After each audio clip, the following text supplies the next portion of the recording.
Hello, hello, beautiful people of the internet. Let's go. Hello to Akibio and Grib. The run is still hot and fresh. Only day 6 after all. So let's get to it.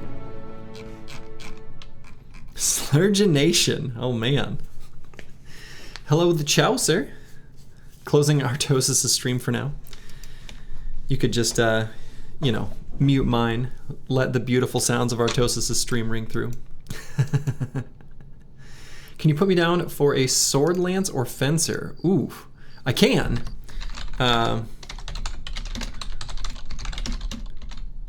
don't know that either of those will necessarily happen, but we'll see. Hey, Akibio, thank you for giving the gift sub to Grib. The grift sub, boy. That's not what I meant to say. The gift sub, thank you very much. I'm hoping you'll eventually, yeah, if I do get a legendary of either of those, I will definitely make use of them, for sure. So,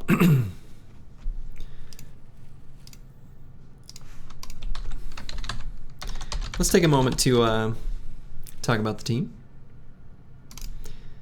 We've got the Zoning Bro, a Lone Wolf Spear Bro. Oh, also, Akibio, I did see your message on YouTube. You are in the queue for a bro to claim.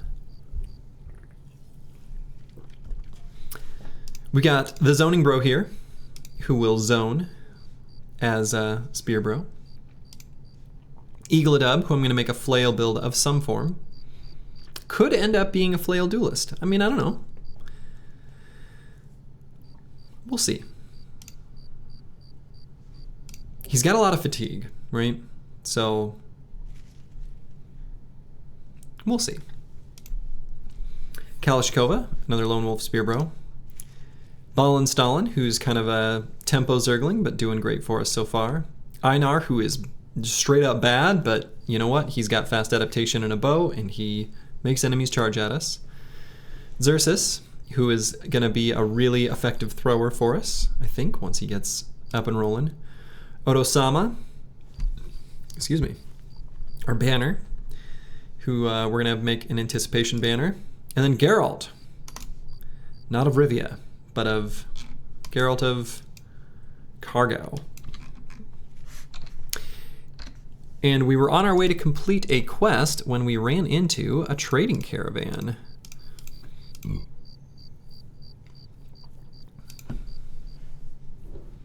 Artosis' stream gets more unhinged every month. There's now a picture of an ape that pops up and blocks the screen and plays some sick beats. I can't even see what Artie is doing. Yeah.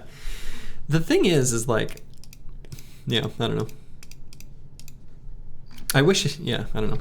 I like watching StarCraft, which is why like Artosis Cast's YouTube channel is a lot more interesting to me. It is far more, it's not as brain rot. So let's raid this trading caravan. Now this one does have some caravan guards, so it's a little bit of a spooky fight actually, just a little. So we're gonna have to do this one with care. I could wait for daytime. It's almost day. Should be day like really soon. There we go. Any bros for grabs? Oh boy. I mean, Baron von Pone, I can put you in the queue.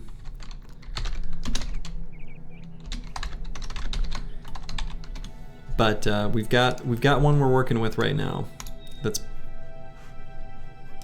kind of long. It is 1, 2, 3, 4, 5, 6, 7, 8, 9, 10, 11, 12, 13. 13 long. I gotta move my mic. I put my mic somewhere where I can't even see. All right. So I'm probably gonna go ahead and occupy this high ground so that they can't. The nice thing about not being deserters is I know that Kalashnikova is faster than them. So if I end turn, I'll be able to spear wall before their turn, which is nice. One of the things you like about RimWorld in terms of storytelling is that you will randomly encounter relatives of your villagers/team. You can add some fun complexities and relationship can affect people's moods, what you do with those choices. Maybe I should yell at Endurial to add that to Reforged. I guess I'm just trying to make BB into D&D at that point, though. Yeah, is Endurial even doing like design decisions for Reforged, though? I think that's largely Bagel, something Bagel, right? Roy 7 would like to get in that queue? You sure can. The minstrel event you had in your head was just a free morale event?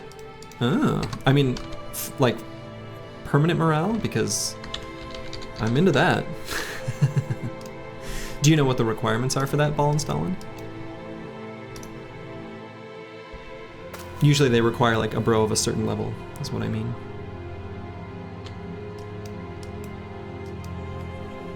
Yeah, I don't know much about Reforged at all, actually.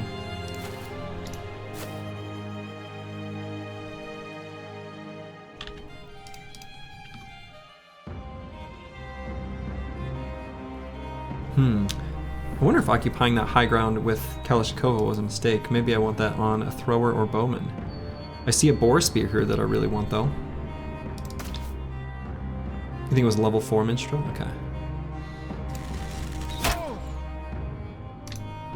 Well, we might get there. He's level 3 right now. Presumably he plays music for the team. Oh my, okay. Caravan guard charging up. You're on the enemy team again? Oh, there you are. How dare you, Grib? How could you?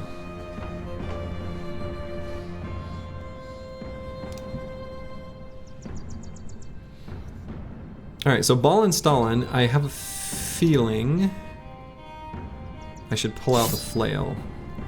I think with all these shields, we're going to want that. And say, I have a feeling that Grib may be reincarnated. Could happen.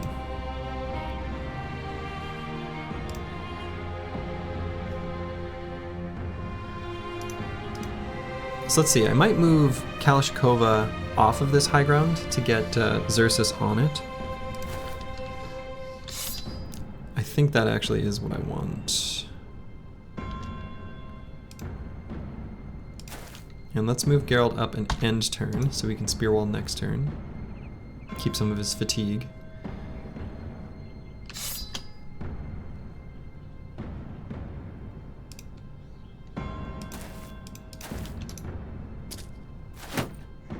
Because we are outnumbered. They are going to be very defensive because, you know, that's what they do. But still.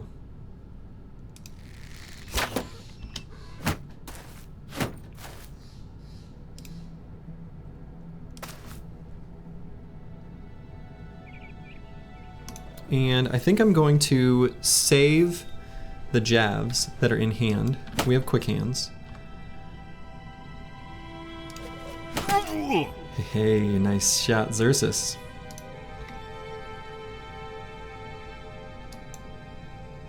They're going to be reluctant to come to us, but we kind of need them to.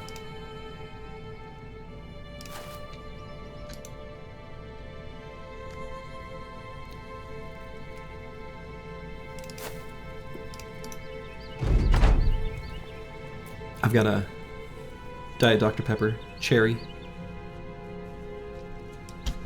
Very exciting. It's kind of cool that there are quite a lot of faces in this game. I think you had a lot of runs where you did not have that particular face on your crew. Yeah. I looked through the game files like when I worked on my emotes, and I was surprised how many there were. I recognized, you know, basically all of them where I'm like, oh yeah, that face, kind of thing. But it was cool to see them all. Raider got a raid? Absolutely. And hello, Bajante. I might have Xerxes wait. See if they charge forward. Well, I should have attacked while I had the opportunity. Alright, if they shield wall and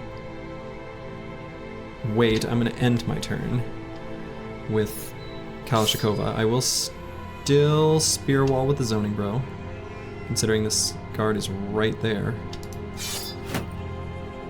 He's eventually going to stay him out.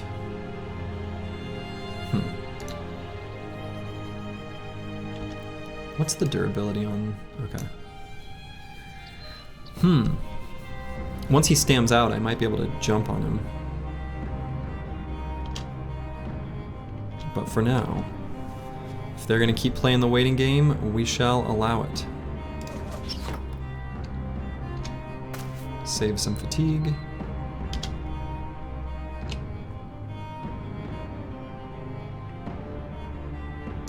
And let's just replenish fatigue and save our ammo on Einar. Then you smash the loot briggy with your flail? I think so. I think that's going to be the play.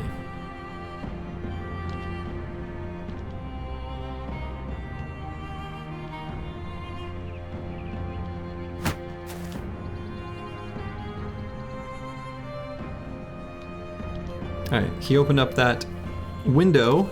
Oh, the donkey. Dang.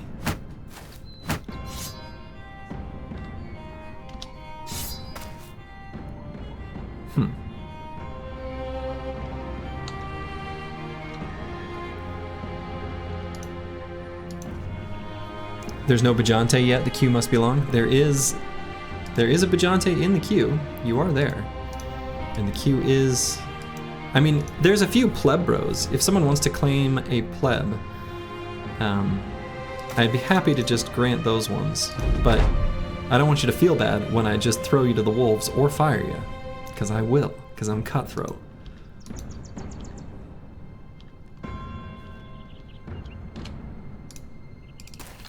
Alright, let's get a shot on this caravan hand with the grin. Give it to you, Zenithot, and... Alright. Zenithot, I believe, had a pleb last run, and Jamnuska. And Baron von Pone will take a useless bro as well. Okay. We've got enough of those currently, and so it shall be.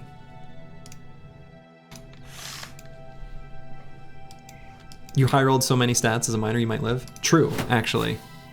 You'll probably remain as in some form. I think that's true. Alright, they're close enough now that I'm going to get back to spear walling.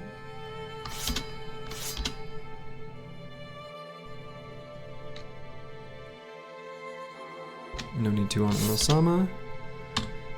And Xerxes,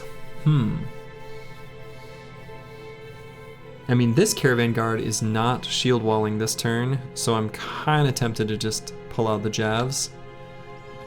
I think that actually is good.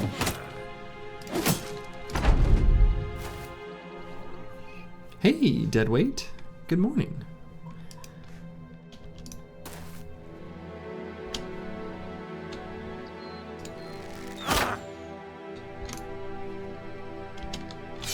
Okay.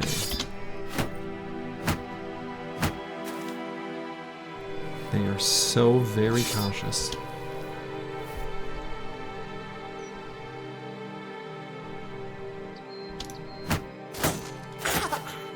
Okay. There is melee contact now. Here with this caravan guard. It would be nice to have flail mastery already. I would like to go up and use lash on this caravan guard and ignore his shield's bonus, but we won't have that option because we don't have it yet.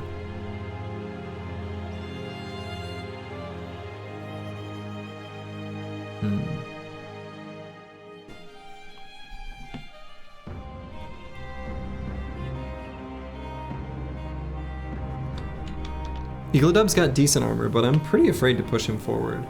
I don't know.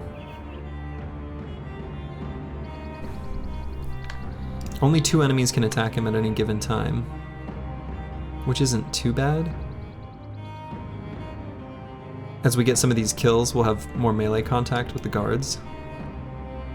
His fatigue is really low. Alright, let's do it. Damn.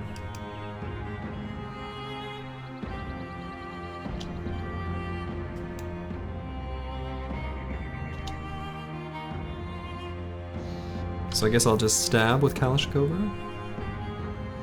Hello, bad with maps. Alright, another one made it through spear wall. Luckily they're somewhat stammed out, and we're sort of relying on that. Let's see, I'm gonna move the zoning bro up here. I will recover enough fatigue to be able to spear wall again. That will let Ball and Stalin get into this hex and still be covered. How many? 2 jabs left. Let's attack this caravan here. Hell yeah.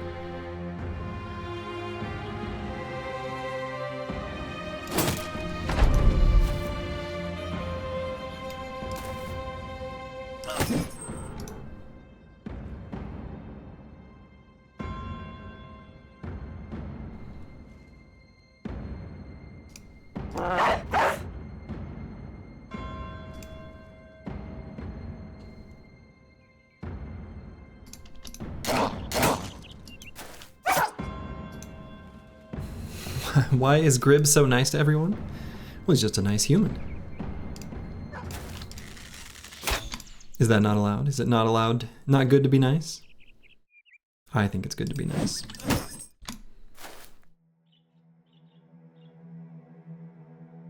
Alright, unfortunately we're just gonna have to attack through this armor, which is really bad.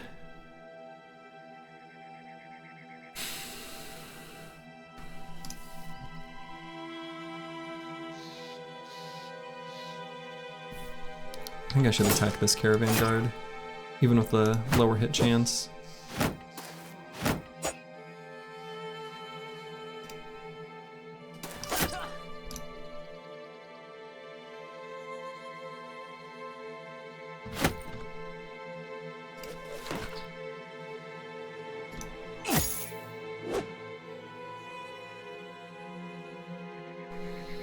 Boy, putting Otosama here is really risky.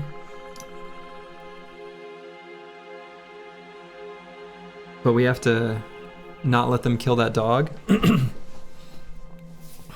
Shit.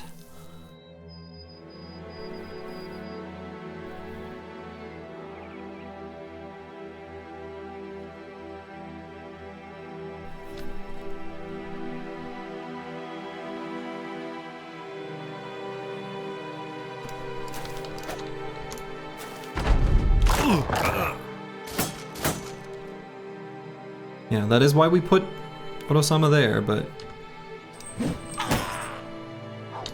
Okay, got the head hit, but not when we wanted to. Okay, very good. Dog at Fenrir! Damn. Okay, very good. Putting that guy to breaking. We're not going to finish him off quite yet. We don't want that hex to be free for this caravan guard. I might attack this guy though. I don't think he'll be attacking for lethal. Okay.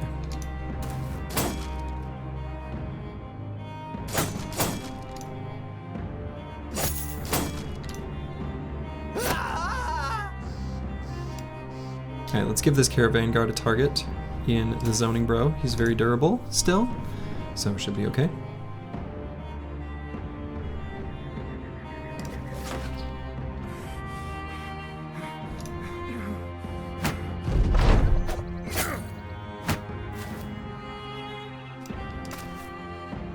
See, I might still go for just the head hit here.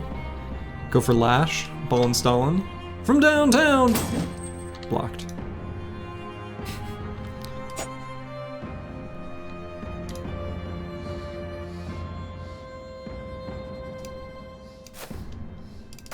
Okay. Alright, 9 lives procced.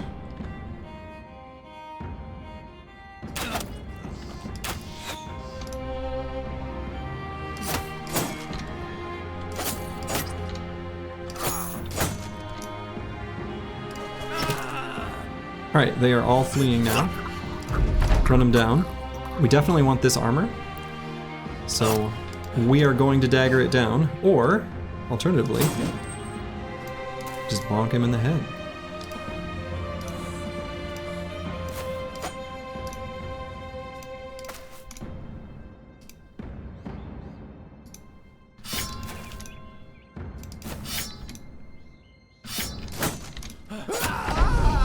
Whew. You think you undervalued 9 lives when you were playing? It procs quite often? Well, when it procs, is that because I did a good thing or a bad thing? That's the real question. And we're gonna take out these donkas. It's gonna happen. We're gonna let Odo-sama and Einar get some experience.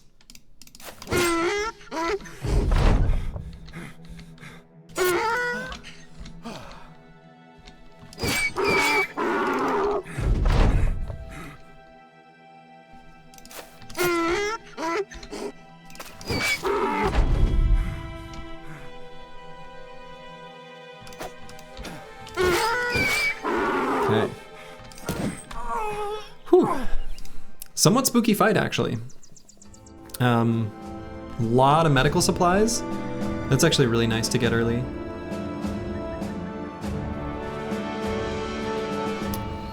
Yeah, if 9 lives isn't proccing, then it isn't good. I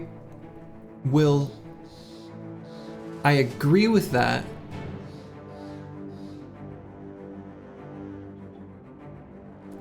I'm trying to think of the right way to articulate my thoughts on it. I do agree with that, actually. But even though that's true, you have to understand too that, yeah, new spears. The new spears there is super exciting. By proccing 9 lives, it usually means you also took a bunch of injuries. And so when you take 9 lives in place of like Colossus, for example, as we did in Odo-sama, there is some downside. So, but yeah, we got new spears here. Love that. Boar spears, hell yeah. Hell yeah. Hell yeah. Yeah, I like that way of putting it, Akibio, that you have to use enough risk to make it useful, but never try to use it. It must have results like armor and stuff. Absolutely, yeah.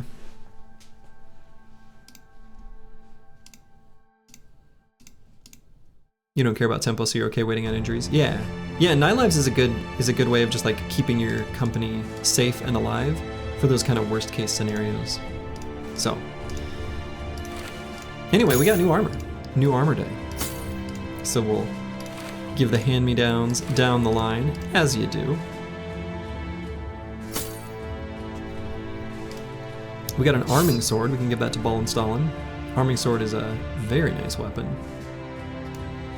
Yeah. Seeing 9 lives as a failsafe against bad RNG is a good way to put it. It allows you to make plays that you couldn't otherwise do because of the potential risk, even if it's unlikely, right? And that's pretty valuable.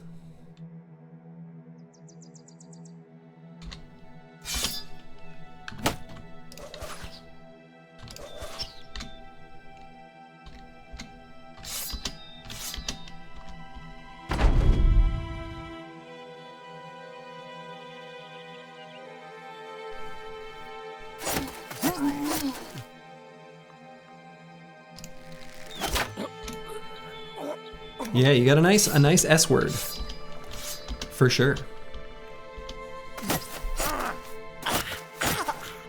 A fancy new S word. And would you look at the time? We took out some little peasant briggies.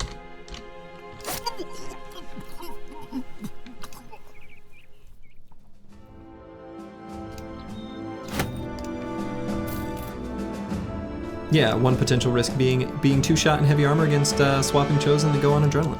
Yeah, for sure. For sure. All right, and we will continue our way back to Adlerstein, where we will definitely need to buy, if I recall correctly, I bought one stack of tools and I left the other for when we fixed the terrified villagers. So there should be, and there is, another stack of tools. So that's good. There is a rebuilding effort, so the lumber that we just raided will sell for more, which is nice.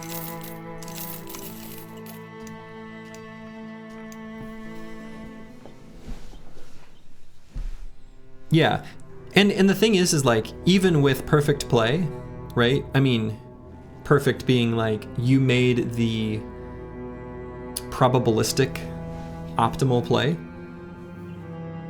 RNG gonna RNG, right? And so being able to shore up the low end in particular is very much to my liking, especially with like this particular win streak where the whole point is like, just don't die, right? Because 150 days is generous enough, right? Where I can't mess around, I can't make junk builds, I can't screw around too much, I can't have catastrophic failures and expect to come back, even though we kind of did with Oath Takers. All that being said, most of my strategies, builds, perks, and everything are shoring up like the worst possible case scenarios. Good, Dr. Vishnevsky picked up on the reference. I was hoping someone would. All right, I think I will do this contract to return the Golden Talisman. And it is looking likely that we'll get friendly relations with Adlerstein, and so getting allied relations in that case did happen faster, assuming we get it after completing this contract, than successfully raiding 4 supply caravans. Oh well, we're Northern Raiders. We're here to raid the North.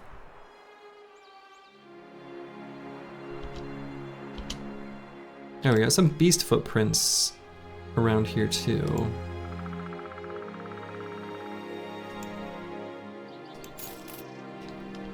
Nine Lives allows for more enjoyable play and a consistency playthrough. In speedruns, it's not good because you're playing for good RNG that 1 out of however many runs. Without 9 Lives of inconsistency runs, you have to play so safe, it's boring AF. Yes, absolutely. 100% agreed.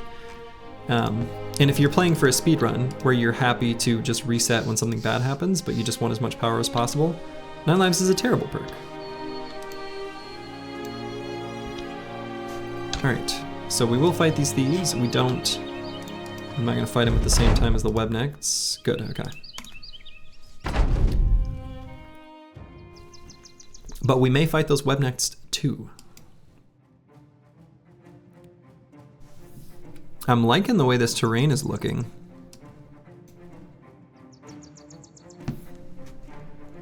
Spooter slaying time? I think so.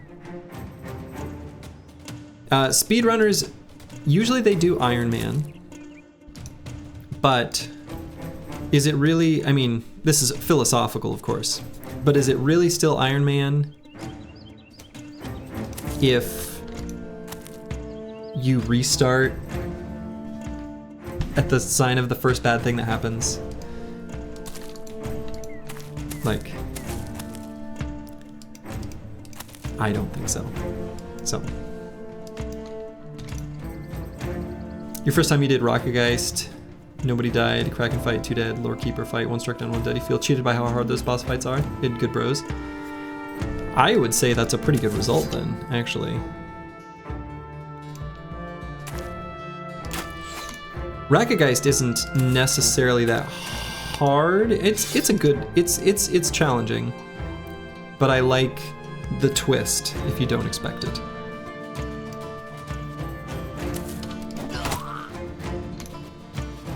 Yeah, and yeah, most speedruns are, you know, scouted seeds where they know where everything is, and yeah. It's its own thing, it really is.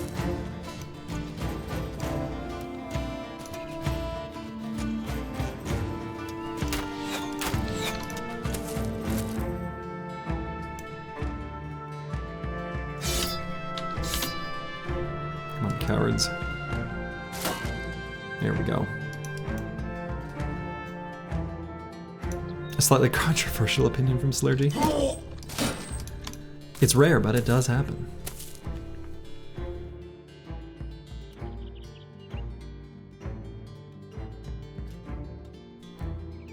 Yeah, yes, I agree, Grib, that I personally find speedrunning in this game boring and tedious. I think speedrunning, like, in general, is kind of cool.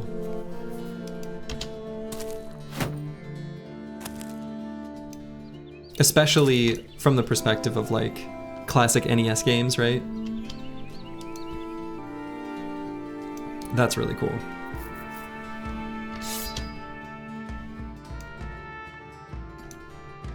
What's the next politics game? Absolutely not.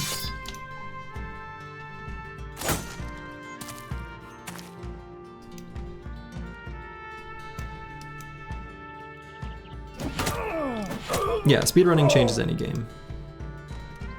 For sure.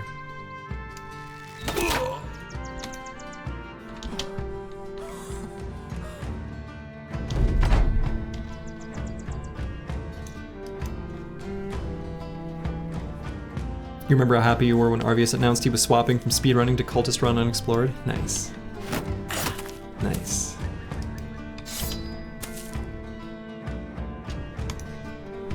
Yeah, I really like Arvius's They Are Billions content, actually.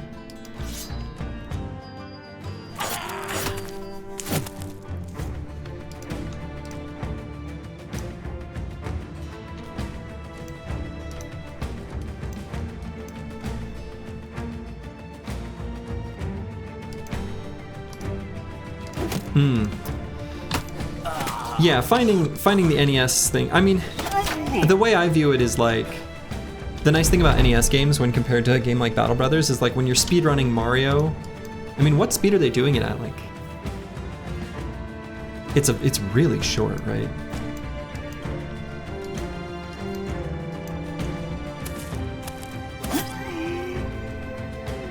And yeah, I think you do have to treat it as like a different, an entirely different exercise. It's an entirely different thing.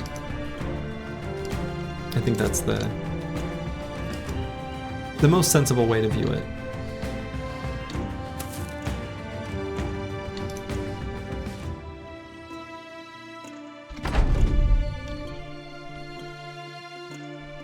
I think for me, like a game like Battle Brothers, a lot of what I like about Battle Brothers is the calculated risk that goes into like every decision.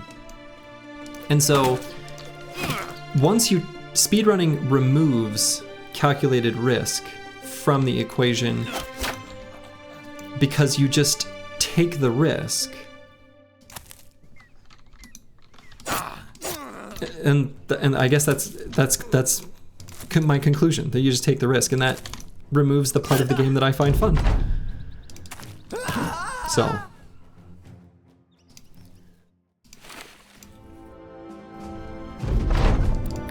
all right, and so I think I'm gonna make some spooters pay too. We got spears. Spears are good against spooters.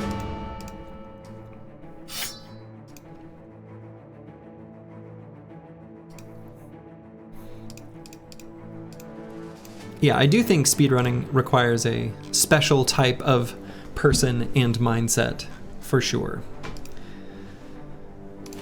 That's definitely true.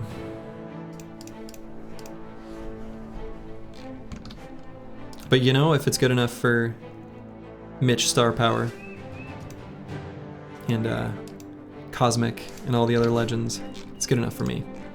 The other thing too about speedrunning that I can kind of understand, oh my god, webknecht, why are you so fast? Is that speedrunning is not that different, at least to my mind, from learning to play a song on an instrument. So like when I practice guitar, I will play the same song over and over and over again to try to iteratively improve, paying attention to teeny tiny details and then putting them in context. And honestly, speedrunning, when I look at what that is and how it plays out, is a lot like practicing an instrument.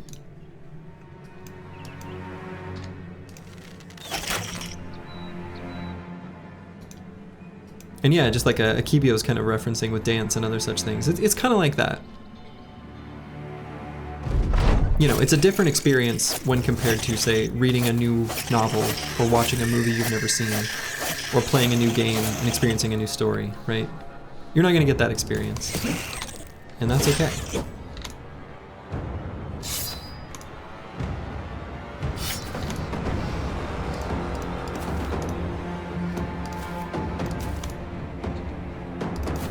Ew, those spooters died easy. Had to chase them 5,000 miles. And then we've got this ruined lodge with some orc young.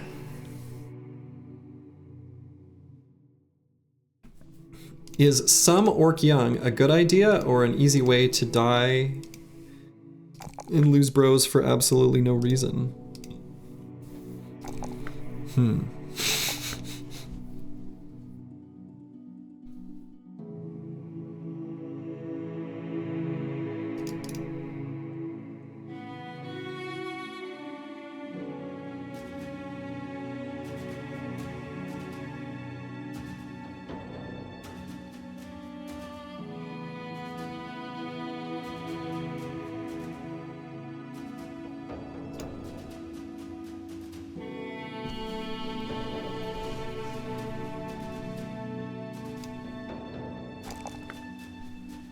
So Xerxes, I need to decide what I want to do here. I could either just be simple and basic and boring and do either Colossus to do something defensive or Pathfinder to kind of help find better hexes. I could do kind of a spicy choice in Relentless with the anticipation of doing kind of a gun type build.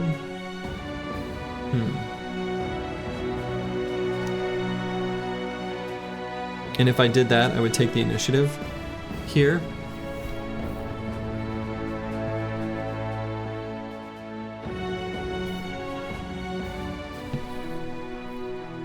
I think I'll just make a regular thrower.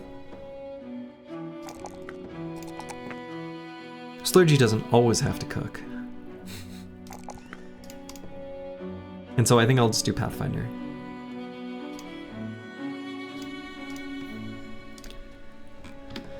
And so, some orc young. So some is going to be 4 to 6. We've got decent bros for zoning them out. I mean, we got the zoning bro. It's in his name. Weren't you saying last stream that Xerxes is so bad in melee you aren't building him that way? Correct. We are not building any melee. Absolutely not. That is correct.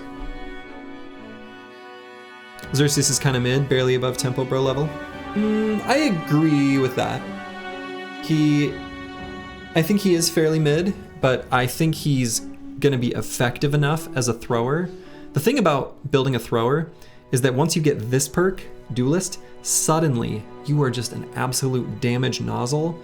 And so taking your like early sort of middling throwers and just focusing on them specifically for that huge damage spike is super valuable.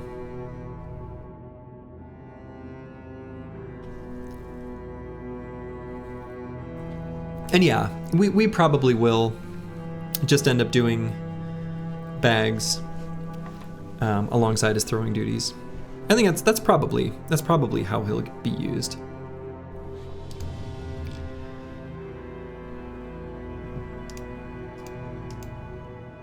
So what I need to decide is if I feel like I can fight some orc young safely. The answer is like maybe.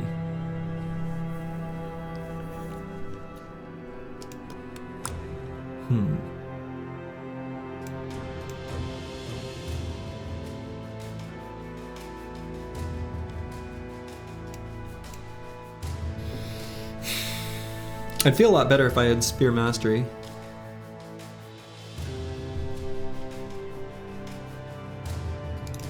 And I guess it kind of depends on how many of them have crude javelins. We've got okay armors, which is kind of nice.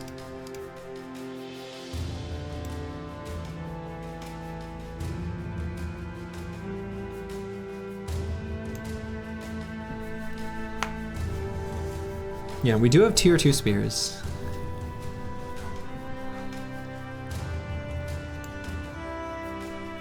And yeah, I actually don't know that I know that song, Akibio.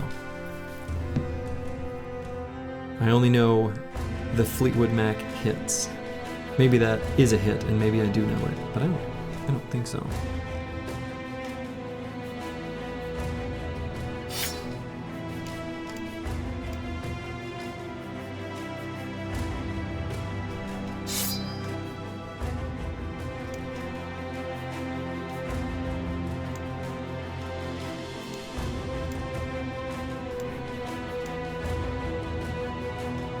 I'm a little worried about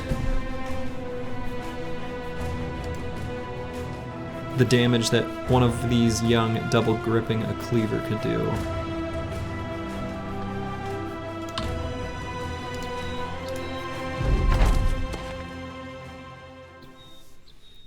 It's 2 chords with a little variation, but it's one of their most popular songs. I mean, that's a lot of Fleetwood Mac songs.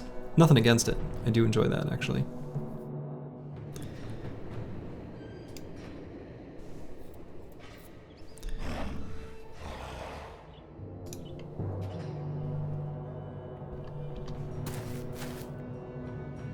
Okay.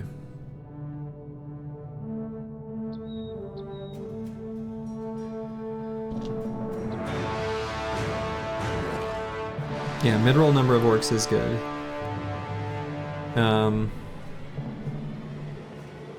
So I want these two not to charge and to run over. Like, not to be able to use the charge skill. So what I'm gonna do, I suppose this one's still good too. That's fine.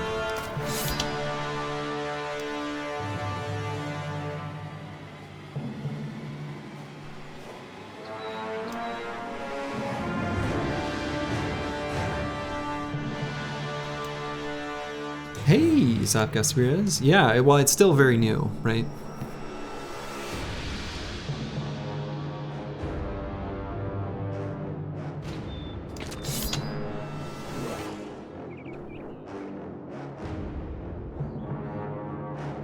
And I might do the aim shot just because he's got armor.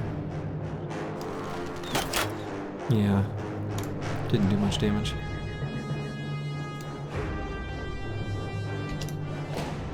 Okay. So let's get Kalashnikova next to the zoning bro.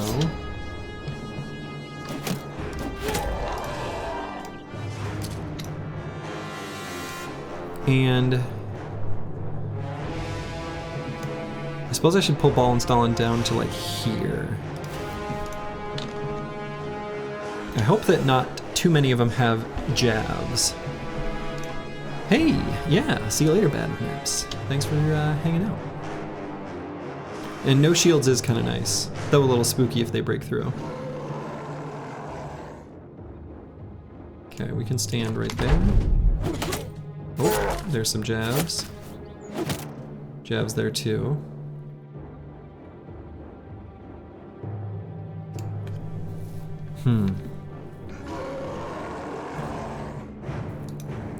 Orcs and Briggies share the same culture of hat disdain. Yes. They are all Briggies after all. Well, let's see if this one has jabs. Okay, he does not. So 2 of them have javelins. The way these moved does potentially open up like Ball and Stalin and Eagledub to come up and attack this Orc Young. Kalashnikova and the zoning bro can continue to zone out these two.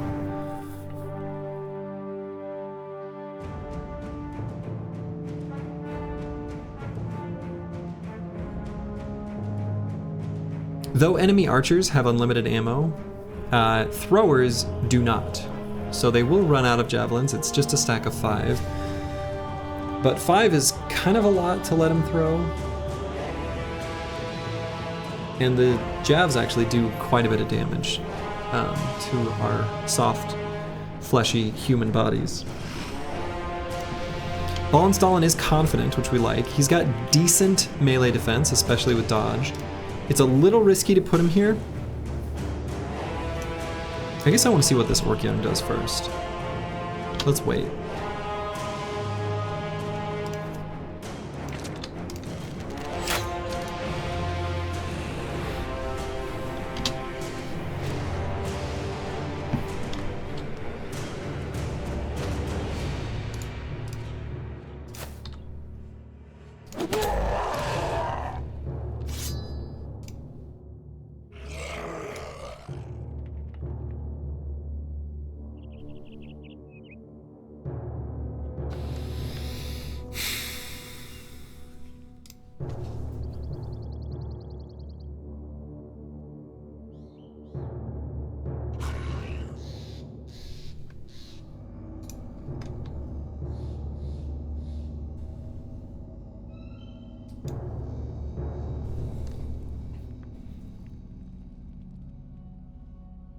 Jabs to the face is, in your experience, one of the most common ways to get a bro to die in otherwise okay fights. True.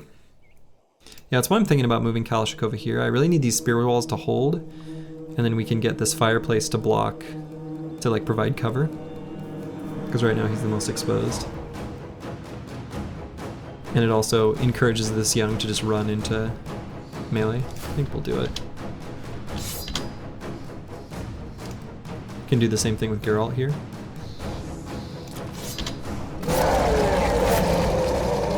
Okay.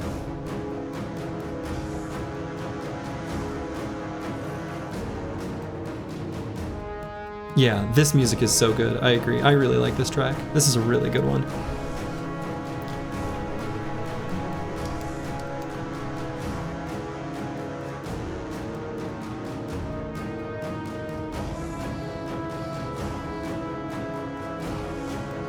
It's got that kind of otherworldly march kind of sound, that daga daga daga daga daga daga daga daga daga. It's really good. That kind of uneven march sounds so alien, kind of like Holst's Mars kind of vibes. I love it, love it, love it, love it.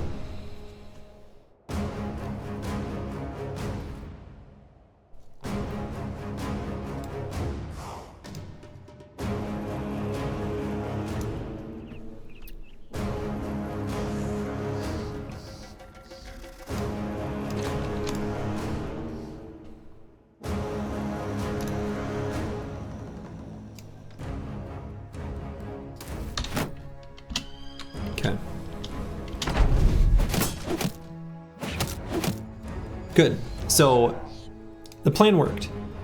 Basically, they're either going to throw into a shield that they can't hit, or they're going to throw into cover and have reduced hit chance. And they've only got one jav left. So I think at this point we're pretty keen to just let them do as they do.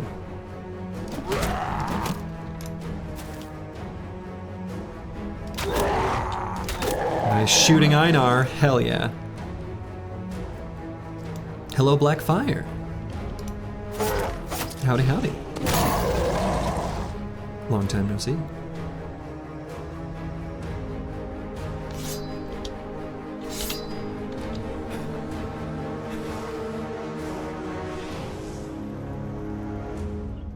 Raider, your most played Origin?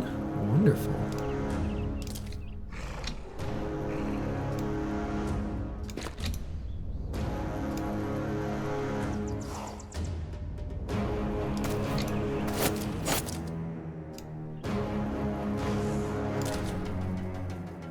I think I like this positioning.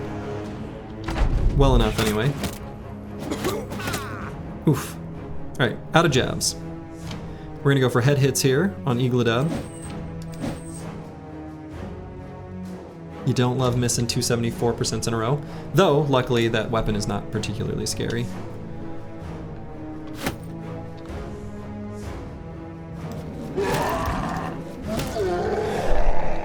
Hell yeah, Xerxes. The moment you fell in love with Battle Brothers is when you were playing an orc preset battle from the main menu for the first time. That one is much more difficult than the others for the first time player. The orcs were just slaughtering your guys and making orc noises to this music. Absolutely savaged. Lovely. Yeah, I actually remember when I fell in love with this game too.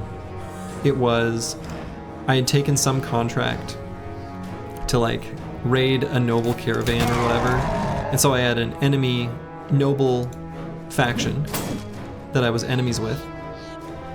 and like, you know, whatever.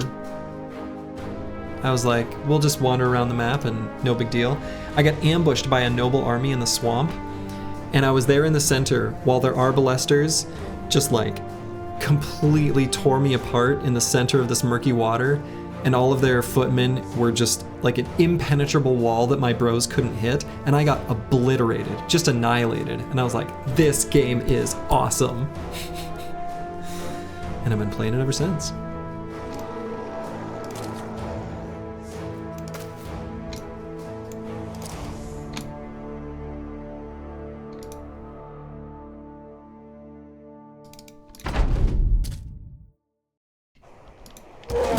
The Cat Jam cat is deaf?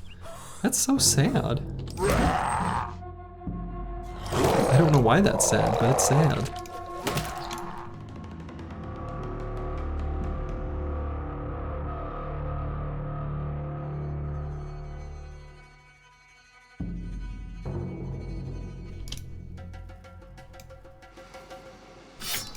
Yeah, I agree with that, Bandara1.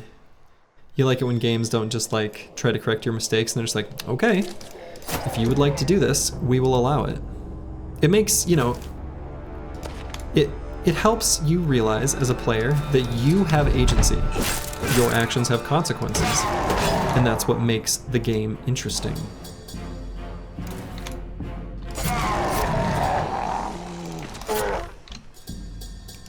All right, well, this fight went well. It was still a pretty spooky fight, but, you know, whew, persevered, made it through. Got some salt, and otherwise, I guess, a Morning Star. The Morning Star is kind of a nice weapon to have. We can probably put the Morning Star on probably Geralt. I think makes sense. Could also even give it to like the Zoning Bro or Kalashnikova as a sidearm.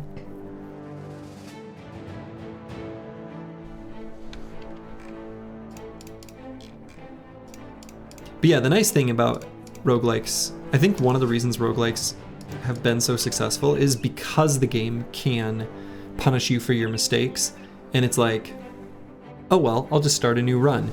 Whereas, you know, if you're playing Final Fantasy IX and you don't realize that your early game weapons can be used as crafting weapons, and then you sell them, and then you can't unlock your late game items, and you don't find that until, you know, you read your Prima strategy guide, and then you're sad, it's not a feels good.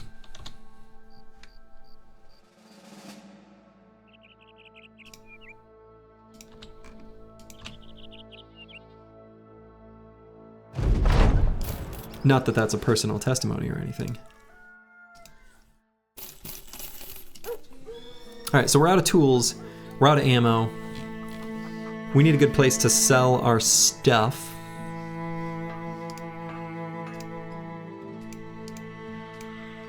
And Adlerstein isn't it. You notice I don't use shield/mace bros very much. That's because you don't really use Catals, or you just don't like the build very much.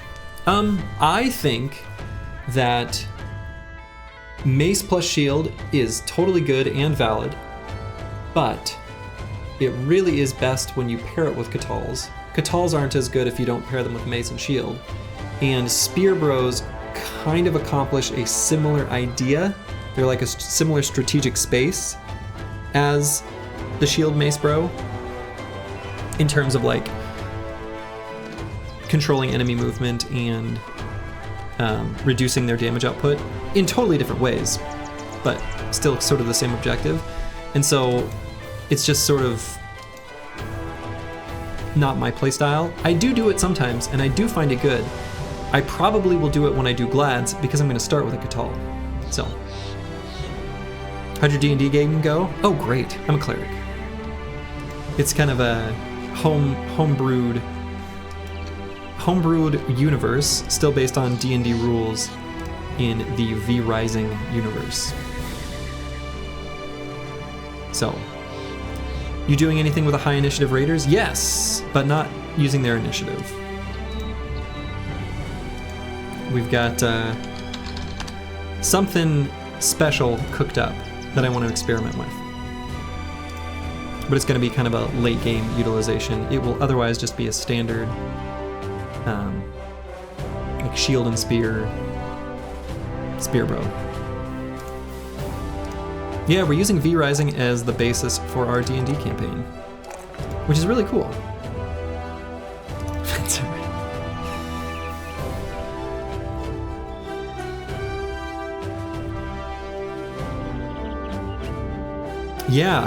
Yeah, it's been a really fun campaign so far. I'm really digging it. So I know that the Dungeon Master occasionally pops into the stream.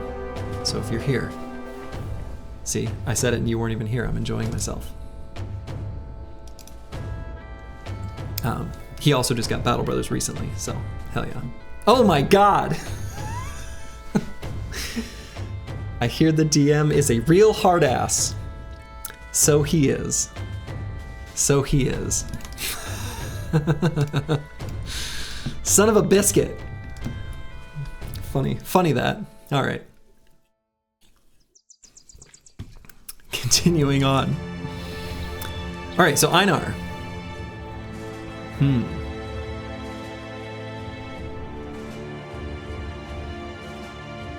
I think we're just gonna keep taking things that help him hit things at range. He's got level 4, so we can get that fun minstrel event. We'll see if that happens. Sexy kinda. Exactly. It's been so long.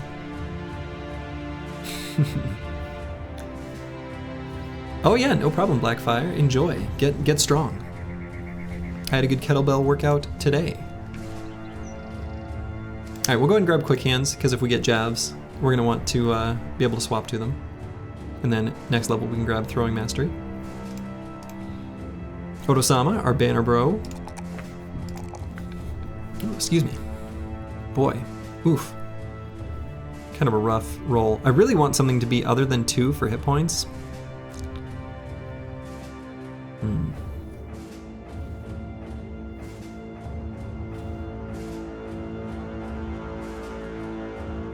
Hope he gets stronger in this bard. Oh yeah, that bard is he's not very good. Oh yeah, and I had some people that wanted to claim some bros. Yeah, and Wild Dog Pog, I think that's a good analysis. That's a good description.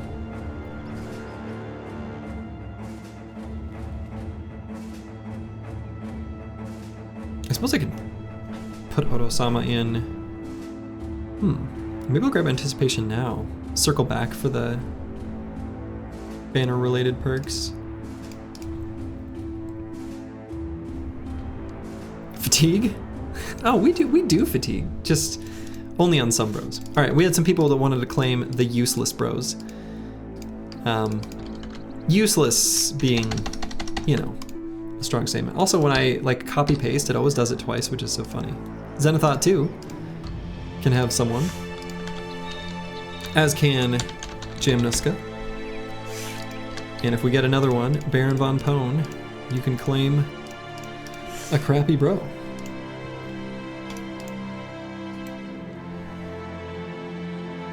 Oh no, Dr. Vishnevsky. That's, you know, that's a beautiful way to remember them though. So, I think that's, I don't know, a D&D character kind of living beyond the campaign in a way is kind of cool.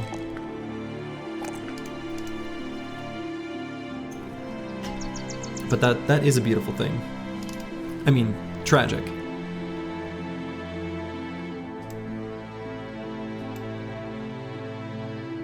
Yeah, that's nice. That's really nice.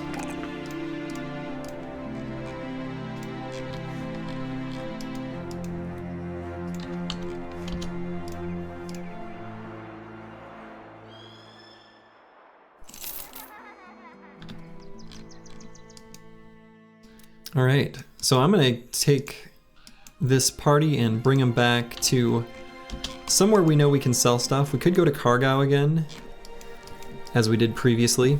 We've got a whole cargo load full of gear that we need to sell, and we need to get some tools.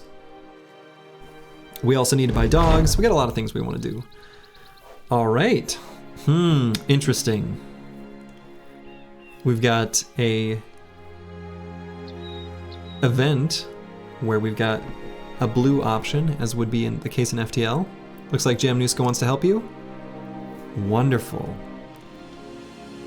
And we gain an arming sword, which is great. Jamnuska may as well use that arming sword. Kind of nice. Damn, this ninja cutting onions. Yeah, actually it's funny because we were actually just talking, about funerals the other, during our D&D game. And like, you know, the desire to not have a funeral be a stuffy event that is all serious. Like for me, when I do eventually pass, I want people to be like happy, joyful, tell stories, you know, like that's, I don't want people to be super serious. I want there to be jokes, good food, good music, you know, whatever. It's just, you know, you want to be remembered how you wanted to live your life, I think for most of us, so.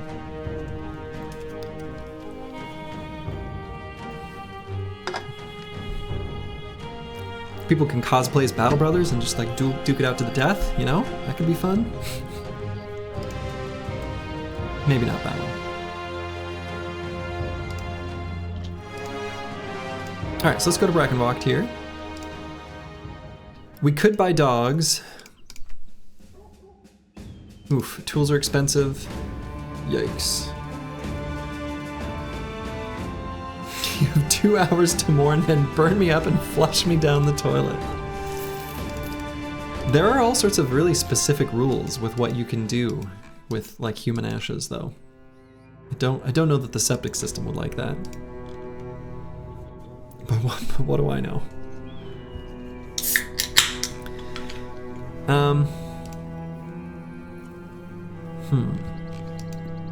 Kargau is like a T2 city, right? So it's an okay place to sell things, but I want to find something better. I might just go down this road and see if we can find something. We've got 3 days worth of gold and more than enough provisions. Never mind. This is a dead end. All right. Well. In your state, you can compost yourself now. Oh, interesting. Thoughts on being organ donors? Ooh. Potentially hot button topic. I am an organ donor, but I understand those that aren't.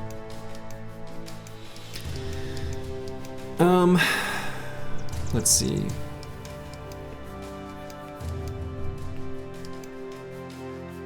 Yeah, I guess I'll still follow this road down.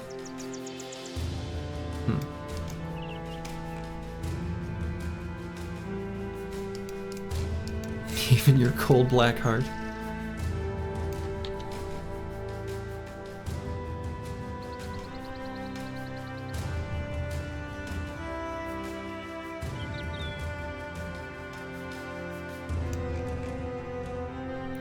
The cold black heart, the fucked up liver, the dysfunctional kidneys, you know? Some people donate eyes. Eyeballs are a thing. Which is crazy.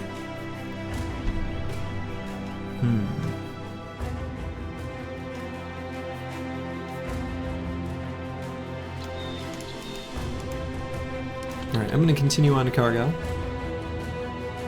And hello, curse word. Good evening, good evening. So yeah, we'll go to Kargau. We'll see, maybe they'll have some contracts for us. It's possible that a road going up this way might still also lead, you know, towards some cities that we're hostile to, so there could be caravans to raid along this path too, potentially. Maybe not. And there may be bigger cities as well. From Subingen. Okay.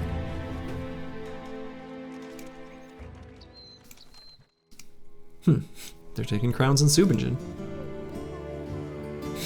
Have some of that ghost pussy. Get that ectogasm. Oh my god. The Chaucer, congratulations. You're gonna have that message pinned for 20 minutes, whether you like it or not. That's incredible. That's incredible. Incredible. And the ectogasm. Man. Incredible.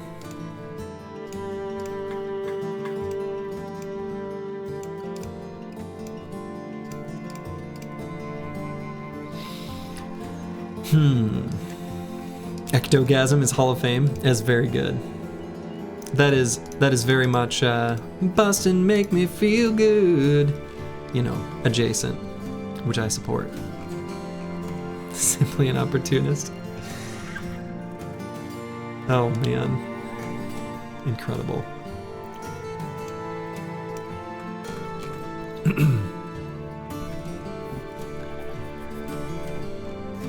Okay, so the sale price here isn't wonderful. It's okay. Tools are stupidly expensive. Nah, Dr. Vishnevsky, you're doing great.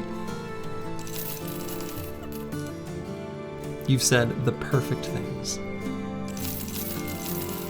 I'm gonna get rid of some of the very cheapest stuff, just to free up a little bit of space.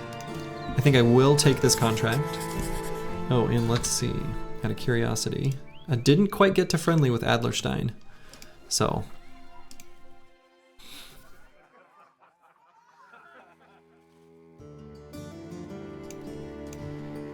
I'd like to maybe hire this poacher.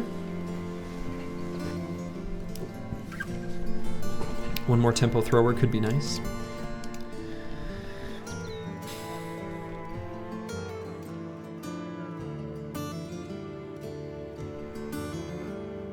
Let's see, what time is it? It is afternoon. Did I pay the midday? Must have. So I think if I get 1 day's worth of wages, it should be okay. So I'll buy some tools, get to 1 day worth of wages.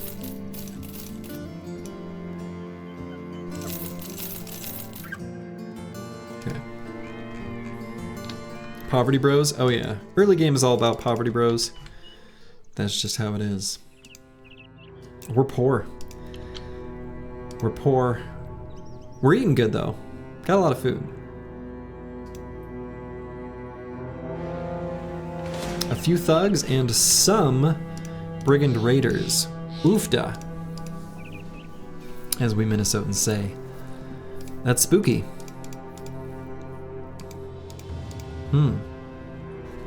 Let's see what the total count is. 7, okay. So, could be 2 and 5, could be 3 and 4.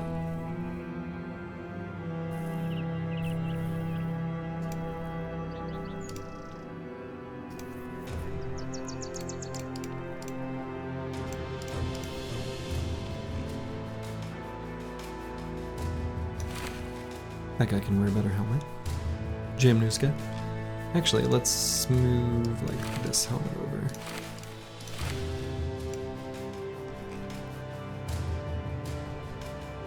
Okay. A little bit of a spooky fight.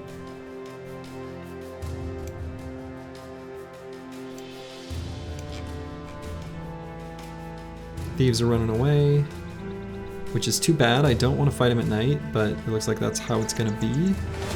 Oh my god, a group of nachos appears out of nowhere. Get out of here. Can I fight him before? No. Shoot. Damn.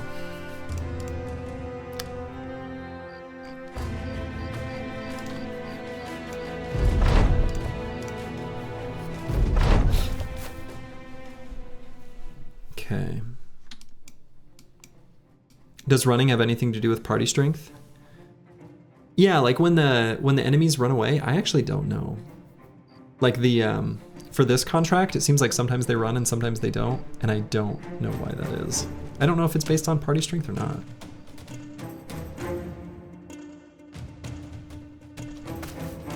And yeah, then if so, Would they be more likely to be 4+3? I don't know. It looks like they're...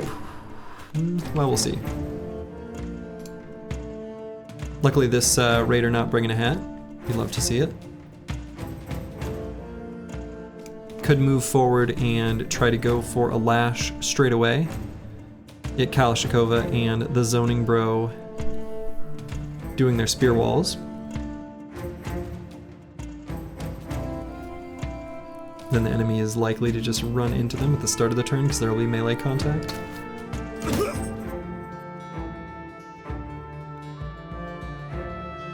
Eagledub. Well. well. Holy shit. He's a brute. Okay. Well then.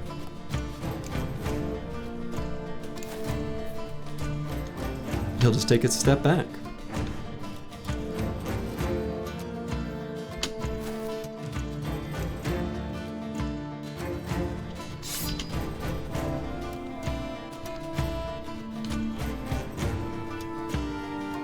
Alright, we'll do 2 quick shots here.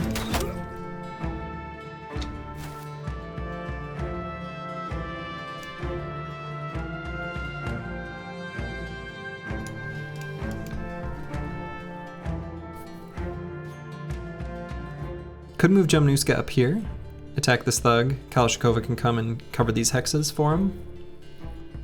I think that seems pretty good. Ooh. Suddenly it became worse, but we have to do it anyway. That's disappointing. You know, you could say it was 4+3. Either way, you just change the order. Which one's thug, which one's raider? All right, throwers, pretty strong. I suppose I could move the zoning bro up, put ball and stall in here. Just have him attack this raider. We got that arming sword. Should be able to do good work to him. Or miss.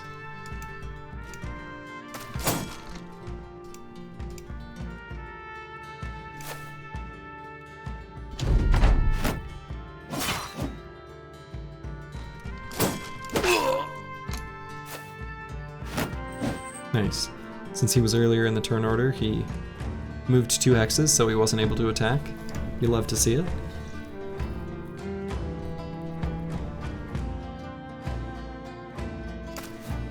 If we can get enough resolve checks to cause breaks, we may be able to dagger down some good armor.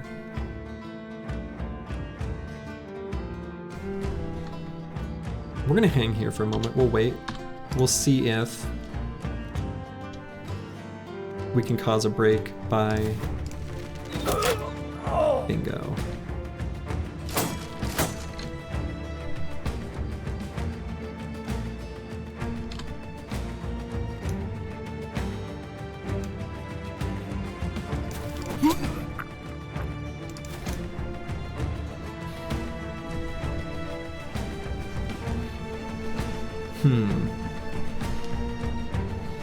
We want this armor. He's only got a short sword on. He's not double gripping. His damage output's gonna be low. I feel like the key then is just for me to get on top of this raider, blow him up, and then we can try to dagger down the other 2. I think that's gonna be the play. So we'll let the zoning bro just get attacked by this raider. Kinda sucks a little bit, but looks like he'll be just fine.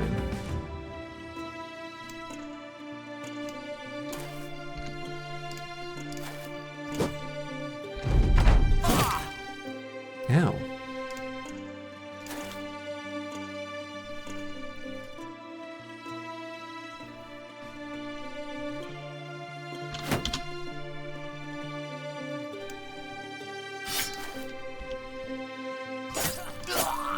Okay. So,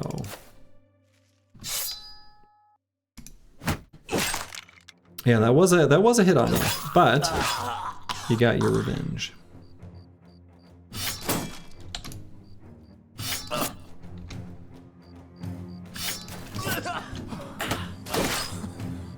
Oof. Did too much damage to that armor. Shoot.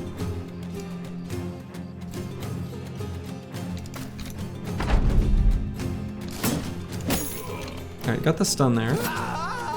Will give us time to fully surround.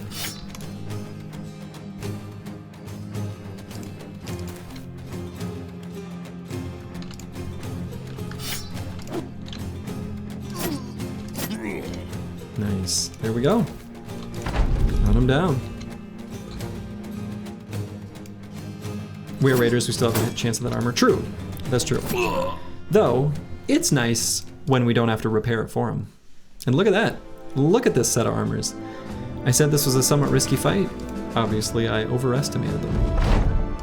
Or perhaps it is that I underestimated EELI's ability to just go bonk right across the head.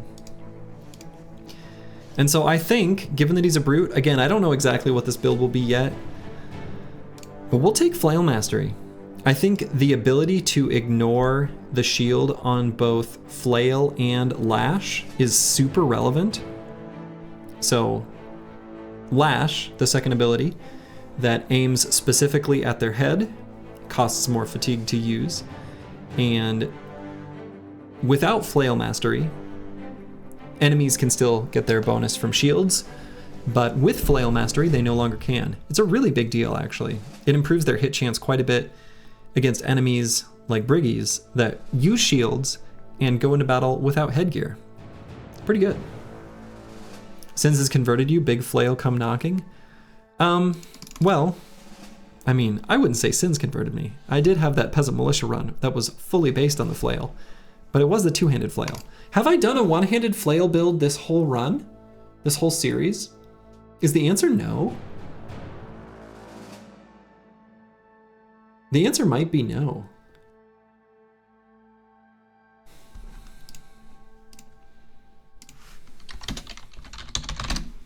Slurgy is a big Milk fan. True.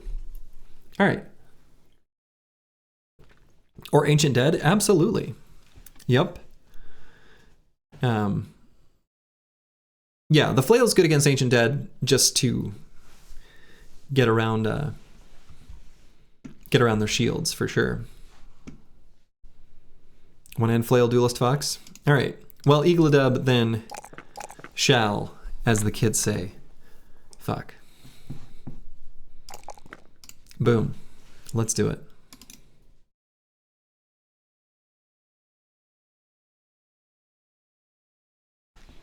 Yeah, I think Raywen, I have the same kind of analysis that like if they could do one-hand flail, they could do something else. I think the biggest differentiating factor is just the perk duelist. Or it's not a perk. So, well, yeah, so the perk duelist is relevant, but the trait brute is super relevant. So,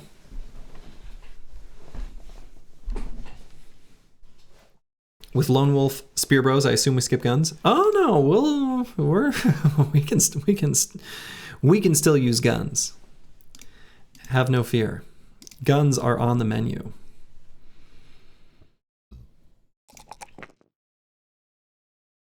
Ball and Stalin, unfortunately, did get another 1 in melee defense.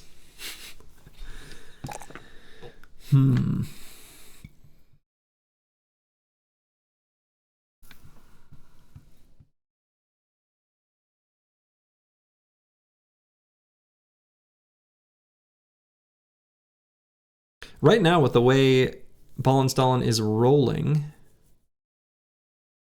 what I might do... So we could take this 1. The thing is with dodge, we already get 3/4 of a melee defense out of the initiative, alongside 3/4 of a range defense, and just the initiative to be able to maybe make use of. So I'm actually going to click this button instead of the 1, and instead of the 2 in hit points. This could end up being, accidentally, based on the way the first rolls went, we could end up building a initiative build of some form. So, we'll see. On this level, I think I'm just going to take Gifted, though. I think that'll be pretty nice. Get a little more hit points. Get some primary stats. One-handed flail is a good one of with a fatigue/damage brother. Yeah. And I think that's how we'll use them.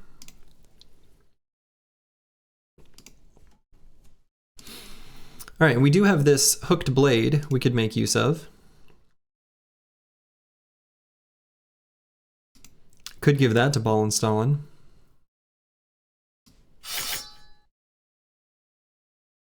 Seems like it could be good. And then let's hand out armors.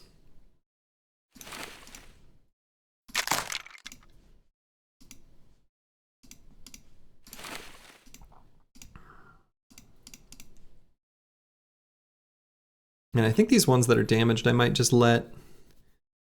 I'm not going to bother repairing them at all.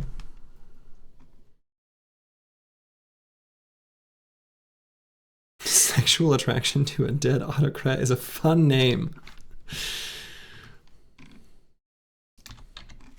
Indeed it is.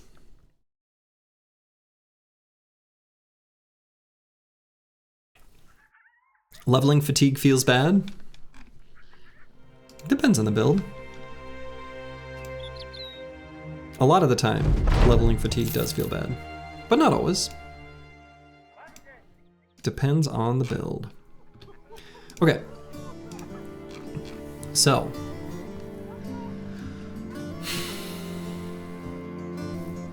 Ammo is ultra cheap here. Sale price is not so good. I want to move on from this location. So what I'm going to do is sell some stuff.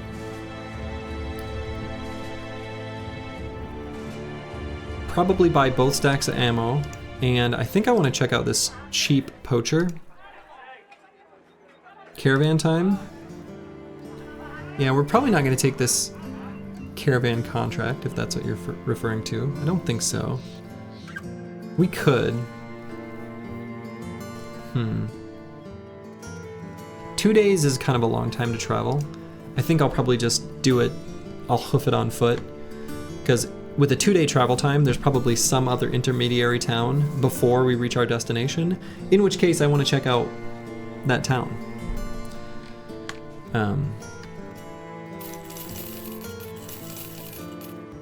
And so we'll sell enough stuff so we can buy, well, let's just buy the stuff first, and then we'll kind of determine, kind of back calculate.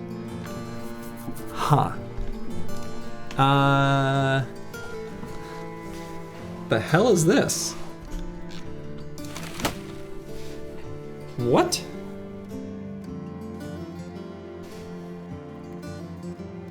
That's not what I expected when I picked up a poacher.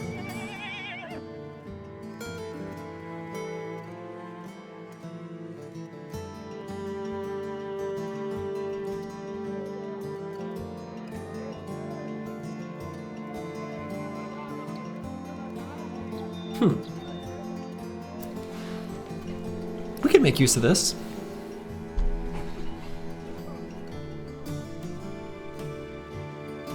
No, I don't think he's that bad. That's what exactly. So, determined as a trait is one of my favorites. It's one of the best. It's so good.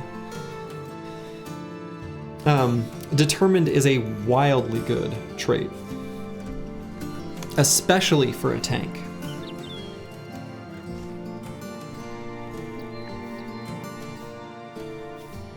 Now his melee defense is a little low, even with the 3 talent stars. His fatigue actually is pretty decent. Like, it's reasonably high rolled for kind of a base fatigue pleb. He's got okay resolve. Actually, I think this could easily be an early tempo tank of some form. That rare dodge tank. Well, it doesn't even have to be a dodge tank. He could take dodge, like he could, but I don't. We could build him as a big, beefy late game forge tank, and actually I think he'd be fine. Especially with determined, I like that a lot.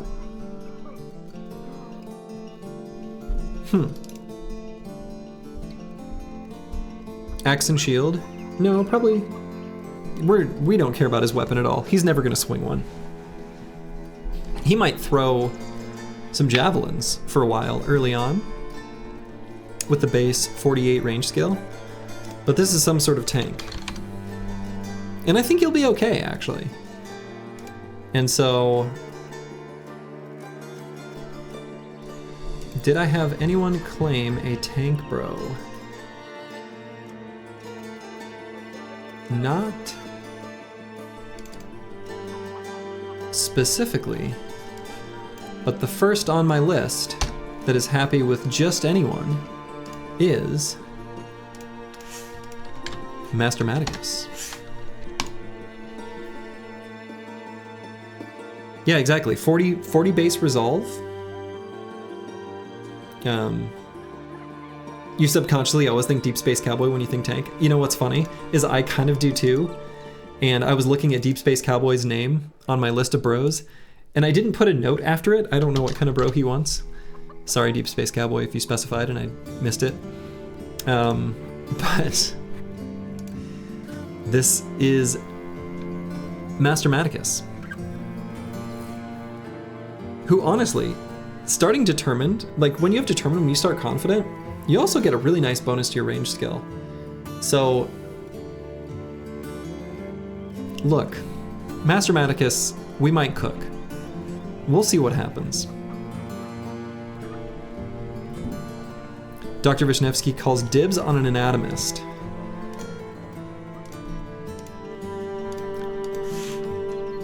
Like anatomist run, or an anatomist background. So you're saying quick hands bags and 6 fire lances? Hell yeah. No, probably not. But maybe he'll have a fire lance. You never know.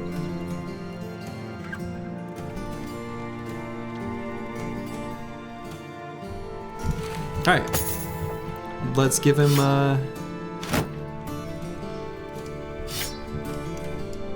setup and say welcome to the team.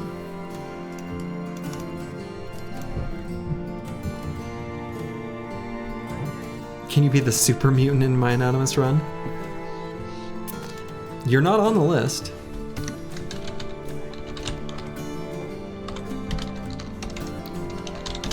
Deal. Ray Wen shall be the super mutant when the time comes, if we have one. That'll be somewhat dependent on how the run goes. Okay. So let's continue on. Let's get at least 1 day's worth of wages. Maybe 2. Maybe 2 days worth of wages.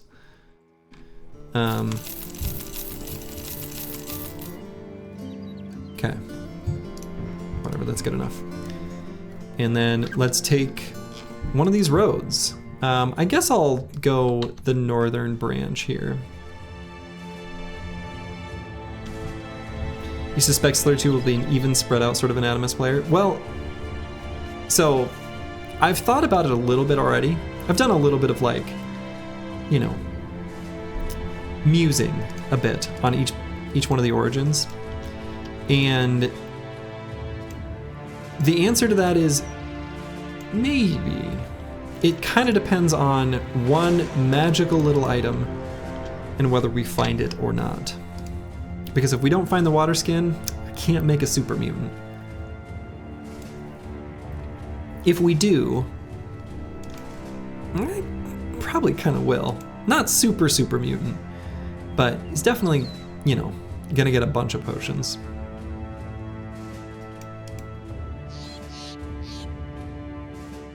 You like to learn your games inside out and out? Me too. I still, to this day, whether I should be embarrassed by this or not, you know, who knows? I have most of the stats to the common units in StarCraft Brood War memorized. I've not played that game in, like, a very long time, and I don't think I ever will. But I still have, like, you know, I know a Marine's 40 hit points, does 6 damage normal, stim pack costs 10 health, to research it is 100, 100, the range upgrade is 150, 150. if you want to pick a different unit. Hydralisk, 80 hit points, 10 damage explosive, same attack speed as a Marine. Anyway, random things like that, I just got all those memorized. Just because, same kind of deal, I like to know my games inside and out.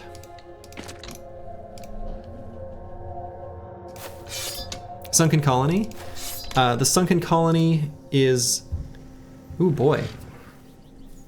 Is that, I think that's just, is it just 50 minerals for the upgrade?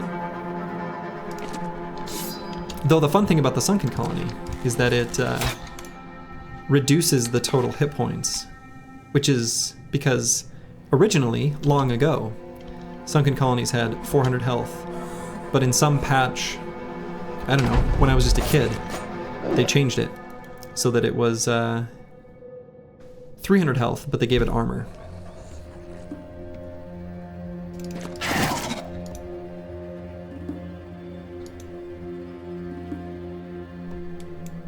Oh man.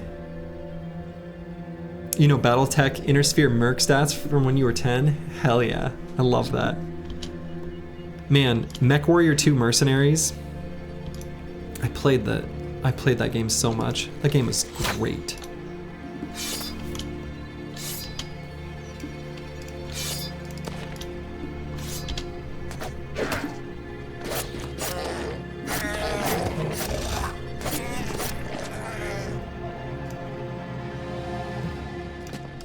T1 nachos are cute. Can we keep one? Kind of sounds like now we're talking D&D campaign type activities. Cute goblin. Can we keep one? A classic.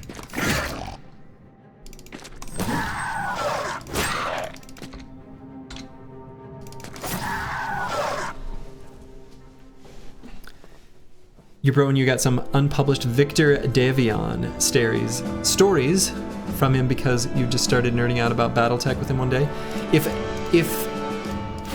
So for those who enjoy Battletech, if you have not seen the videos by the Black Pants Legion, and in particular Tex of the Black Pants Legion, giving his like history of Battletech, they are so good. Those videos are so good. If you just go to Black Pants Legion and then search by like most popular, you should bring them up. They are so good. Those videos are so good. They tell the story of Battletech in like a really compelling and epic way, and it's awesome.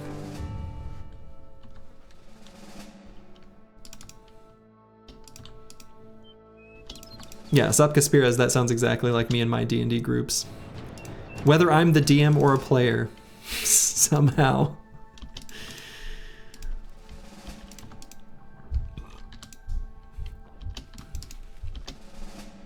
Alright, so Subinjin, just a tiny little village.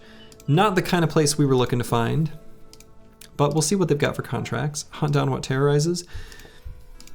These beast fights are really pretty easily doable when you've got spear bros, so we will do it. Then we'll circle back and grab this brawler once we have completed this contract. It's got a good payout, so could be spooky. We'll have to see. Sven Vanderplank, yes, his videos are also good. I think I've seen, pretty sure. Let me see.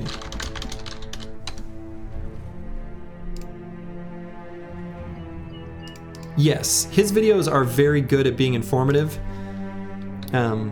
Tex's videos in the Black Pants Legion, it's not that they're not informative, but I think I find them more compelling in the way they're arranged.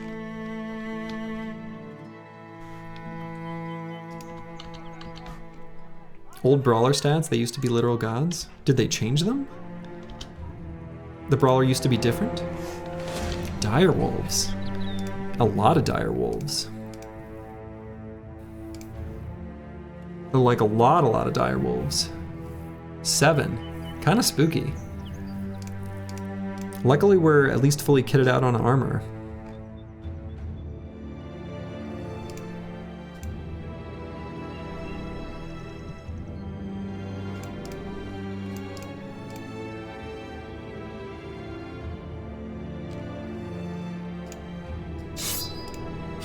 Let's give EELI a spear for this fight.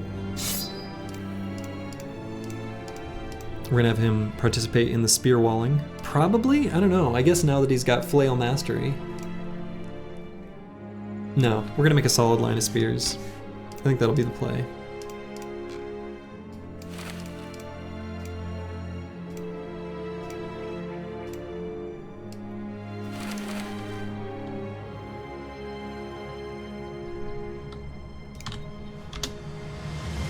Let's hope that there's no rabid ones. Man, I hate that about direwolves, that they're so fast. God, that's annoying. We're gonna try our damnedest to kill some so we can spear wall and hold off the others. Shit. It's the worst thing about direwolves. You can't hold them off with spear walls like you can others if they get good terrain.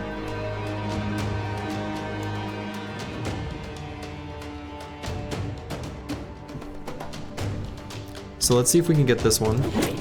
69% hit chance, nice. 70, also nice.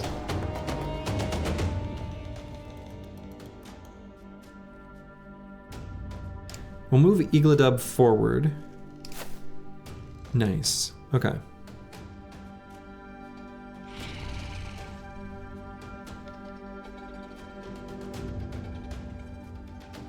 So we'll get him to spear wall, right there.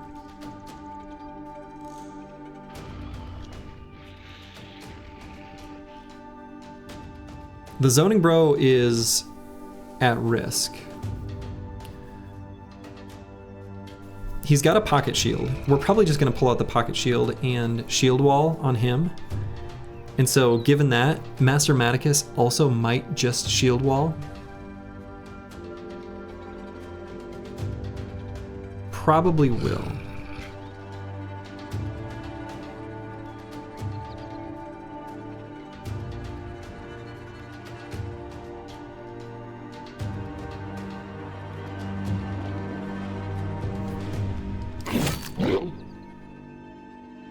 Nice, that was good. Hit him in the head.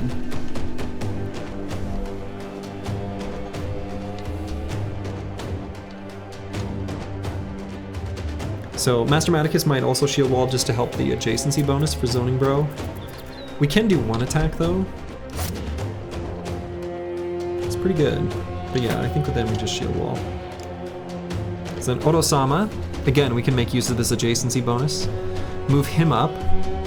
Shield wall here because we're going to be potentially exposing him to other threats.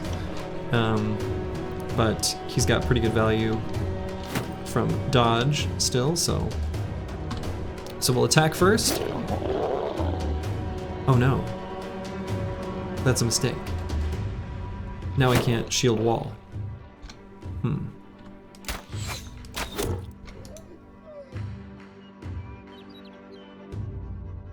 Whoops.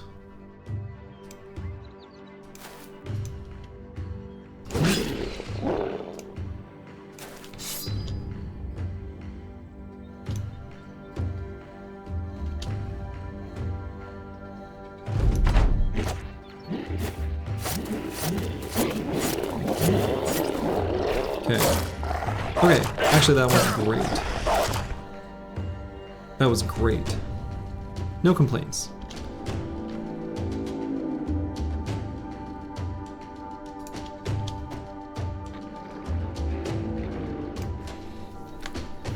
Should be able to move here safely, I think. We'll have a lot of attacks primed and ready.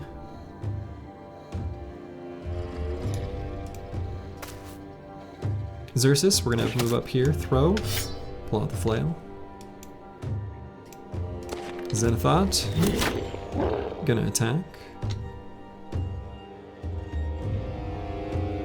Kalashkova, we're just gonna wait for the moment. I guess I could go here.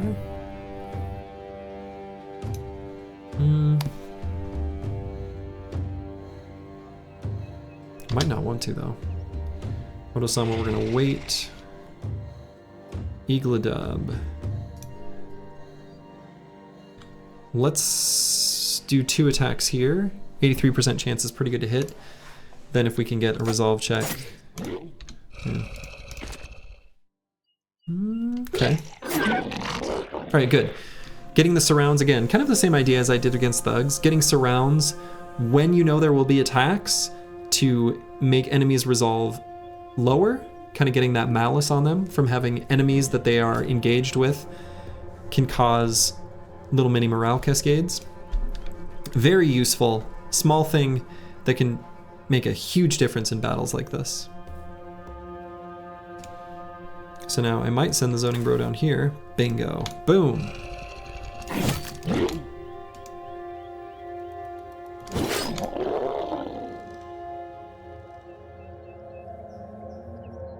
So now I can prevent this Direwolf from having a good option basically at all.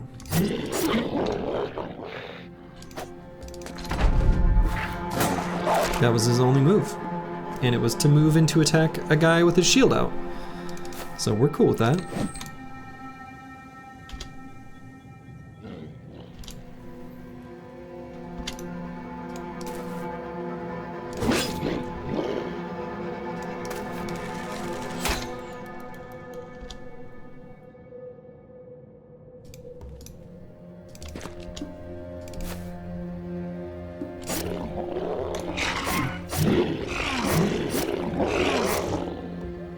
Hell yeah.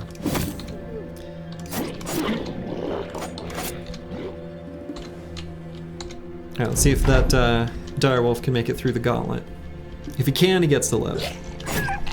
He couldn't. Alright. Not a single pelt?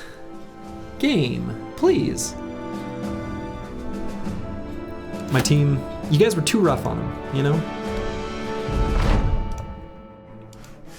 Sliced those pelts too aggressively. Didn't leave any to drop on the battlefield. Brutal, savage, wrecked. You wanted some fur booties? I know, right? Ah, got a little flavor event. Just someone who wants to join us by the campfire. Alright, they no longer have disappearing villagers. It's nighttime. I do want to check out that brawler. Brawlers are a really good background to pick up.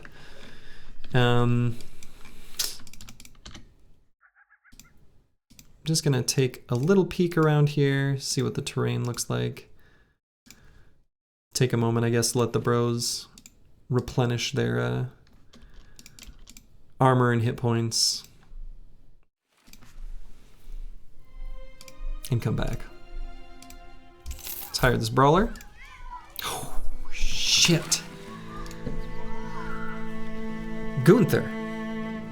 What a monster.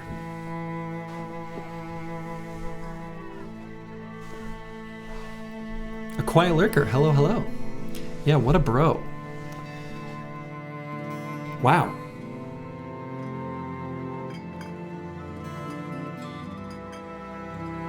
Seems good. All right.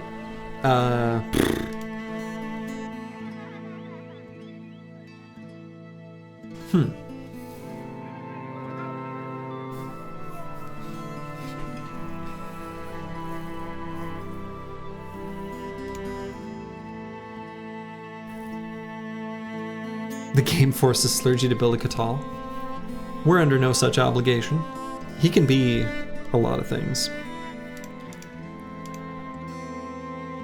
Fencer spotted. I mean, if you were gonna build a fencer, he'd be a good one.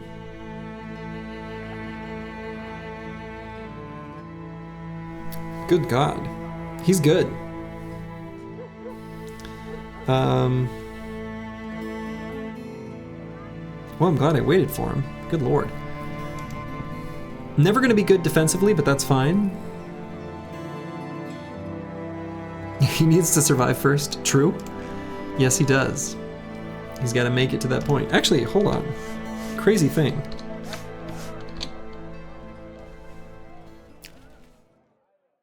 I realize by opening this screen I have cursed myself.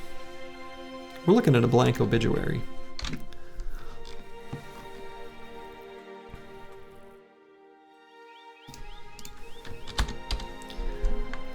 We'll see what Gunther ends up being. The tricky thing is we've got people who made requests for specific types of bros. Those are tricky to... I understand the desire. Sometimes you know, but early game you don't. So looking down my list...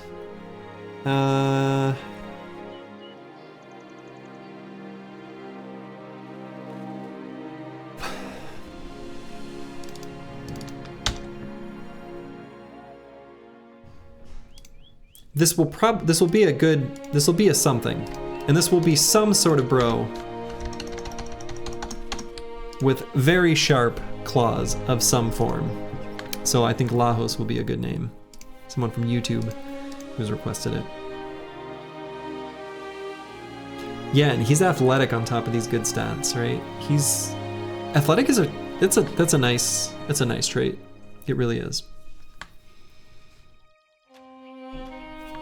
Who knows what he'll end up being exactly. Oh yeah, that's right, Southka Spirits, that's right. I can't keep YouTube and Twitch worlds. I know there's some, obviously, overlap.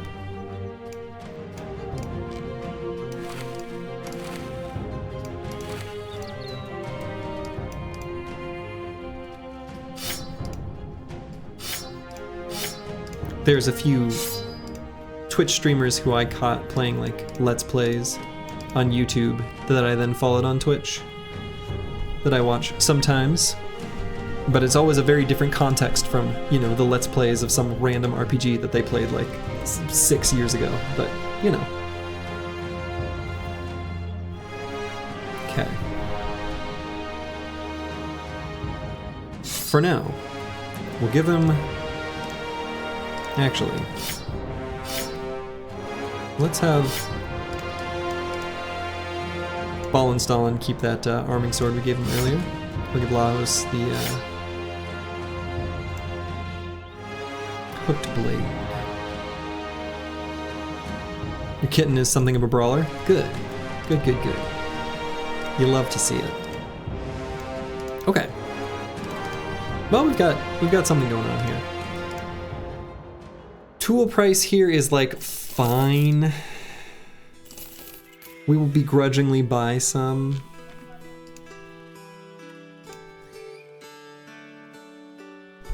And we're still good on food. I kind of want to see, again, if there's more pathways to these northern houses that we're opposed to. So I'm going to take this route slash road to the north. And we'll see what we see.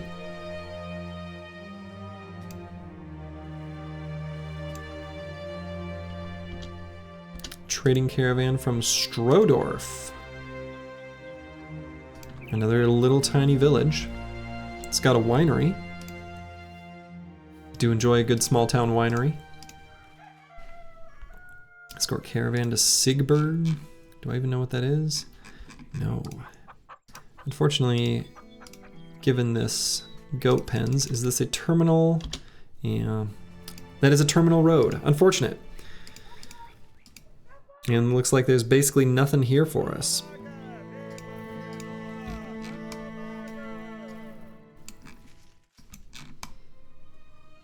Let's see, how many towns?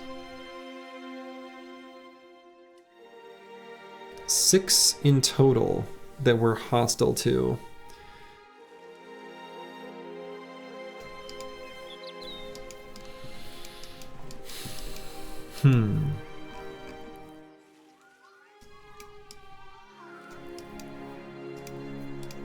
Still are yet to find a proper tier 3 city.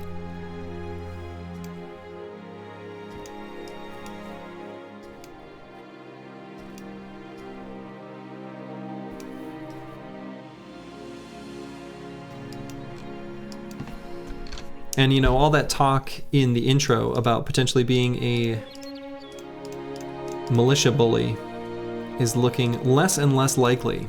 We'd have to take a minute to calculate the total power of the team. But, you know, we got 10 bros, so we're already at least 100 power. And then we got some level 5s and stuff in there, probably close to like 150. So only cities would send their militia out to us, so. Is tier 3 city the one with the castle?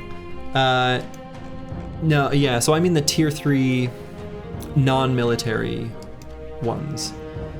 As far as the military are concerned, the T2 and T3 kind of look almost the same. Closer to 160-ish? Yeah. Yeah, it'll be something like that. I don't need to do the calculation now, but...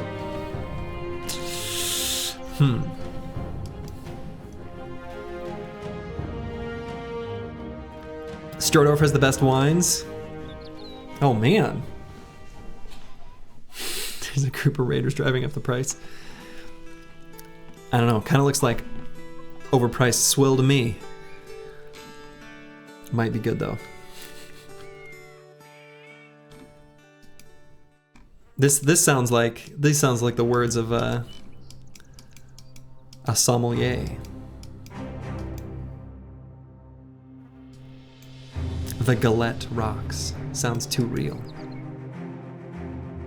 You make it sound French, suddenly.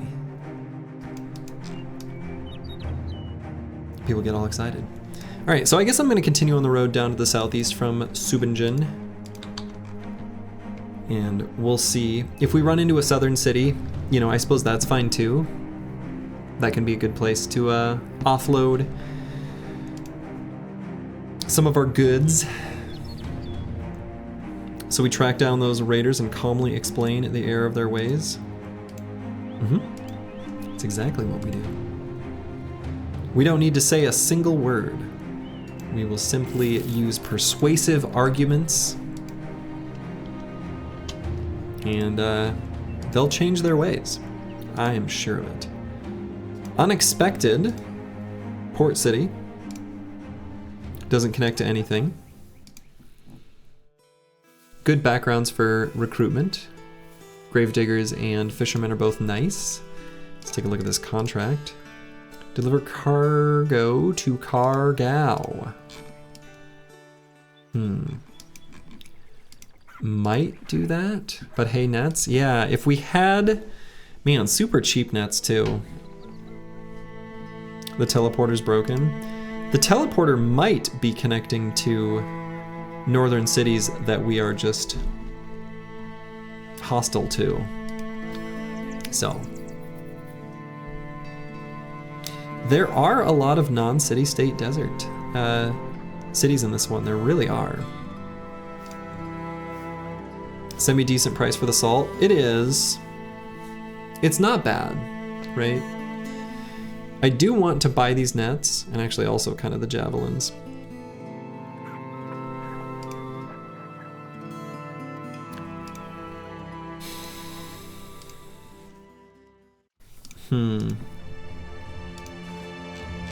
Yeah, the nets would be super nice.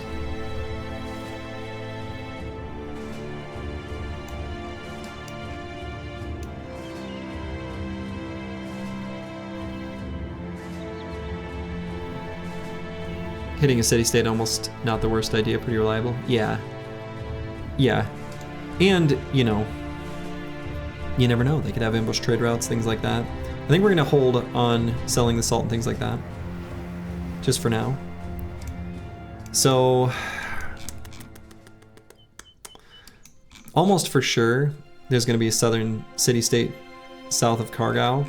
So maybe I accept that contract to deliver cargo there.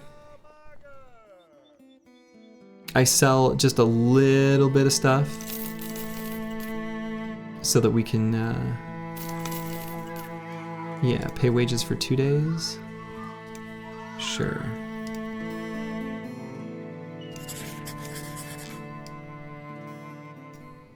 And we can take like a little mini jaunt through the Badlands.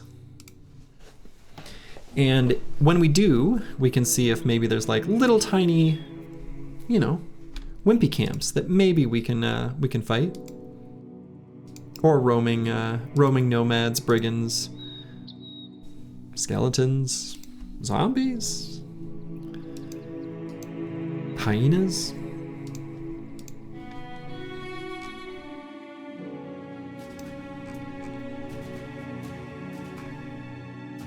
Or we'll just enjoy the scenery. The Fallen Star. If we get the Holy War, that will be one of the contested locations.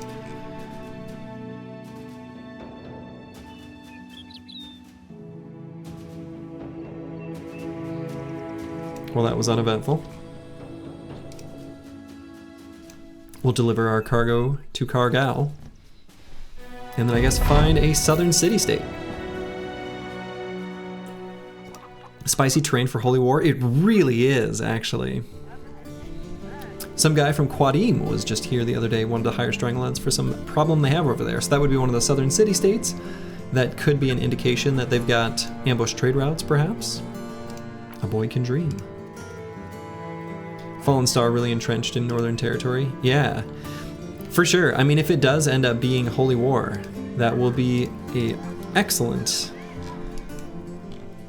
yeah, an excellent place to find lots of fights.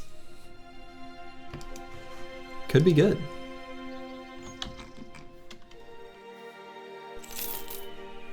All right, so let's head south.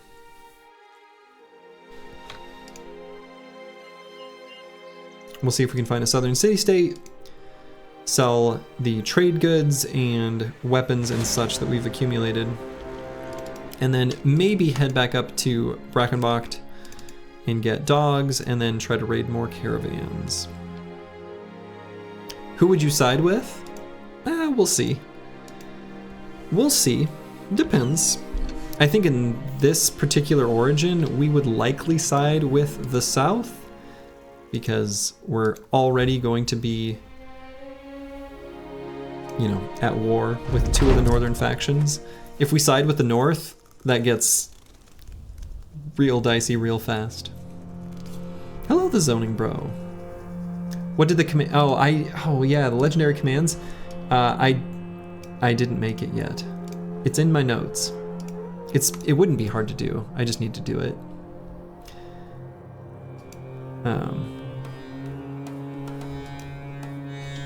I will make that command though. That will happen.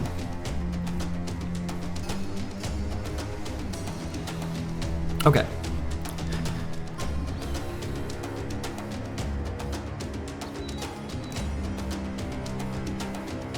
So I don't like the way they've all moved to the northern part here, so I think what I'm gonna do is I'm not even gonna spear wall because they ended turn and they'll be 3 hexes away. I'm just gonna move up and to the left and end turn.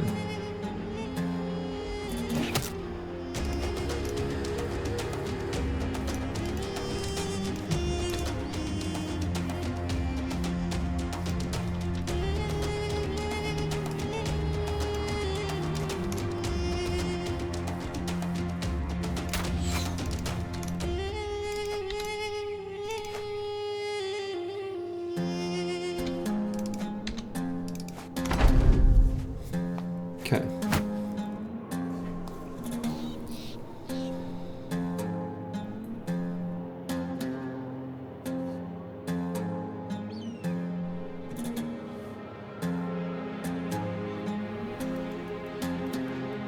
You like that that curved sword? Yeah. I also like that curved sword. I also like their armors.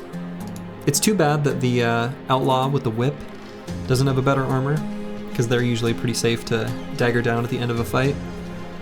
But Shamshir? I think so. Pretty sure that's a Shamshir. Pretty sure that's a Shamshir. Boy, that's hard to say.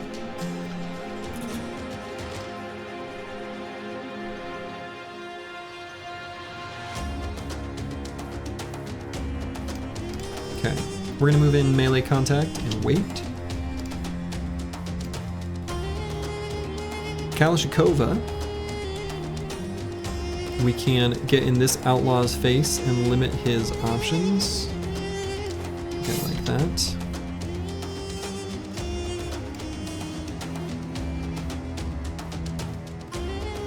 Eagledub can contribute to the surround on this outlaw. And then Master Maticus can fill in that spot. If Northern Raiders made it so that the combat music was always the Barb theme, it would be without doubt the best version.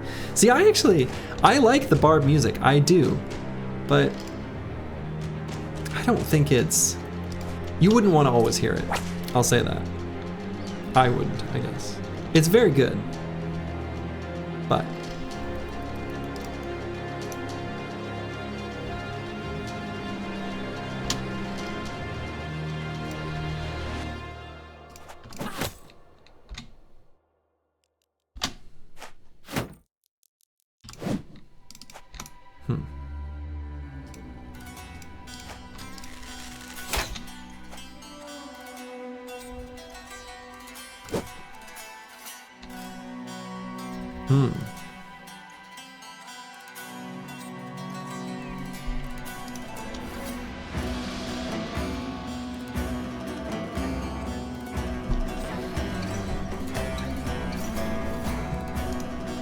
Yeah, since you became a merc company, you're not barbarians anymore.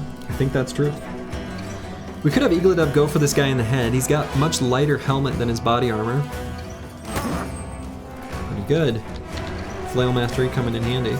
I think we are going to have Master Maticus and Odo-sama move up and both shield wall. Occupy those dangerous hexes.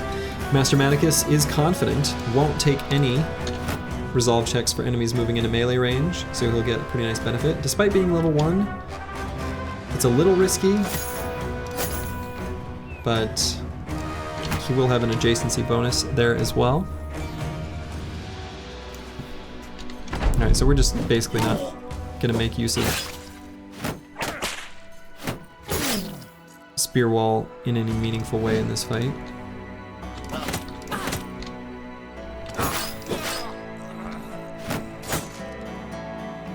Okay.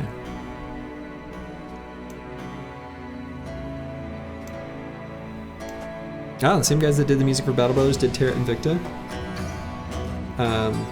Shoot, what's the name? Why can't I remember the name of the group?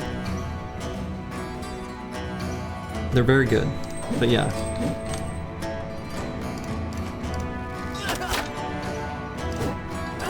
Breakdown Epiphanies. Yeah, there it is.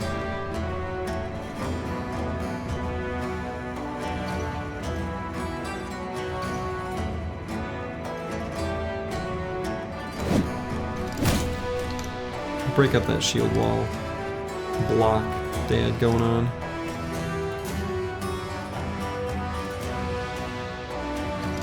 Screw it, let's break that guy's too.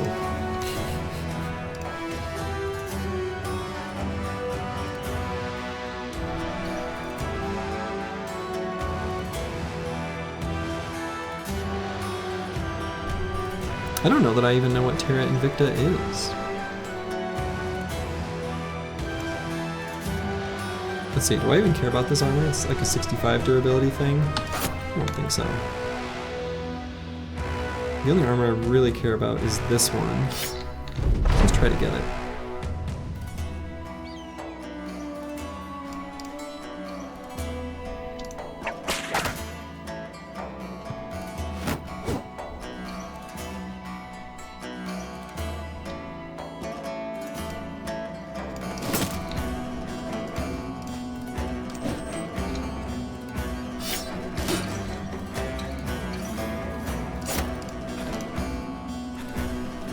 XCOM meets Kerbal Space Program meets Election Sim? What? What? That does indeed sound like maybe they tried to do too much. What the hell? That's nuts.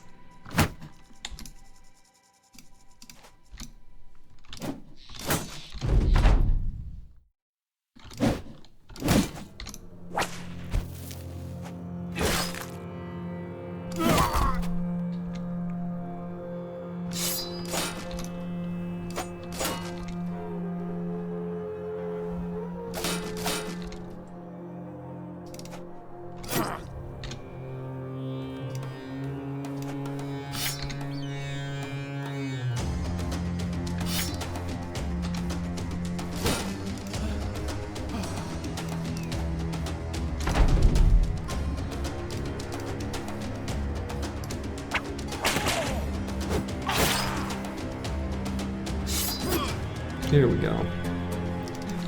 There we go. Apparently you lead one of the nations of Earth as you discover aliens, so you gotta make political and military decisions playing against the aliens and other factions. So, StarCraft? I mean, sounds cool though. I love that kind of world building, like, tenet of like humans accidentally discovering aliens. I've always thought that was, it's cool. There's a lot of like space within that to do neat world building, and then neat like gameplay type things too.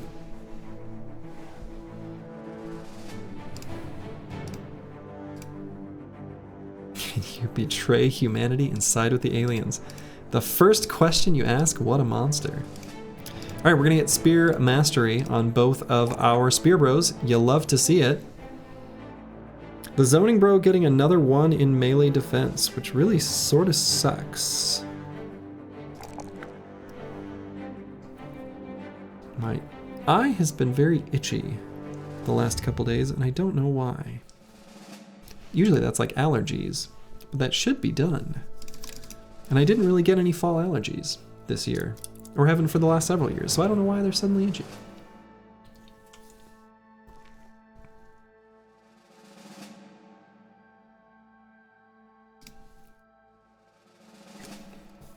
Have no fear, ball installing, I have allowed it. The auto mod catches a lot of things that I've got to manually let through. I was busy itching my eye. Let's see, I will grab the 3 in fatigue, I guess. Begrudgingly. I mean, maybe I could be convinced to grab the 4 in resolve. These 3s could in the future be 4s, but this 4 may not necessarily be a 4 in the future, you know? So I suppose it depends on what I think is going to happen to melee defense. You read a study that said 9 out of 10 scientists agree that spear wall is in fact the best wall. Actually, I'm pretty sure that study, it was 19 out of 20. 19 out of 20 scientists agree that spear wall is the best wall. There's always that one doubter out of 20.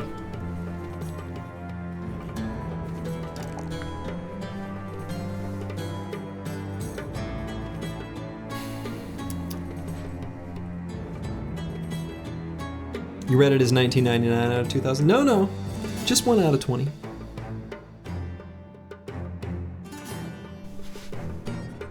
%, if you will.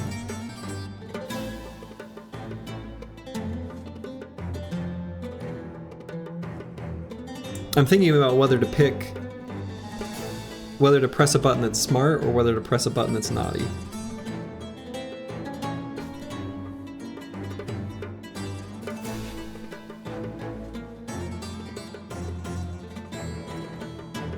Or to press an entirely unexpected button that no one could see coming.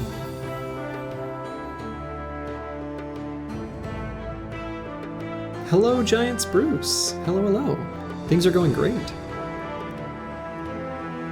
You know what we want to see? See, here's the deal. Ranged defense? Oh boy. Oh no, that's also an option. It's. I'm gonna throw a real curveball into this, I think.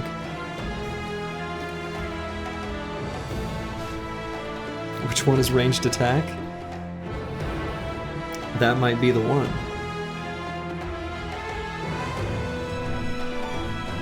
I mean, there's some choices here.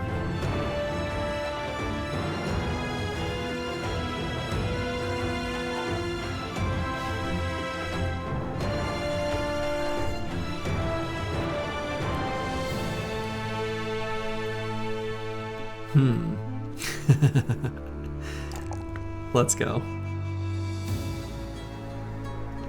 Range attack and give him a throwing spear to get a maximum 1 per battle use from it. Hey, the throwing spear, if you've got duelist and throwing mastery, that thing hurts. That thing does a lot of damage.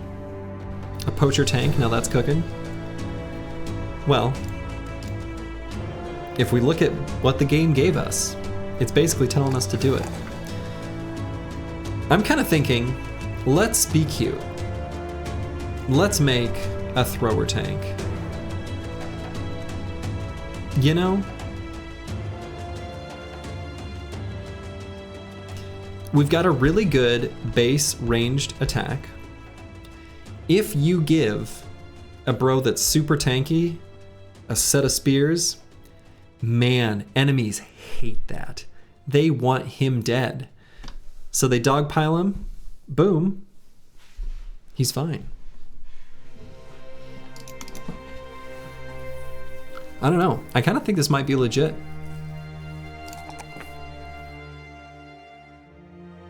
This bro's gonna be a Lovecraftian monstrosity of a build? Yes. Yes, he is.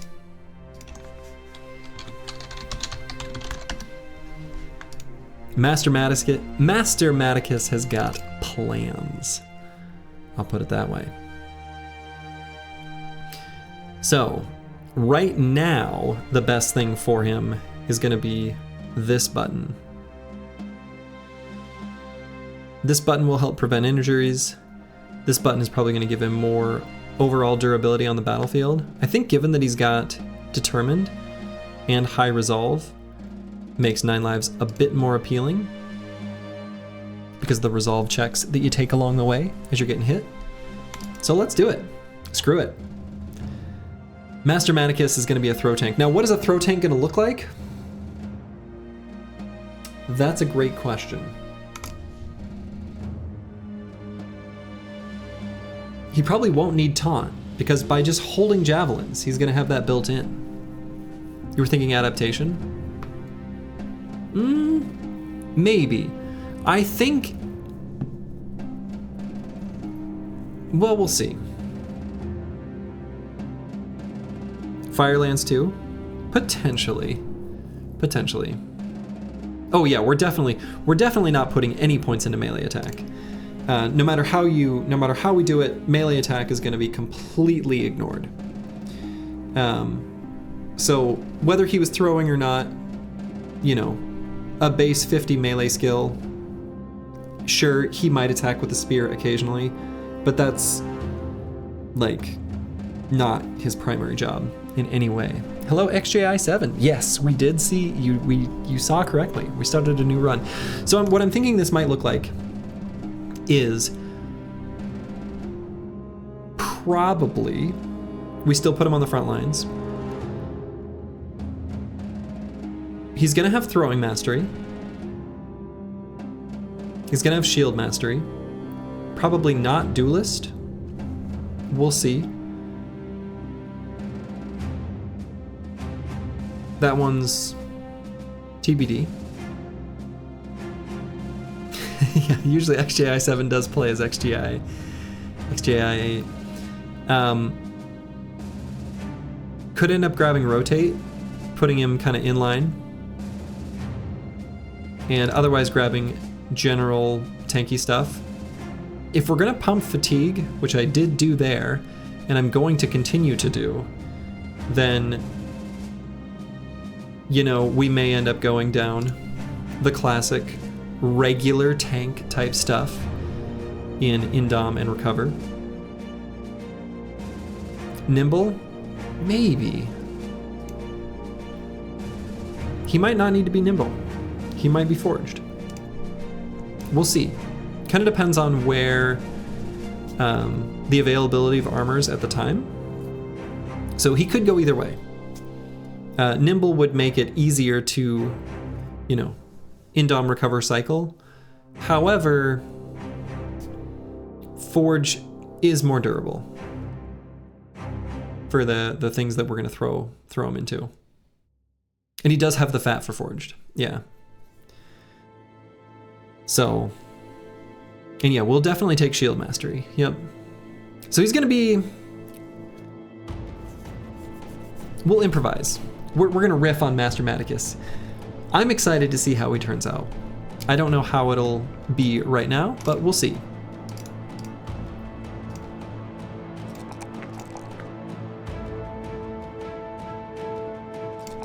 Kalashnikova. Looking good. Kalashnikova definitely ending up the much more defensive of the two between the Zoning Bro and Kalashnikova. As far as our Spear Bros are concerned, the Zoning Bro is, true to his name, gonna need to zone them out, whereas Kalashnikova, he's okay with letting him in, even though he's still gonna try to keep him at a distance. Okay, interesting. This should be fun. I'm excited to see how these bros turn out. You made it in this time? You did.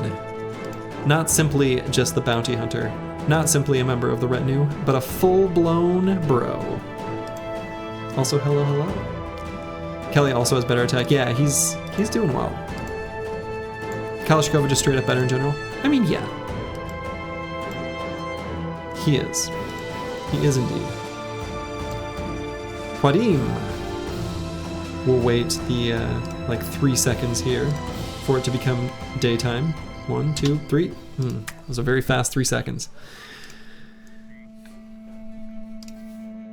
Got an assassin for sale with a fancy armor that I want. And another one. Probably can't afford them.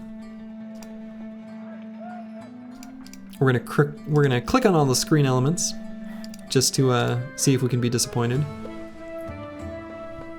As you do. Sale price here is great though. Look at this price for salt. Much better. And so the sale price is not like absolutely, you know, call your mom and be happy type levels, but it's good enough. Also, didn't put on that armor that we daggered down. Want to do that. Can put that on Master Maticus perhaps? And we've also got these helmets. What am I doing? What am I doing?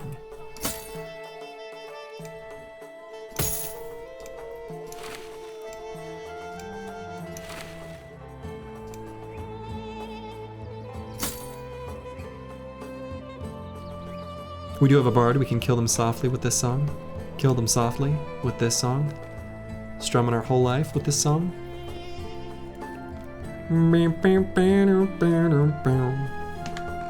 Great song. Too bad Lauryn Hill is kind of a nut job. But fame does that to people. And I think she had a rough go with her ascent into minor celebrity. Alright. We're just gonna offload basically all the stuff, including... Oh, I don't think I wanted to get rid of that Sapar. Shit. That's alright, there'll be more. I am actually, though, going to equip a Darga. There's already a 2.0? There's no 2.0, no. And I think I'm gonna sell all these crafting things as well. Guess I can hang on to the Gossamer.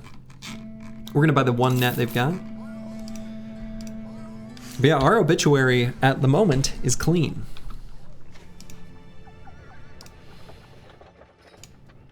So, do I deliver cargo to Cargao? I suppose I do. We'll buy a little bit of rice. And... could take a look at a day teller. I guess I sold everything off. We'll go with the 10. 10 bros is still fine.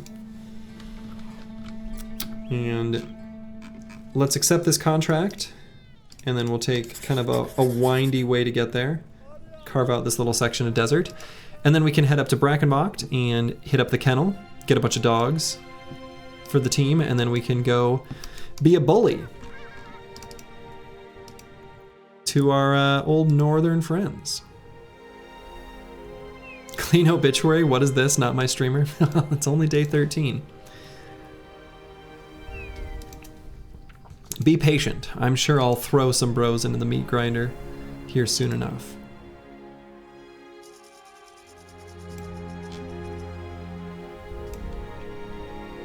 Could check out these ruined dwellings, I suppose. No pulley, please. Ah, but this is the kind of thing. Look at this cute little group of nomad huts. Wonderful.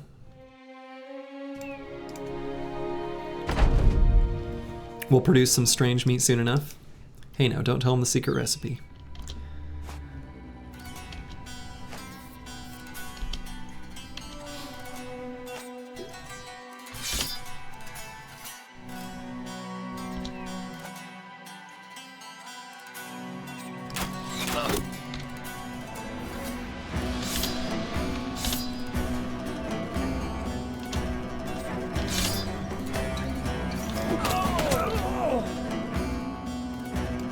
As in, we're the strange meat? I mean, think of it this way. When you attack a goblin camp, and they've got strange meat right next to the human skulls on top of pikes. Just saying.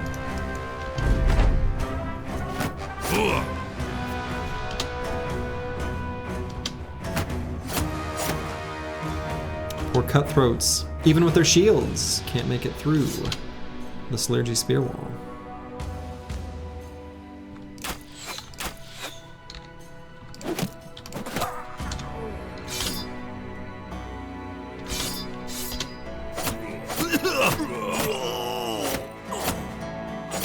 Lovely.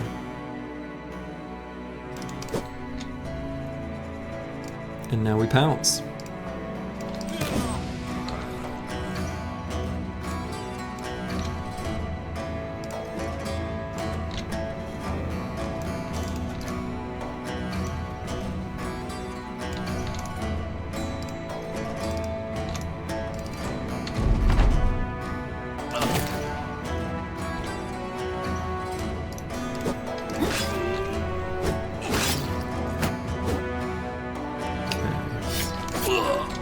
And they're all fleeing. You love to see it. No armors really to bother with, so...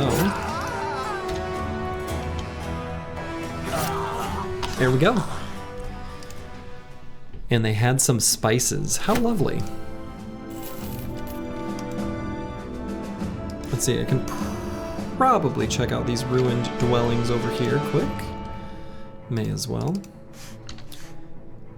Don't have any... oh my, renown unknown, okay.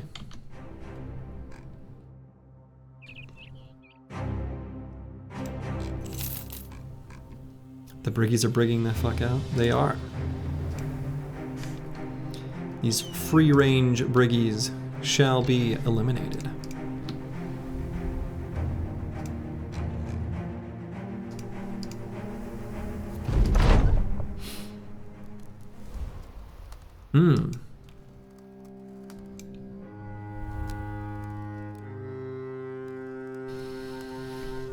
So we can see 8 of them. Our weapons are terrible for this fight. Is the cartographer ever worth? Never hired him, feels like bad tempo. I feel like the cartographer is okay. Probably takes a little bit too long to pay back.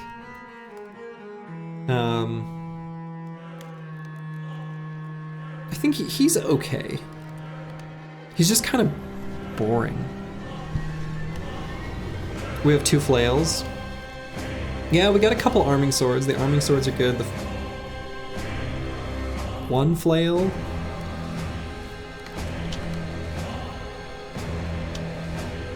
We could have Ball and Solon like drop a flail and have someone else pick it up. Is an option. But if I'm gonna do that, I have to decide I'm gonna do it now.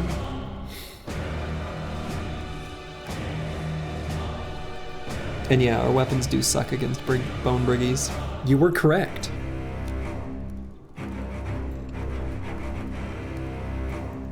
So we've got a flail we can drop on Ball and Stalin. Jemnuska's got a Morning Star he could drop.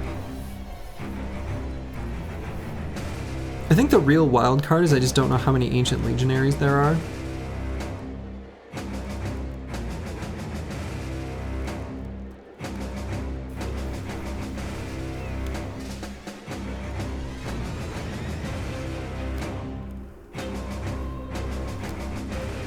Fearsome OP warning? Yeah. There's also that. Hollow Bones Part 2. Yeah, I mean, we don't have to fight this too. I of course can run.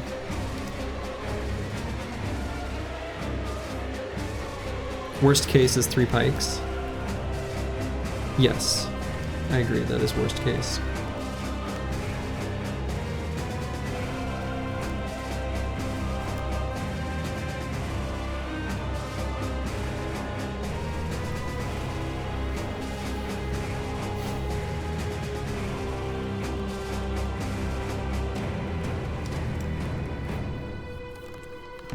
Best case is 3 dudes with no hats. True.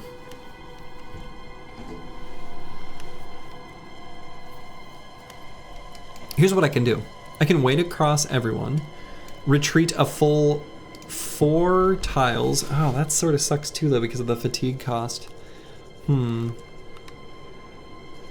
we, yeah, I was gonna say I could sort of see what's there, assess, and then do kind of the weapon drop, weapon swap kind of shenanigans.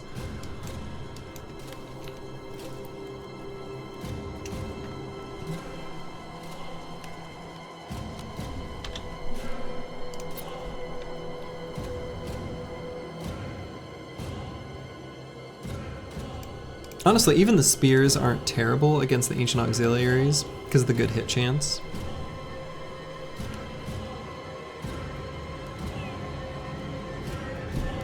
Ballenstollen says, I think we win this. I think we win this. I just think it's pretty easy for Fearsome to proc and for a bro to go to fleeing that we then lose, and that would be sad.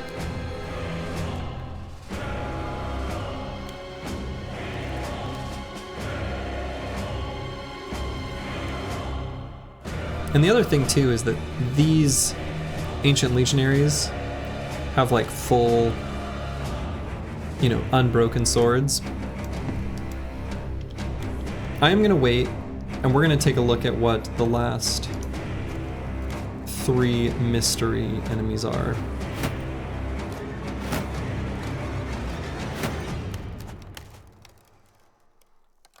Yeah, all ancient legionaries.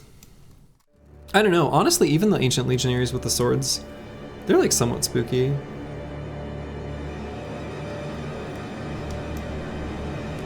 Yeah, the thrower really feels bad in this fight. We don't have any throwing axes, so they're like completely...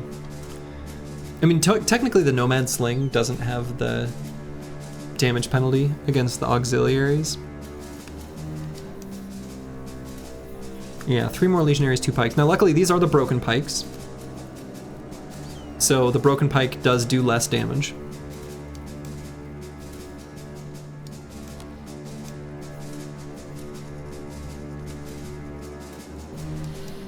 No, I think this fight might be fine.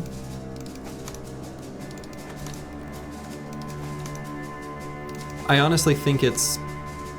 Oh, okay, I screwed up the zoning bro there. Anyway, I think this fight could be fine. However, the safe thing here, I think, is just to run.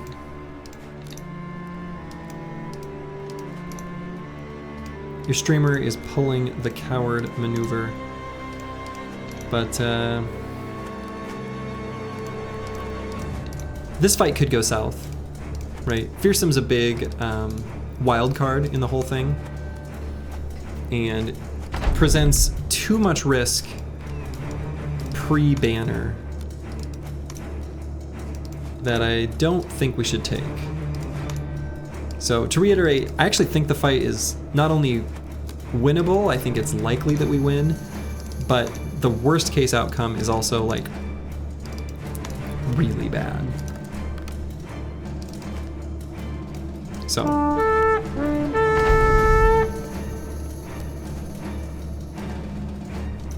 I was willing to fight those Orc Young because even if worst case scenario happened, then a bro just gets blown up by like a charging Orc that gets some good cleaving going. Here, I feel like worst case scenario is actually much worse. Also not huge reward. Yeah, I mean, who knows what's there, right? But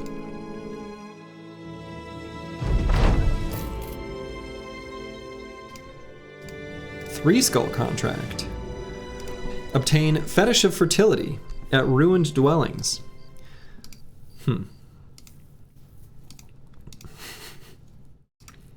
Well then. Pop quiz, what is 1 plus... oh my. Someone do that.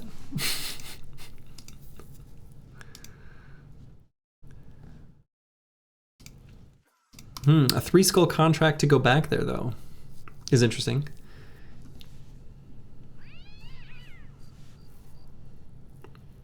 Well, now that, so it won't re-roll the loot that's there, but it will re-roll the camp. That's pretty good payout.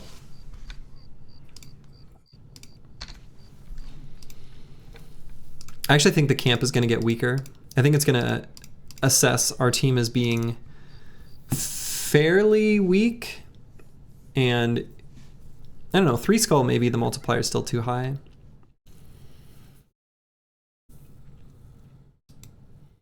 It's free 1k gold. Well, they only pay us at completion, right?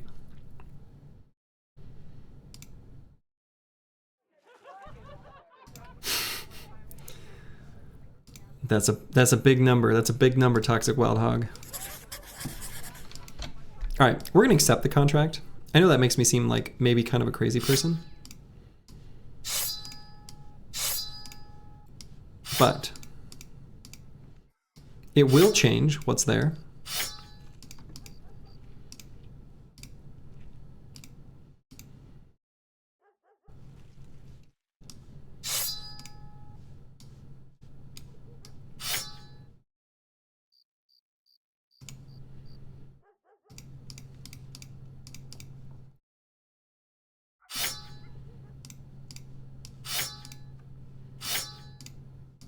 Okay.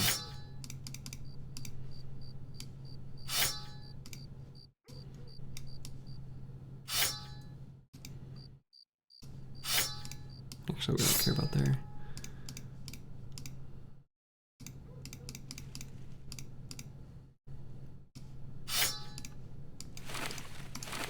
Okay. Let's go back there.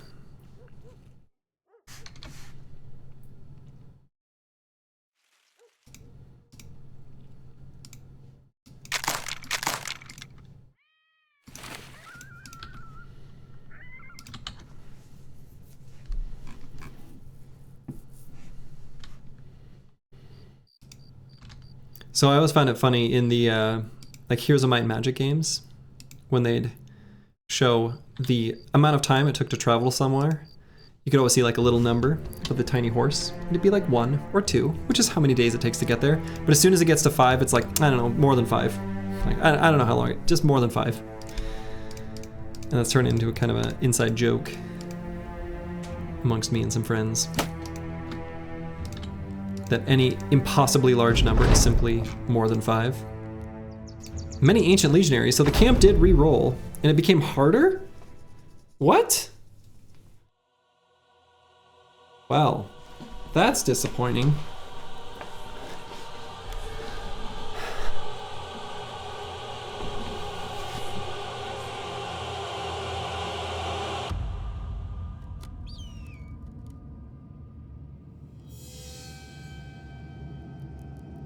Eight little skeletons. That's a big no. That's a big no way, Jose. The previous iteration of this fight was easier, and we ran.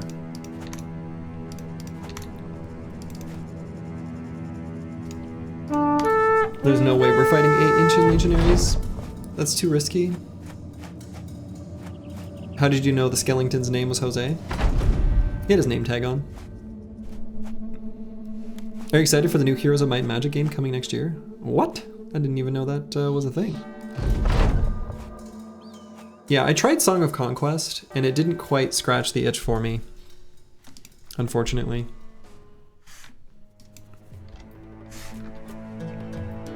Return to Cargo? What? Does that complete it? No. That feels like cheating. Really? I was just gonna cancel the contract. You can run from the fight? I don't know that I've ever... Huh.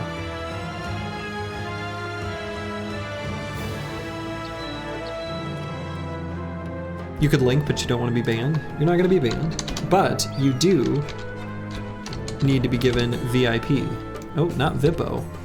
Hold on one moment. Giant Spruce, you can link now.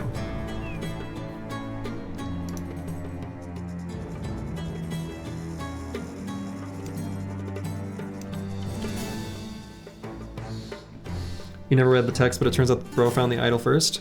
Well, okay then. So the fight is just optional?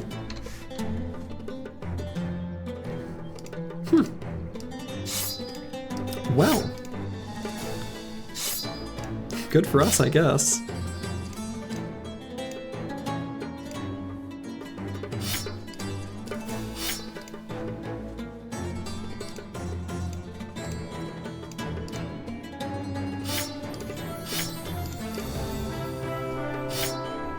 Okay. I guess I'll return and get paid.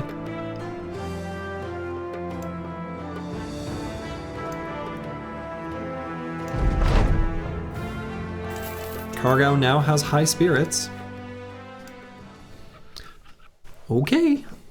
So we'll sell the spices here, I guess, and buy a bunch of ammo. Weird. All right. And maybe a cheap caravan hand, and we'll make our way to Brackenbocht. You're scared this Heroes of Might and Magic game is gonna just be a nostalgic cash grab? Yeah. Honestly, that is the perfect description of my exact same fear. I definitely feel that's the exact thing I'm afraid of too. Well said.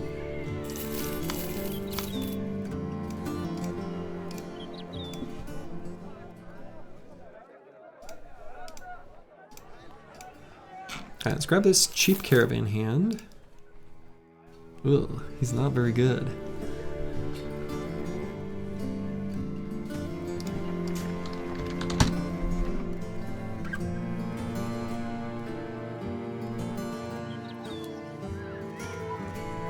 It's like they didn't do anything but cash grabs for 15 years since Heroes of Might and Magic 5. I kind of agree with you. Heroes 6 was so bad. I don't know, maybe it wasn't bad and I don't know. My experience with Heroes 6 was like, this is not good. It was a very, very negative experience.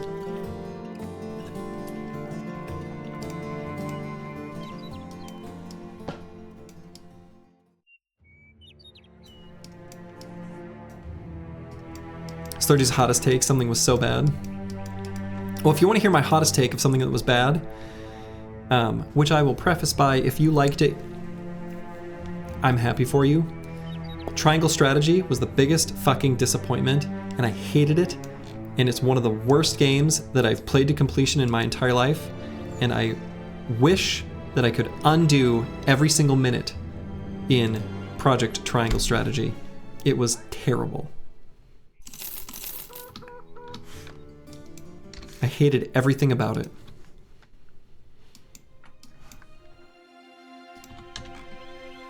So, that's a hot take. You have no idea what that game is. It was a game for Switch. I got real excited about it because I was thinking it could be some sort of a reprisal of the spirit of Final Fantasy Tactics, but it was just terrible. I hated it. I thought you were going to say something truly controversial like you hate Final Fantasy VII. No, Final Fantasy VII's fine. Why did I hate it? I hated it because it was trivially easy to trivialize it by just using, I think the character's name was Jans, who was the blacksmith or something like that. most fights, if the objective was just like defeat all the enemies, which, you know, fights had different objectives, so this wasn't universally true, but even on the very hardest difficulty, I felt like I had to play my like click across the map on every single pixel game, which was stupid. But then in battles, I could just take no damage whatsoever by literally making a ball of units, running in a circle, and baiting enemies up like high ground, setting a trap to shoot them to the low ground, and then making a full circle around the map and doing that again and again and again and again, and it was terrible. It was easy to gimmick degenerative gameplay in a way that felt like you were kind of playing the character right. It wasn't like in Battle Brothers where you go out of your way to like, you know, lure third-party camps and stuff like that. Like that's degenerative, but you have to like, I don't know. That's sort of going out of your way to do it. I felt like doing it in triangle strategies, like how you were kind of supposed to play it, because it was like tactical and on the map. Hated it. Hated it. The game was, on the hardest difficulty, too easy, but in a way that was terribly unsatisfying. Because you weren't going to win in a straight up fight. You had to kind of gimmick the fights on that difficulty setting. Unless you like knew stuff about, you know, the game in a way that I don't. Anyway. But you played the game 100% to completion. Yeah, I didn't do like 100%. I didn't do the like super happy end. I did my end and was like, this is fine.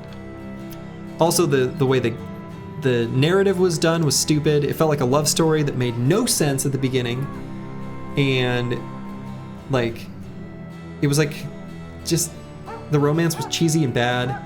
The voice acting was unnecessary. I know how to read. I don't know. It was just bad. Didn't like it. Hated it. And I spent a lot of money on it. It was kind of an expensive game.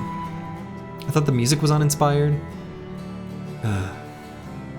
And yeah, I just felt obligated because I was so excited about it.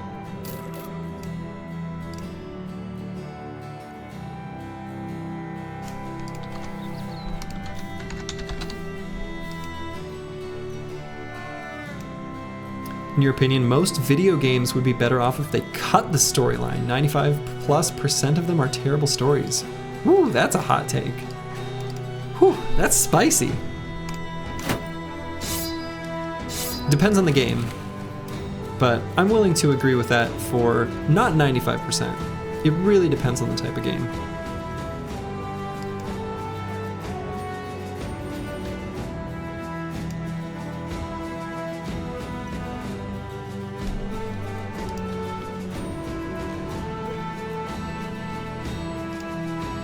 All right, let's get some friends for the team. We'll go to 3 days worth of wages. We're gonna use these dogies and use them to help terrorize the locals of the north.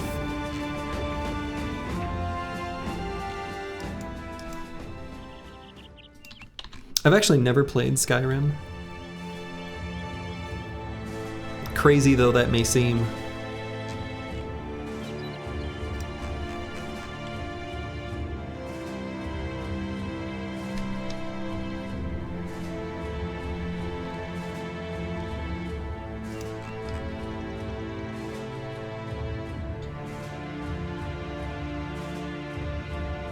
Anyway, but if you liked Project Triangle Strategy, I'm happy for you.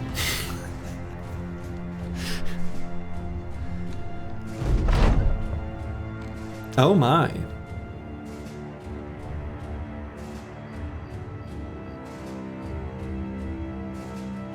This lady's grandpap fell down the well. But we can't help him.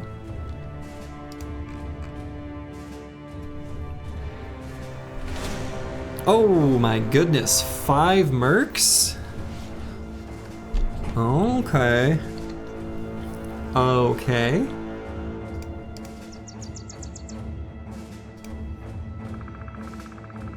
We did just get a bunch of dogs. Can help us get surrounds. We've got one net that we picked up from that southern city. Could help us dagger down an armor. Well, would you look at the time? Indeed, indeed. Stories do not belong in games. I think it depends on the game. It depends on the game. Some games feel like they're obligated to a story, but don't really care about a story, and then they create like a half-baked version, which I do think is worse than a well thought out narrative that has ties to the gameplay.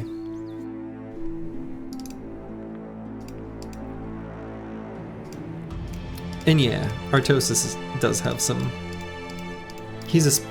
Artosis is a special boy.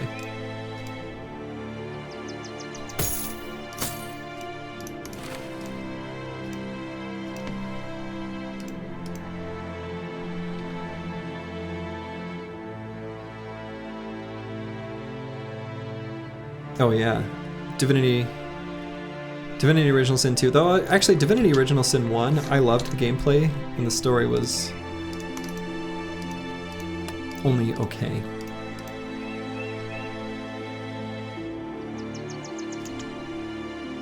Oh, they're running from me. Okay, we're gonna let them run. Oh my goodness. Okay, so first things first, we're gonna fight the trading caravan. Jesus. All right, now there's webknechts. Oh my goodness. Whoa, whoa, whoa. All right, first things first, we're gonna fight this caravan, and then we're gonna chase down these mercs, because, well, because we can. We do what we must because we can. For the good of all of us. Except the ones who were dead. Actually, I feel like Portal is a good example of a game that didn't need a story and kind of had a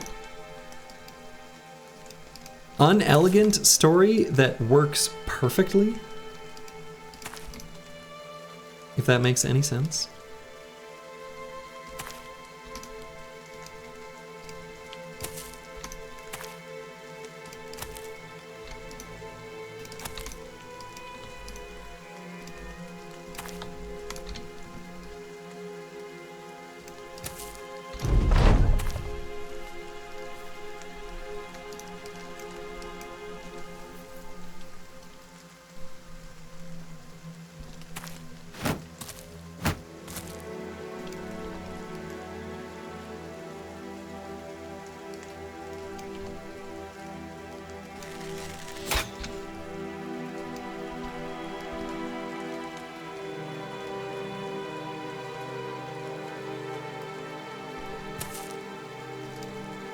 I think we're just gonna let these caravan hands take this hex, because then we just blow them up. We don't need to spear wall.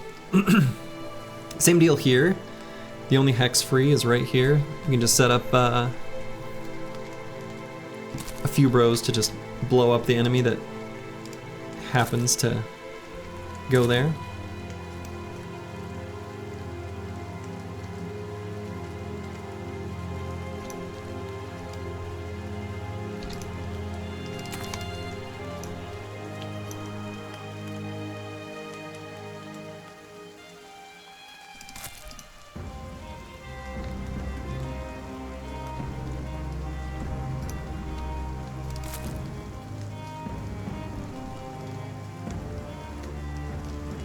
Okay. I'm gonna spear wall though on the bottom with Kalashkova.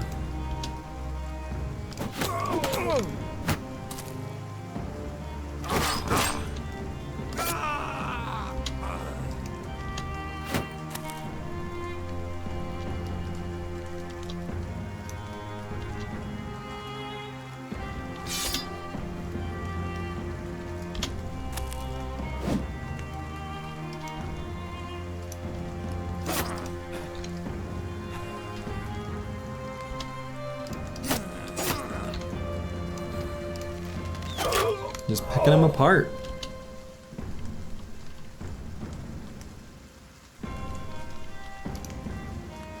Ooh, good characters does not equal story. think I agree with that.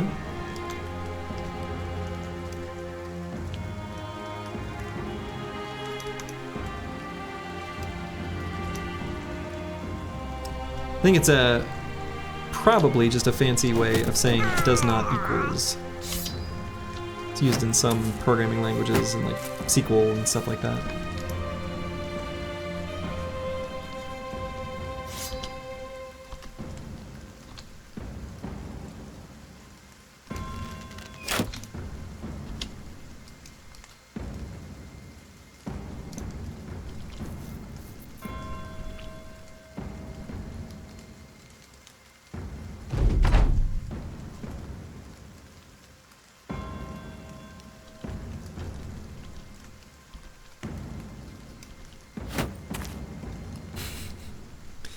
Caravan guards just slowly pushing their way up.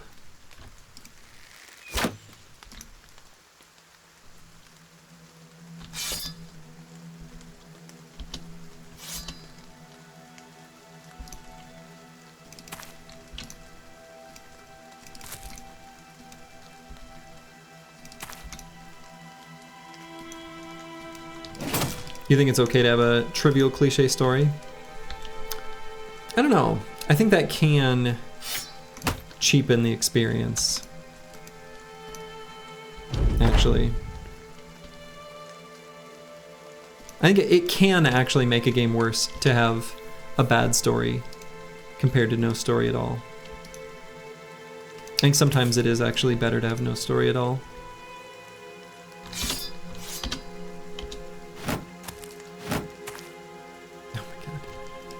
Caravan guards, please. Just fight me. I think it's because I moved too close to the donkeys up top. I can run away.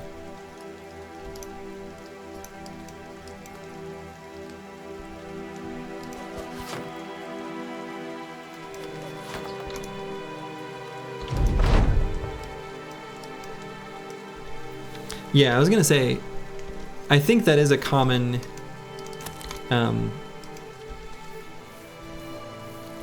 thing is that like imagining all effort as being, you know, equal not only in price, but in interdependency. It's pretty easy to write a story alongside a game, relatively speaking anyway.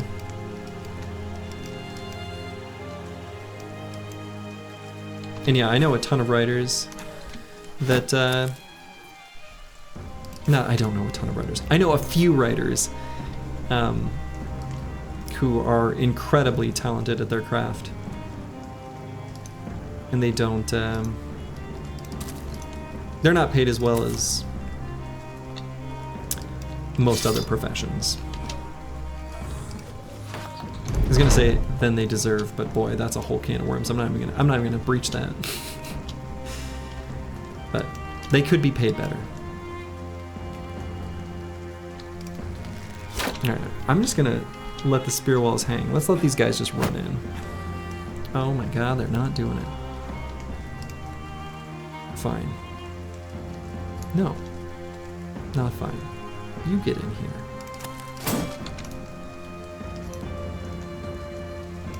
You're pretty sure most best-selling authors probably make less than managers in IT? That's probably kind of true. I don't know about...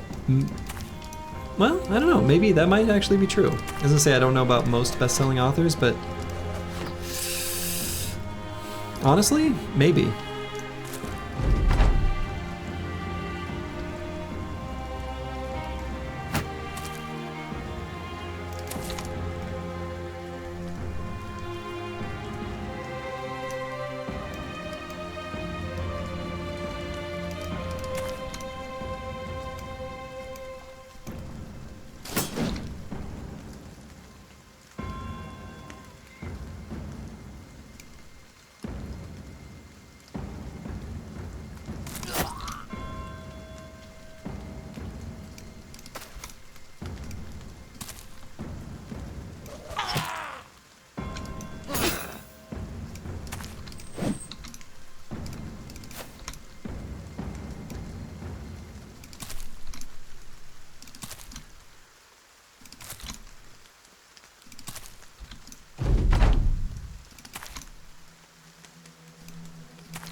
Boy, these caravan hands, they are annoying. There we go. There we go. Hollywood doesn't pay particularly well, especially since it's in California dollars. Man. You gotta move, Sins. You gotta find a new place to rest your head, where you don't get run over. Alright, that took forever. But we did it.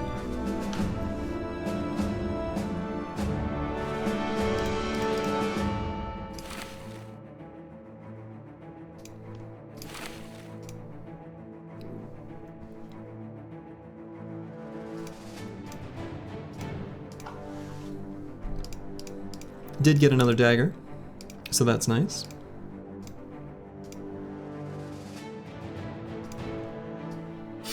Give that to Lajos here. Look at that, you're still alive? You are! You are. A 3-bedroom house is 1.5 million with a 1,400 per month HOA. That is completely insane.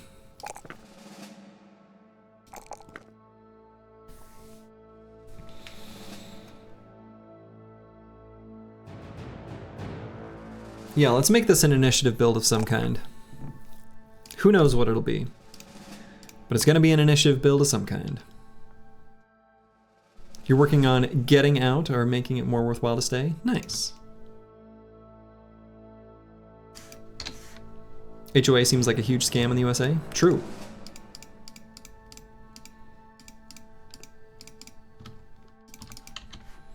Actually, I feel like the ones you really gotta worry about are the little teeny tiny HOAs, because those are the ones that are just merely to enforce rules and they give you nothing. No snow removal, no nothing. Those are the real scams. All right, I'm gonna use the restroom real quick and then we're gonna pick on some mercs. Be right back.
All right, I am back. And yes, Akibio, that is my exact thought on HOAs as well.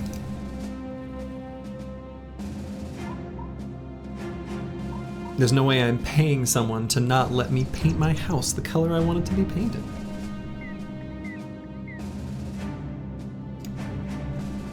Alright, let's see what the terrain's like. Oh my goodness. The terrain is very much to our advantage? Only if we seize the opportunity immediately. And then we let them get the first round of attacks. Yeah, bill hook and a warbow.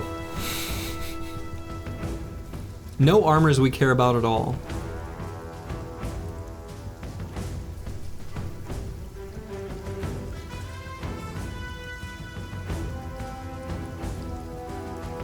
Is that a fighting spear? The hell is that? That's just a boar spear, yeah. New hat?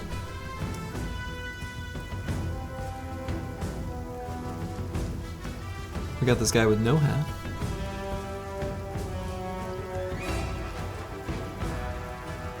This mercenary already passed his turn? What? Why?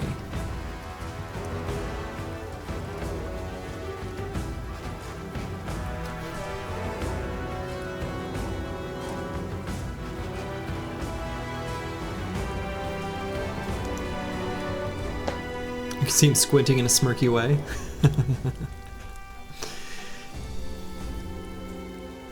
No, Grib, you got hired. You're already on the team. You're somewhere. Yeah, there you are. See?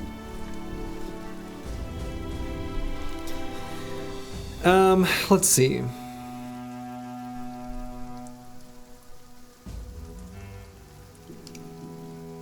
Need to decide if I want to just run forward or let them come up to me.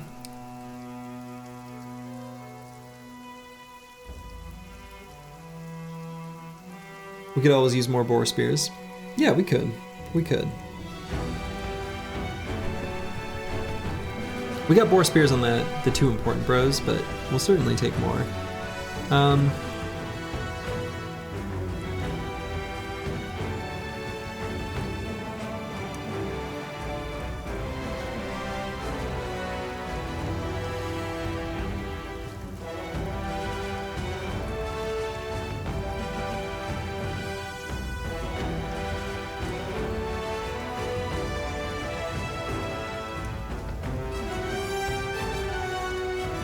Yeah, the heater shield would be good too, for sure.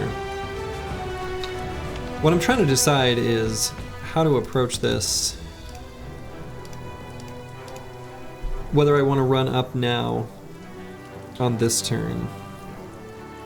I guess it's really just Eagledub.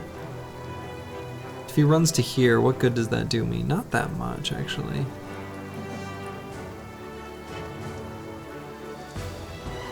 So I think I wait. I let them come to me. I think they'll consider me to have ranged advantage. Just kidding. That guy's got javelins.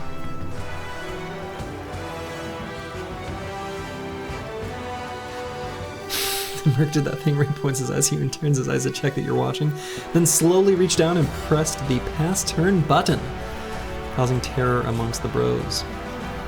You may be right.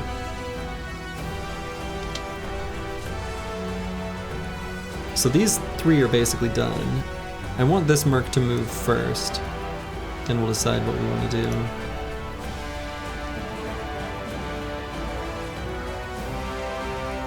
Yeah, so let's just pass. Pass, pass, pass. Alright, he just went to there? Huh. Battle forged with leather armor. Yeah, mercs are silly. Mercs are silly. They just are.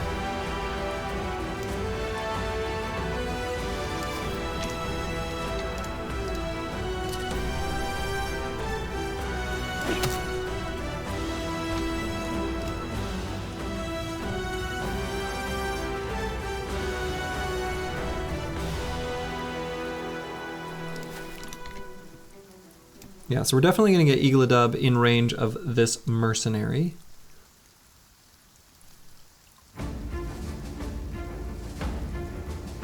Making him for a fireball spell.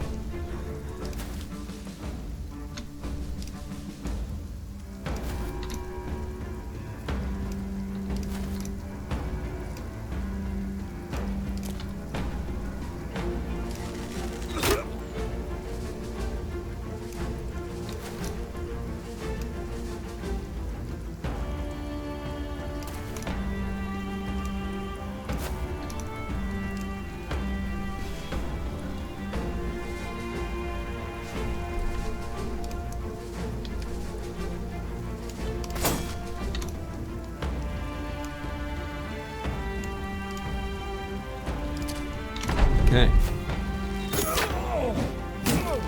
Oof. Wow, Master Maticus.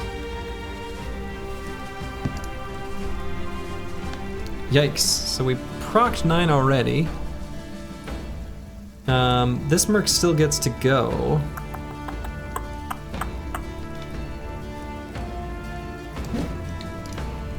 I'm gonna try to do as much damage to him as we can.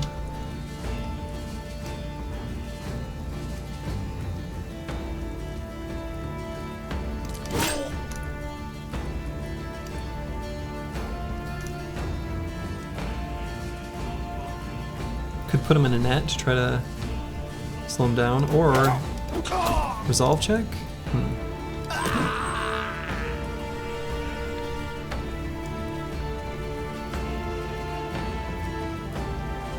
I don't know if there's a different target we could give him that would help. Maybe not.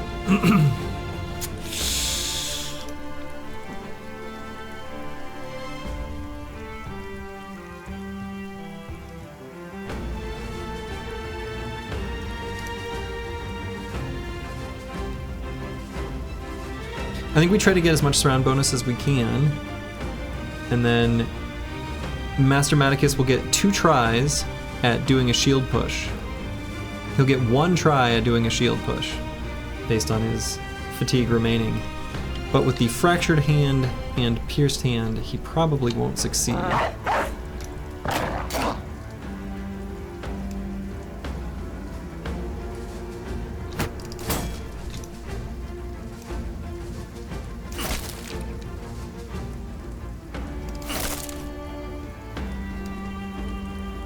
The zoning bro is getting zoned.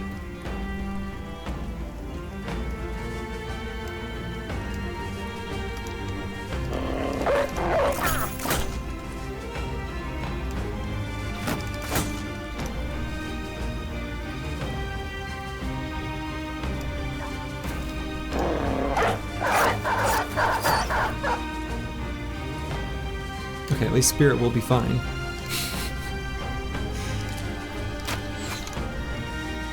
Shield push? Hey.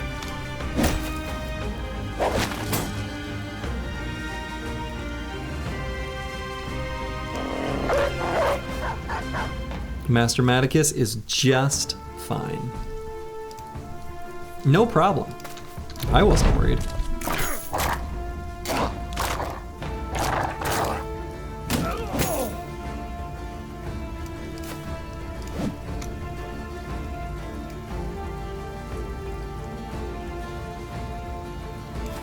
Spirit might not be fine. Spirit might not be fine. Also, hello, Corvus Correct. But we've got a trick up our sleeve to maybe save Spirit's life.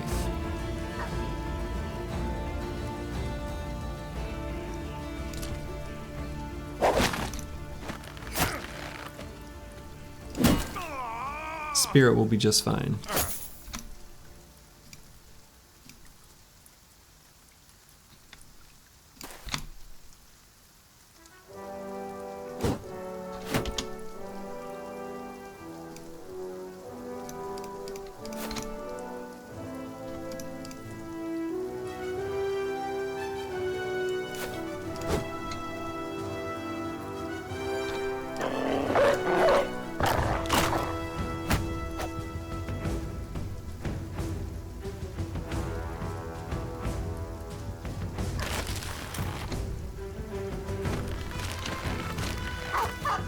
In fact, Spirit is not only just fine, Spirit wants blood. Spirit's...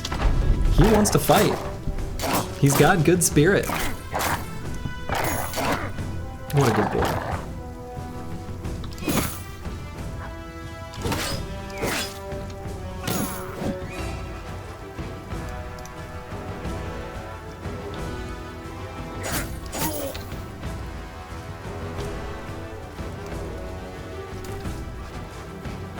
Nice.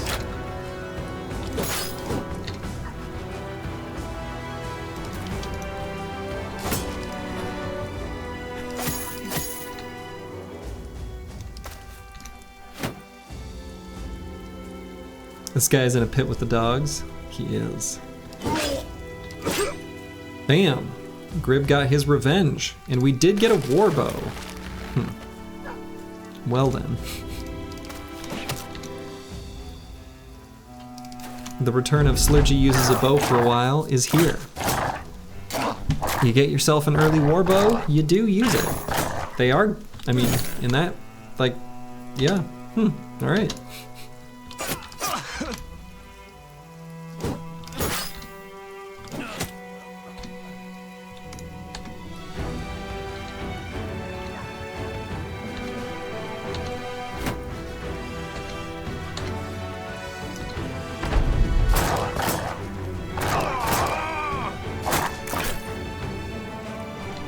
Otozama, finish her. Can you show your stats after the fight? Sure can. What kind of a bro are you? Kind of a pleb, if we're being honest. We got the heater shield. We got the bill hook. We got a couple fancy hats. Got the war bow. Got some boar spears. Got the morning star. Pretty nice. Got some jabs. Grib. Well, you've got this bruised leg and broken nose, so that is artificially lowering your initiative. But yeah, you've got a nice big chunky pile of hit points. You've got a perfect trajectory to the path of getting paid 18 crowns per day to sit on the bench. But you're well on your way.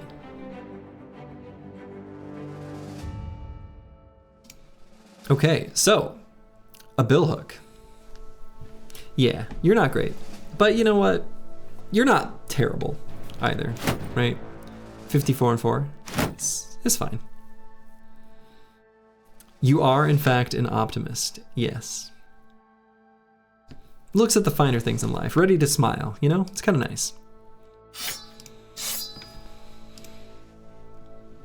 So, bill hook.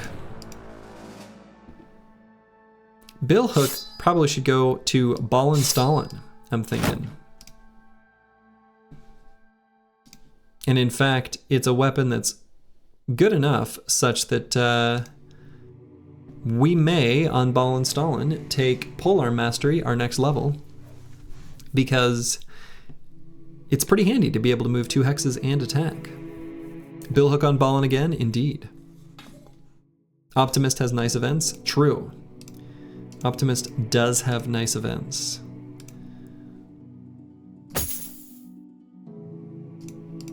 Alright, so let's get some fixed up armors on the front line.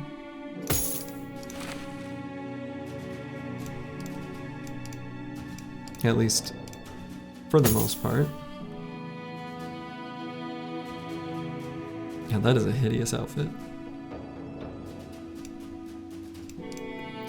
And would you look at this? We've got ourselves a warbow?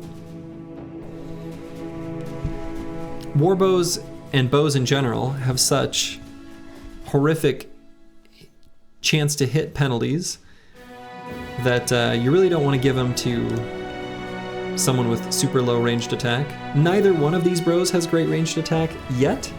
Fast adaptation will certainly help. But the realistic situation is pre-throwing mastery and definitely pre-duelist, the warbow is going to do really good damage. So it will be good if war starts. True.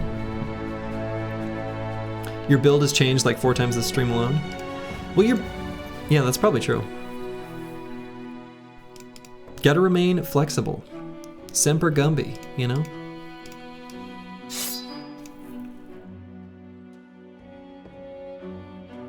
Xerxes might even grab gifted level 5 before throwing mastery.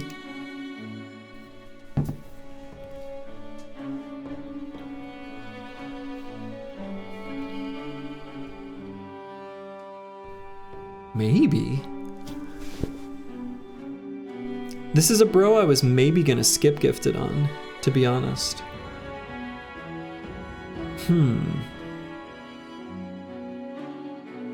You got a noble contract asking you to destroy Sheks. What a name. Yeah, that's a one of the goblin camp names. It's pretty great. What do you think about crossbows?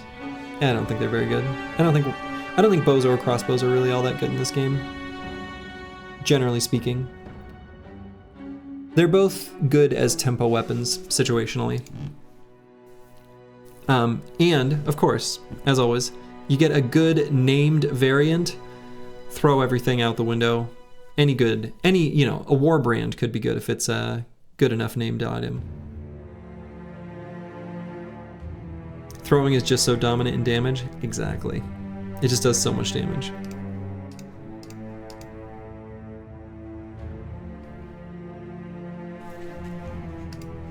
Shek your booty.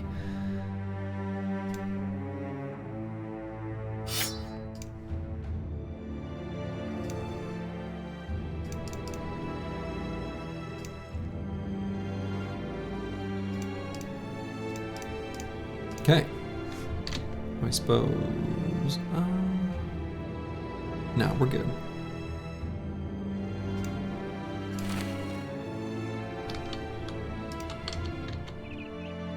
And let's make our way to Adlerstein to see what's going on there. To get the best of both worlds, try throwing the warbow at the enemy. I will say, even though they're not, you know, the games aren't exactly my cup of tea, but the, oh shoot, what was that? What's the name of that game series? The like kind of RPG with guns. Oh, damn it. Anyway, one of the reload mechanics is you throw your gun and it explodes. It's like ridiculous, but in a good way. What are the name of those games? I think they made a movie and it was bad. I've not seen it.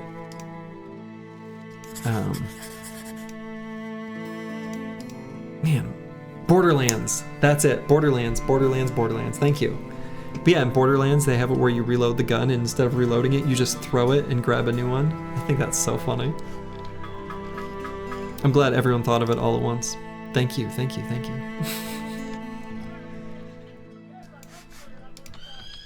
My brain simply couldn't get there.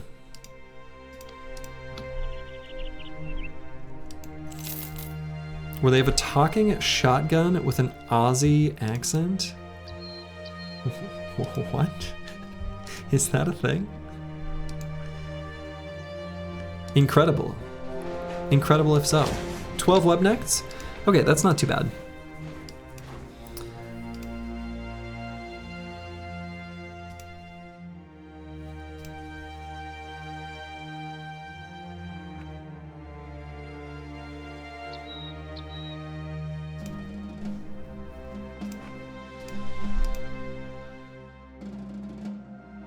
We're going to give Eagledub a spear for the time being.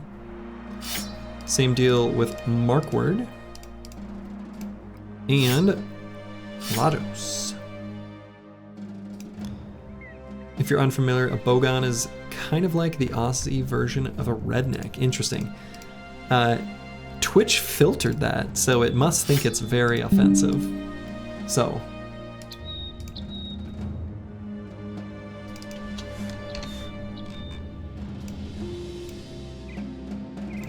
All right. Let's do battle. And actually, let's put a new shield on. Goes without saying, but the shotgun swears a lot. Yeah, I'm not too surprised by that. The Australians that I knew back in the day when I lived in Korea, they were pretty good at swearing. Very good at it. And they have words that to them aren't even considered swear words, that to me are. That I had trouble accepting, maybe is the right word.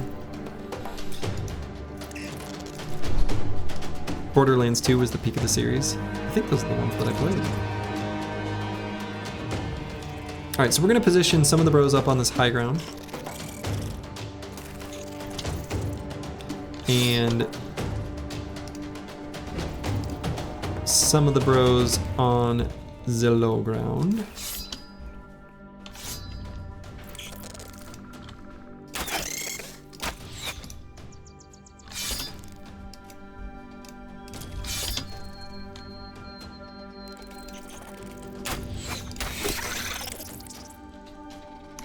And we poke to spooters.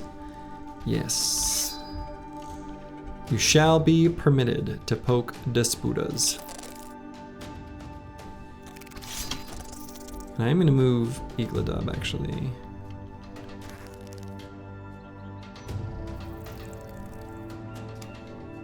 To here. We have a sort of context-based approach to swear words. Something could be a friendly greeting or just a terrible insult, and it just depends. Yeah, I think that's true kind of everywhere. I think Australia just takes that to its like most extreme.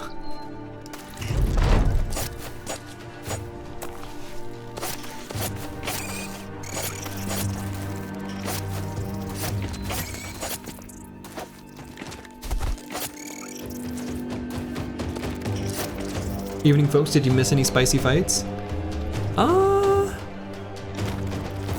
Nothing too crazy, actually.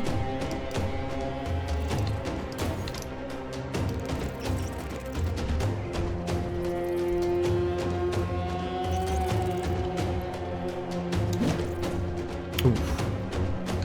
Missed with the billhook. Dang. Ran away from 11 bone briggies like chumps. True. That did happen. And we were chumps. No doubt about it.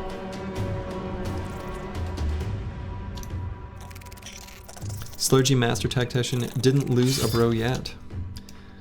I don't know about any of this Master Tactician business, but Slurgy has indeed not lost a bro yet. Not yet.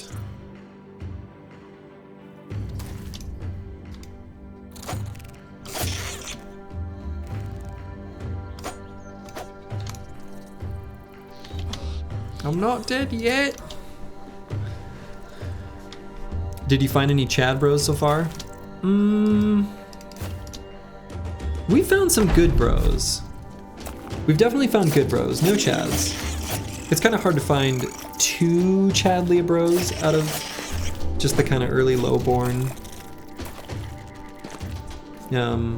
We did find some good ones though, for sure.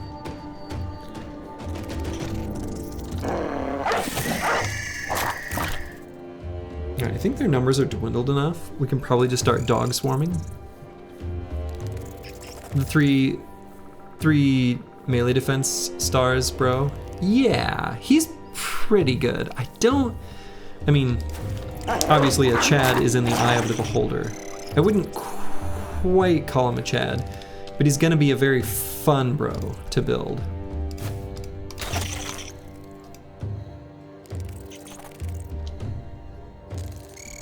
So, there is that.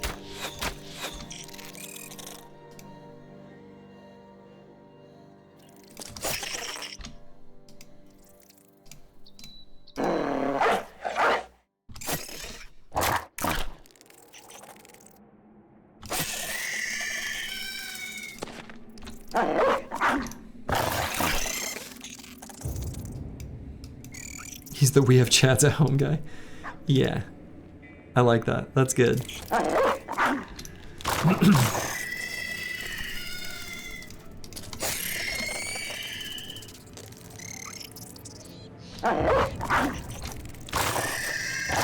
So instead of breaking our bros, I don't know why I said that so weirdly. Instead of breaking our bros free from the nets, we've just unleashed dogs to do the fighting for us.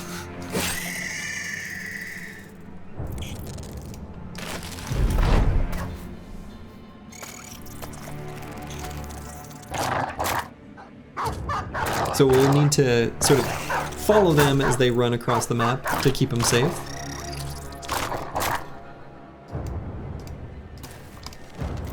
But pretty good way to fight off a big pile of spooters.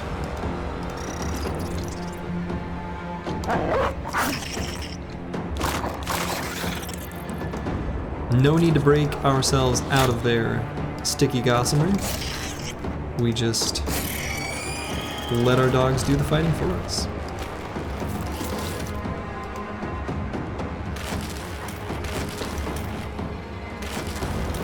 Because because we certainly can't break ourselves free. And it looks like they are ready to run away.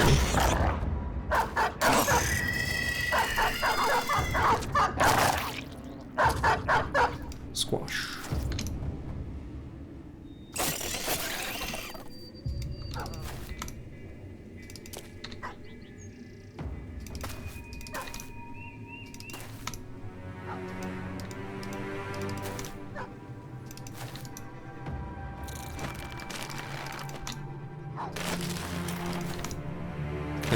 Breaking these guys free, but realistically the battle is really quite over. I think basically all of the webknechts are running away except for these two that are getting swarmed by our little dog pile.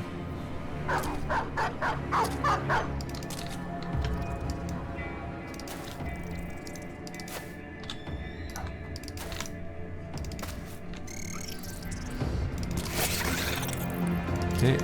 Only 2 ones remaining are down there at the bottom.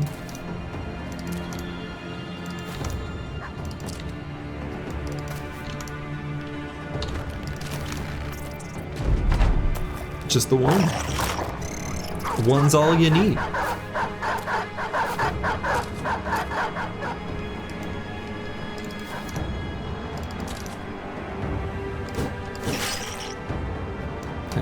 I think I can just pass the turn. I'm confident that the dogs will be able to do this. There we go. All right, I was about to be eating my words in disappointment, but they got there. The doggies got there. All right, so back to Adlerstein. Markward, who we have designated as bad, has leveled up. If his resolve was truly 36, I would pump his resolve here. Because he has the brave trait, it is actually 41. Good enough for now. We'll go ahead and do hit points and grab fast adaptation on this bro. Grib.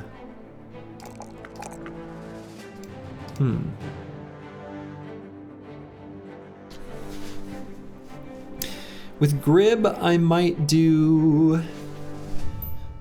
Here we will grab Resolve.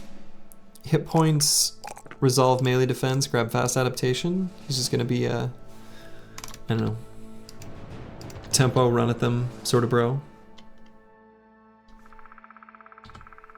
He's the cool kind of bad though, like MJ. Grib looks like a meat shield. Yeah, he's got a big old pile of hit points. That's true.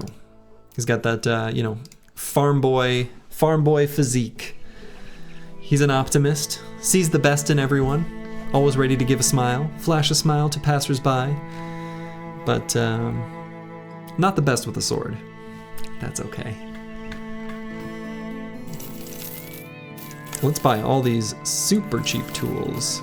I don't know why I just clicked those ground grains. That was like... I shouldn't have clicked that button. We don't need food at all. Luckily we got those medical supplies from a caravan earlier. Those have been excellent. He's better with the ladies. Oh yeah. A good old farm hand. Sometimes you just need a strong boy, you know?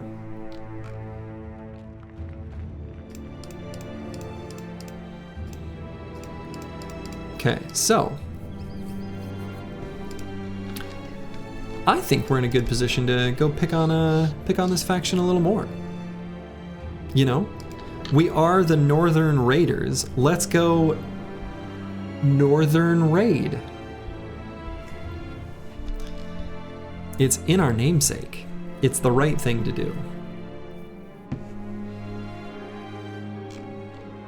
Still not going to be able to fight any Northern noble armies. That's going to be outside our capabilities, unless there's one that's super banged up and really low, you know, diminished in number. That's really the only condition we'll be able to fight one. But, you know, more caravans, we will certainly fight.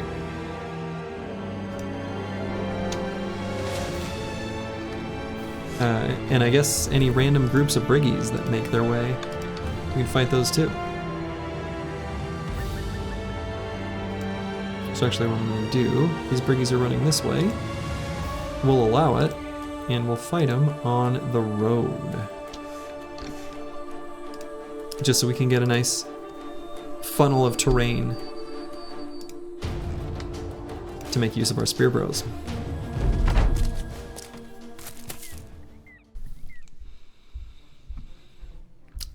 I see a few briggies that have very poorly selected headgear.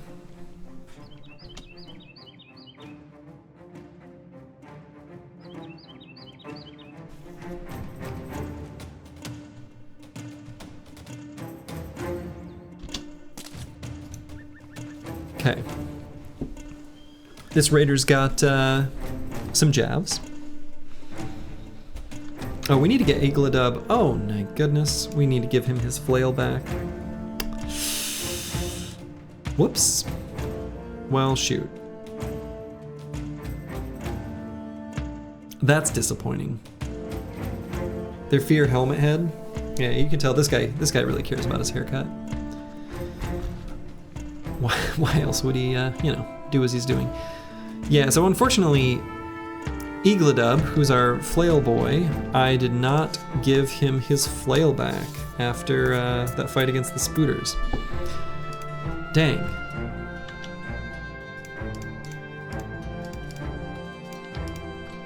Worth just retreating? Nah.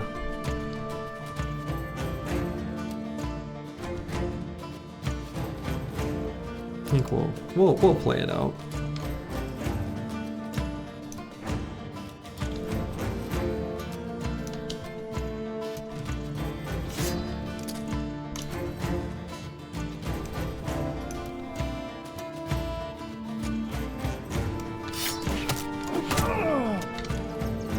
Nice. That guy in the head.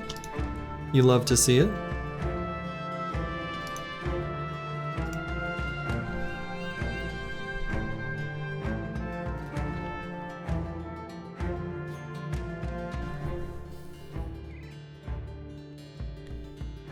Curious, why did you make him a flail duelist and not a two-handed flail? Well, right now he's not. I mean, right now he's level, like, 5, right? So right now he's just sort of whatever. The rationale, so mostly any flail bros that I've made in the past, which I've made extensively throughout this Winstreak series, have all been two-handed flails, and a lot of them using that big old Zerk chain. And a lot of the time, I'm doing that because I've got a real crappy bro, but it's a crummy bro that I still need to participate offensively. In this case, in Igladub, I've got a bit more of a special snowflake with some incredible fatigue, and also because he's like one of our starting bros, I knew we would get one-handed flails early on, and I think a flail duelist is fine. Again, duelist will be hand wavy here because right now he's just gonna be a dual gripping flail bro for a while.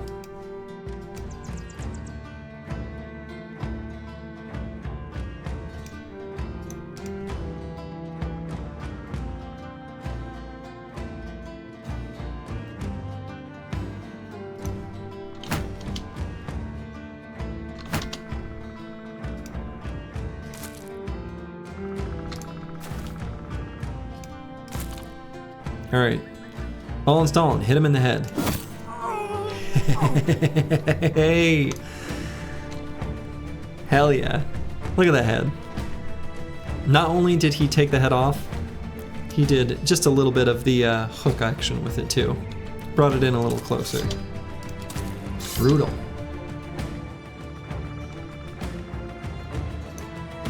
Ballin' indeed.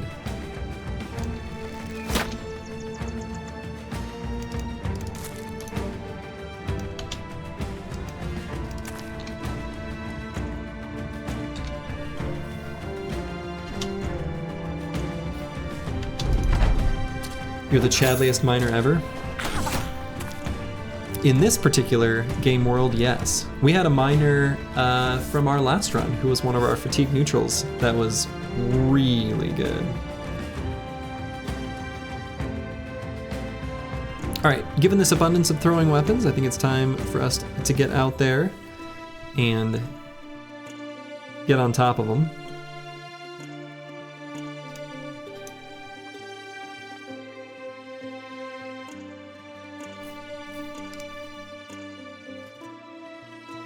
Raiders don't have quick hands, so they will miss a turn where they can only attack once, so the dogs should be reasonably safe. I don't love putting dogs down because of the damage that they can do to armor, but I think in this case, especially since, you know, they can bite him in the head, it might end up working out okay.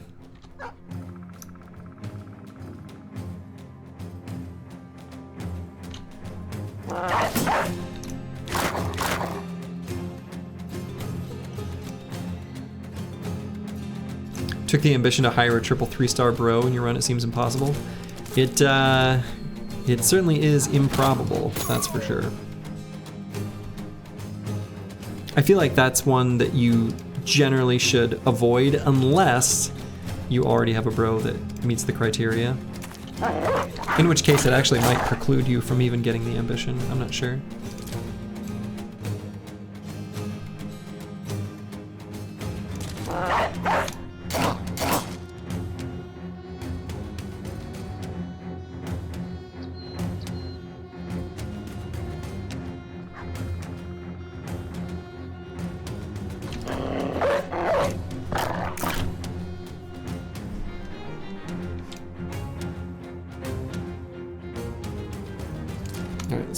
Grib the meat shield up there.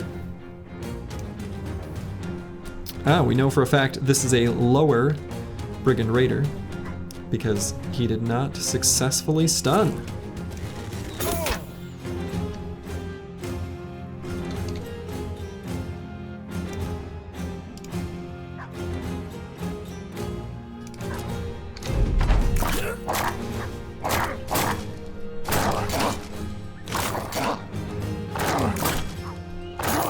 Fierce doggies.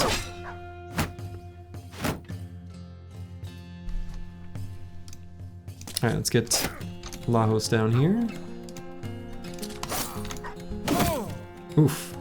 I was worried about that.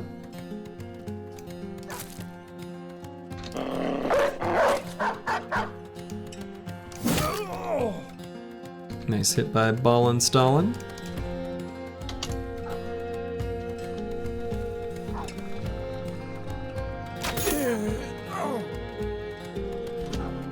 Good shot by Xerxes.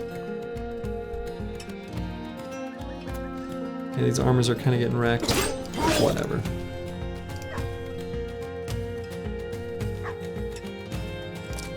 Can maybe try to preserve this one.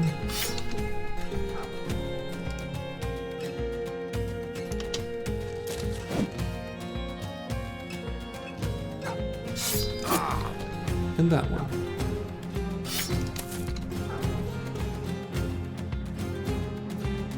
Alright, let's block the dogs from getting in melee contact there.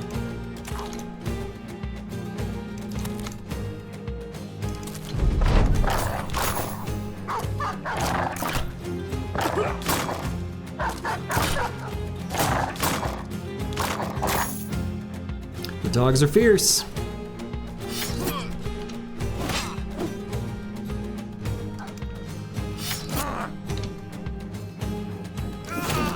Screw it. Let's take his head off. Nice.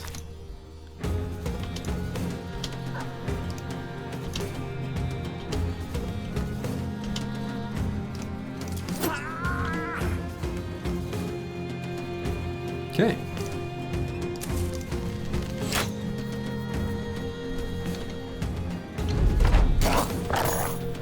And we'll just finish off this last briggy. There we go. Nice little fight, got some more armors. Did get a bundle of throwing axes, so that kind of opens up the ability to fight Ancient Dead a little bit easier. So that's kind of nice. And we'll dole out the spoils, the armors that we have procured.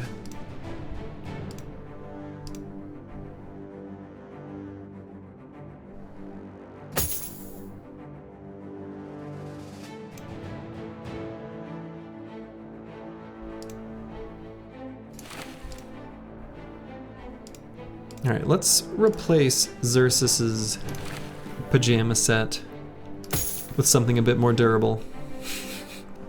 Especially since we don't have 9 or Colossus, it's like he's kind of vulnerable. We're gonna get Eagledub's flail back in its rightful hands. It would be nice to get one of the T3 flails from a Brigand Raider. Just hasn't happened yet. The urge to type easy, nothing personal, kid. Easy every time your character gets a killing blow is strong. I don't know why you don't just give in to that urge. I feel like that's just the right thing to do. I could be wrong, but that sure seems correct to me. All right, we're going to take every 4 in range skill we see. Given the low hit point total as we're leveling and being only offered 2, I think that makes me even more inclined to try to force a forged tank. So generally speaking, contrary to what many people think, forged bros actually need more hit points than nimble bros when it comes to regular frontliners. However, when it comes to tanks, once you add Indom to the equation, your hit points are very safe once you pop Indom. So, from a tank's perspective, we actually are okay with a forged tank having low-ish hit points. Still, you know, we don't want it to be low, but it's like okay that it's low.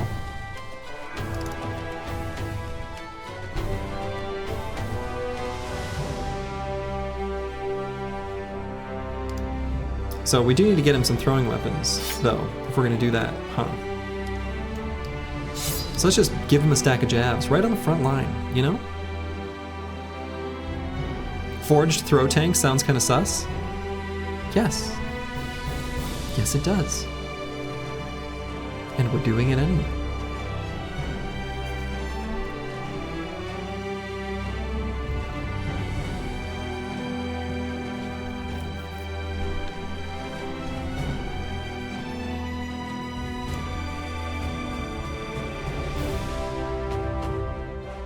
Let's see.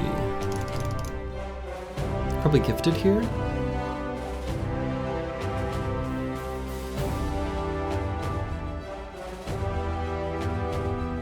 Probably gifted here. Just a lot of stats to go around. Yeah, I mean, the throwing is going to be a secondary activity for Master Maticus, is kind of what I'm thinking.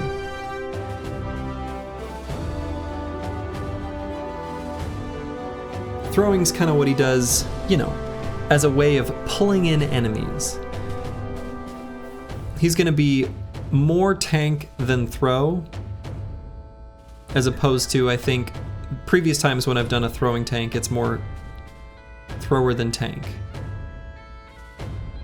Hello, Rowan Poe. And it is a lot of stats to go around, I agree. We're gonna skip every range skill that isn't a 4. So, can be a hard build, but it can pay off if you get it right. Yeah, I mean, I think the idea here is solid enough with some of the other things going on the squad at the moment. We are going to grab rotate on this bro so that we can make them be where we need them, I think. Bail out bros, or if we need him to throw again, rotate back and throw. Maybe. Hard choices between hit points and resolve? Oh. Yeah, I mean, I think this... So, if we were going to be nimble, we would absolutely be choosing between hit points and resolve. But this bro is not going to be that. Fuck me, he goes fatigue. Yeah.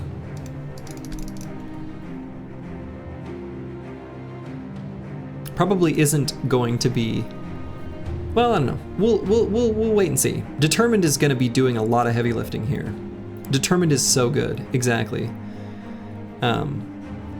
So yeah. Anyway.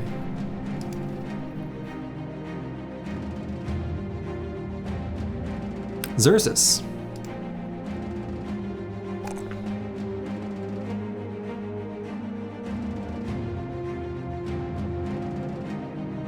Use rotate on your vaunted bow bro, so he's in melee range and has a higher hit chance. Big thinking. You know that meme where the guy points his head? That's what I'm doing. Okay.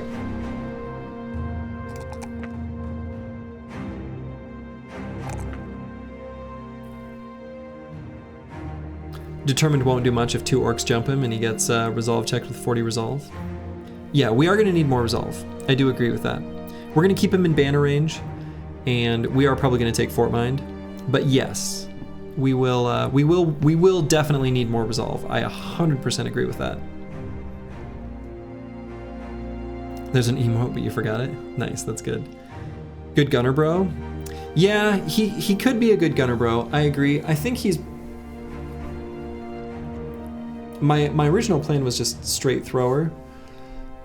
He could be some of both. I mean, I think the tough thing, you know,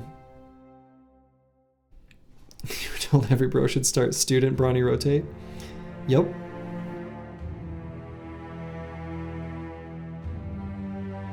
I think that literally actually was, I think literally those 3 was referenced in a Reddit thread just today. Maybe it was like, I think actually it was like a mix of things that made sense and things that didn't. It was like student, dodge, brawny. I can't remember. Is Xerxes going to be a fearsome gunner? Potentially. He might just end up being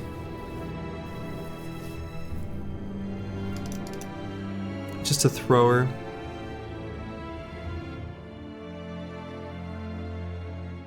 That was actually a guide video? Oh my god. I believe it.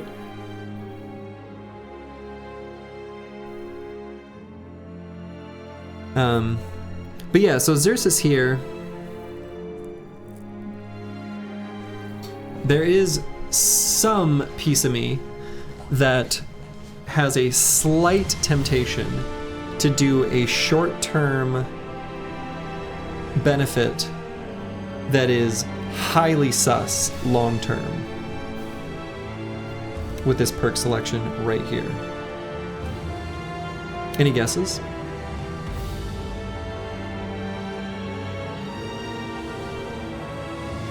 Short-term benefit, but highly sus long-term. What button am I thinking about clicking here? Bullseye, not bullseye. That one's sus from start to finish.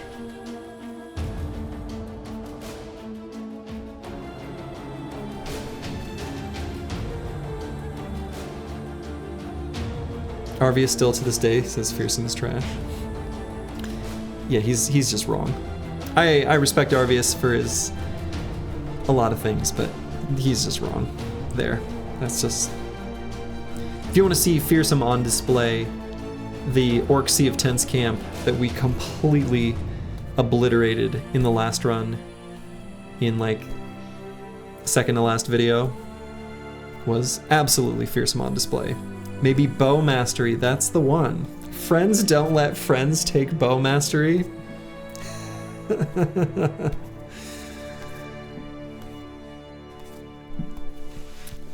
Like I said, short-term benefit, long-term, incredibly sus. Don't take bow mastery, please. I knew it would be divisive. Palpatine, do it. Mostly, the only thing we really get out of it is fatigue savings. If it did something else more beneficial, We are still going to be using the bow for most of our damage in this short term. However, I'm not doing it. But in really long fights, the fatigue savings would be relevant. We are going to be using the bow here for a little while for a lot of our damage, even with throwing mastery, just because the real secret damage perk to a throwing build isn't this one, it's this one. But yeah, I mean, the thing is like later if we get you know, bounty hunter and we're fighting tons of goblins, eventually one of those reinforced boondock bows will be good, and so it could like again be relevant way later in the run, but there's going to be a period where it's sort of a dead perk. So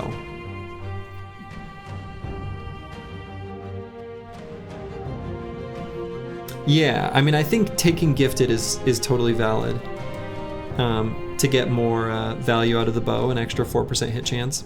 The problem with gifted on a bro like this is gifted is an incredibly powerful perk, probably the single best perk on this whole tree, and it's why it is my single highest selected perk from my little heat map of those that I've taken so far. It is the highest selected so far. But it's not a very feels good on a thrower build like this, because the only stat that I really care about is just like 1, and the others are kind of meh. So the fatigue is nice, and like an extra hit point roll or something like that's fine, but I don't know. Yeah, I agree with that skipping gifted would be sus if taking bow mastery. I agree. I'm just saying I was thinking about clicking that button. Hey, look at this. Militia Bully is out. Looks like we're still spawning militia from a mid-sized city. We are below 150. You might take Pathfinder more than Gifted, it's close. Yeah, I think so. I like Pathfinder. Pathfinder's good. Sin strikes again with great logic. Yeah, and in fact, maybe even on this level. Oh no, I already have Pathfinder. Never mind. Maybe I should have grabbed Colossus or something. Probably should have. Oh well. We've got some militia marksmen. So to me, that means pull out the better shields for it.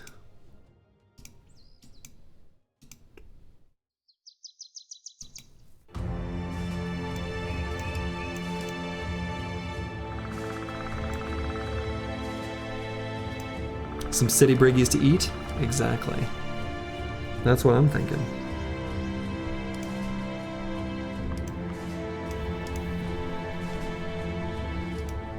Spotting, yeah, we got some bloody noses. We got some injuries. We're all right, but we do have some injuries.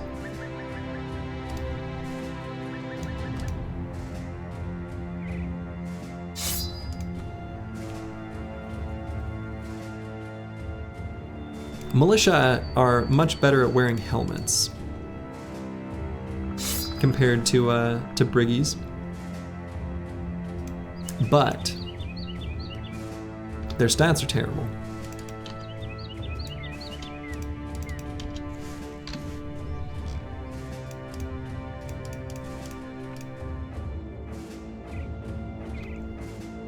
Let's do this. So with all these marksmen, we're gonna have to charge at them. I was really hopeful that would be considered in the forest. Or excuse me, on the road. So we'd have a little road going through the center of the forest. Unfortunately not.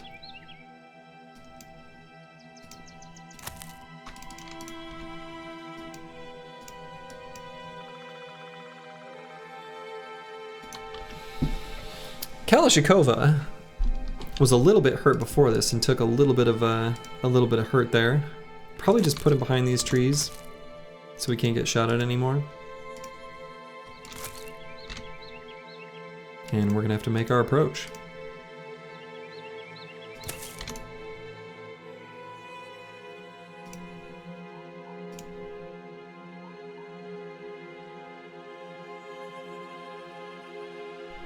You love this game? Right. Yeah, it's a good game.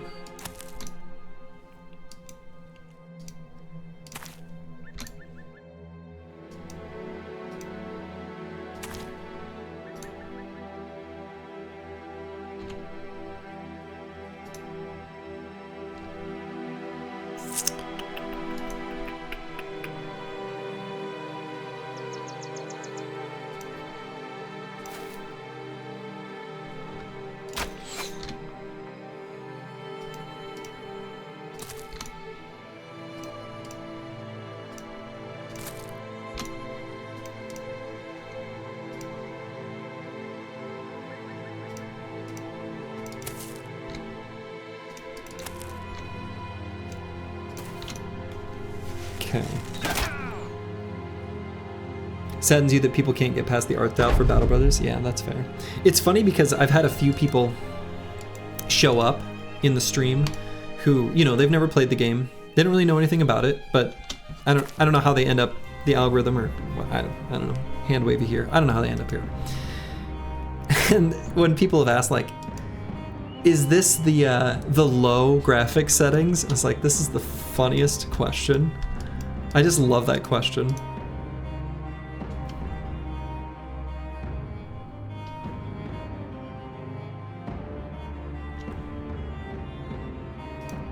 Are these the low graphic settings? So funny.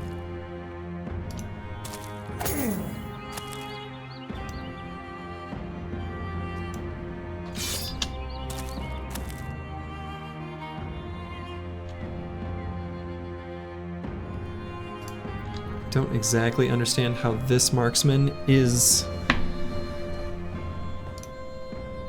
able to be shot at. Oh, I suppose this tree doesn't block sight. Okay.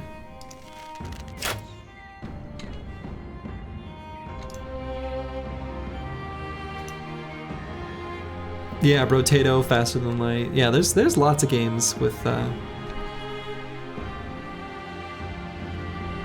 you know, minimal art style. Minimalistic.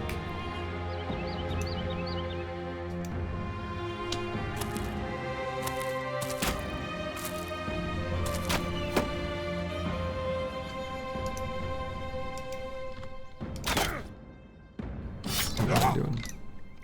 Executioner's basically a 20% damage boost all the time. I guess all the time that they're injured. Which, you know, they're usually almost dead at that point.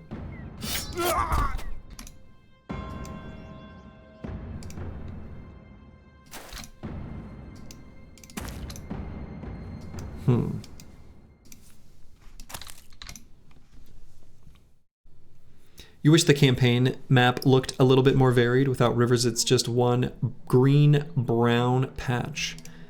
I agree with that. I think it would be cool if there was a bit more to the map gen. I think that's a valid take. Slurgy approved.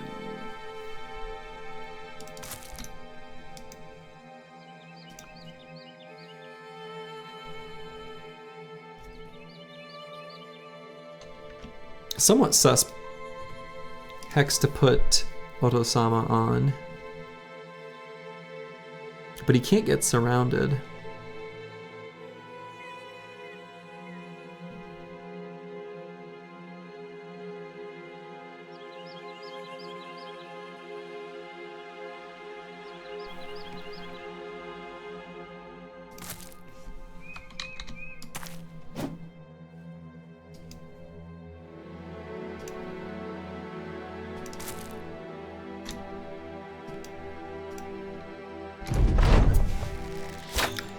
This forest terrain is making moving around tough.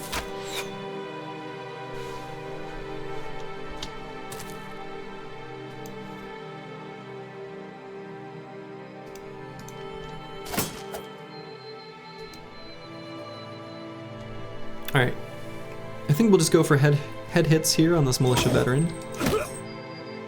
Almost got him. We'll let Jamnuska have that high ground hex.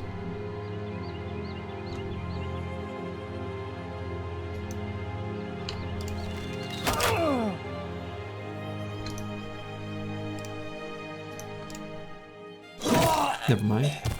Doesn't even need it.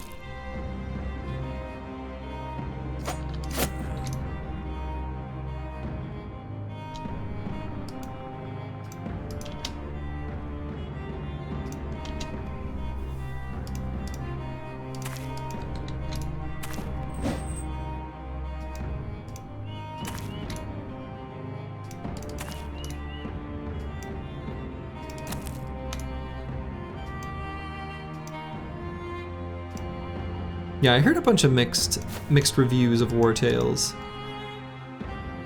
I heard many mixed reviews, mixed opinions.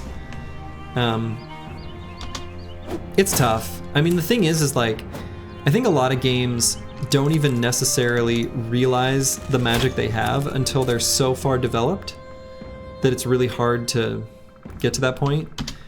You know, as a good example, Slay the Spire, which is a great and very fun game. When they were first building it, it did not have, initially, the enemy intent system, where you can see what the enemy is going to do before they do it. Which, having played the game now, I mean, that seems so key to its success. But, it's, you know, not one of those things that from a game dev's perspective, they'd necessarily be able to predict was the big differentiator. So.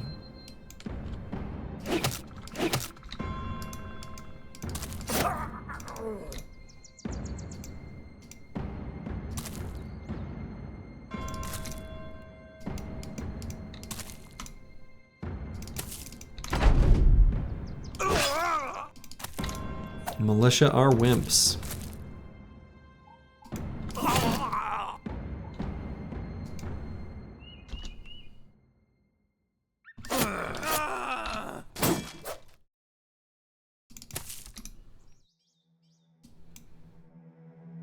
Yeah, you think it had big shoes to fill and think it did a good job? Yeah, I think the thing is like, I don't know. It's tough. It's tough to make a game. It's tough to make a good game. And I'm personally like extremely picky when it comes to my games. Because a lot of, you know, a game being good or not is so hard to determine unless you put a ton of time in. And once you put in a ton of time, well, you want to like the game. Let me tell you about Project Triangle Strategy. No, but yeah, once you put a bunch of time into a game, you know, you want it to be good. Oh my goodness. Militia veteran just did a big hurt to Kalashnikova. Dog bit his head off for it. Good boy.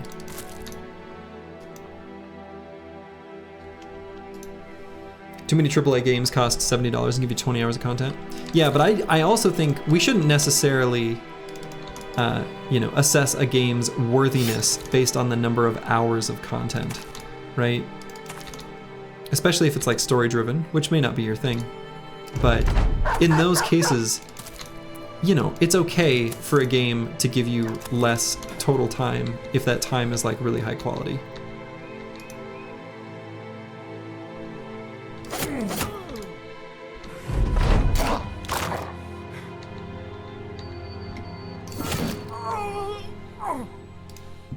But I did start playing a little bit of The Bazaar just this past weekend, And that game has, despite server issues that I think are even worse in Europe, actually kind of fun, kind of good.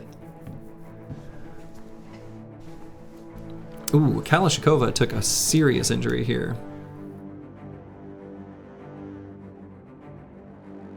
Deep chest cut. That one hurts. That hurts real bad. This is your third run and it's only the... Yeah. Oof. Oof. Those militias. They were bullying us.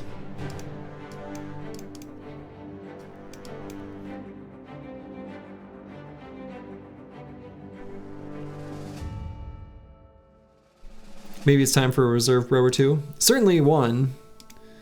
I mean, Kalashnikova can't do anything in his current state.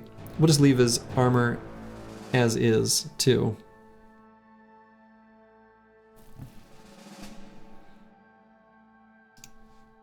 Ball and Stalin. The only thing I know so far is we're going to make good use of this bill hook, giving him polearm mastery.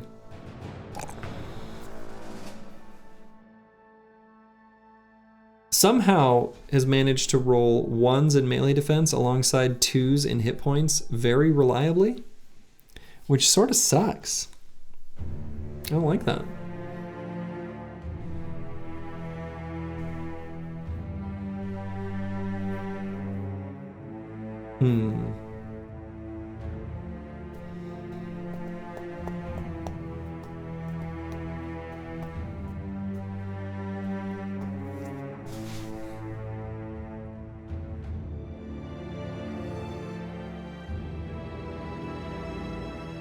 Not spear, pole bad build, more spear.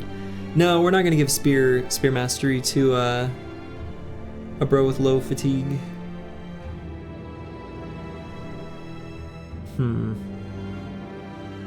Insane rolls are you very unlucky? Yeah.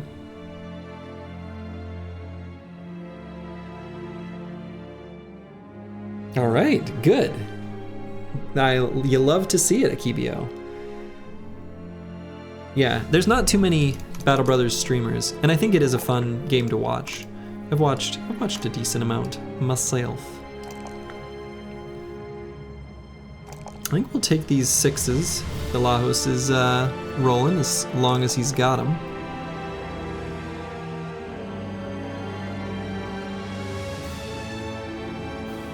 Pole is just a big spear. True. And we are going to patch his resolve a little bit, and we'll do that through gifted. And my spear! Jamnuska.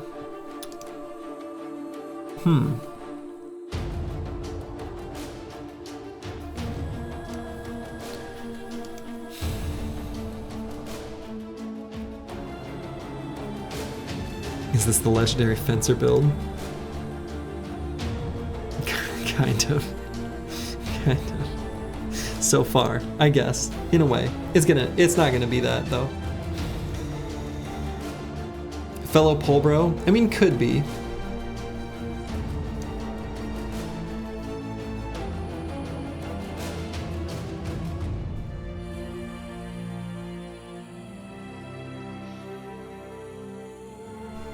The hooked blade is okay. We could either do that or just take like quick hands or something too. You did want Laos to be either sword or Kratal. So fencing applies. I mean, if you're gonna make a fencer, it's these are the talent stars to do it. So I don't know. We'll see. We'll see. TBD. Jamnuska's a solid dodge, quick hands, nimble damage bro that maybe takes backstabber. I think that's probably pretty accurate. I kind of like polearm mastery on a dodge quick hands though. I do.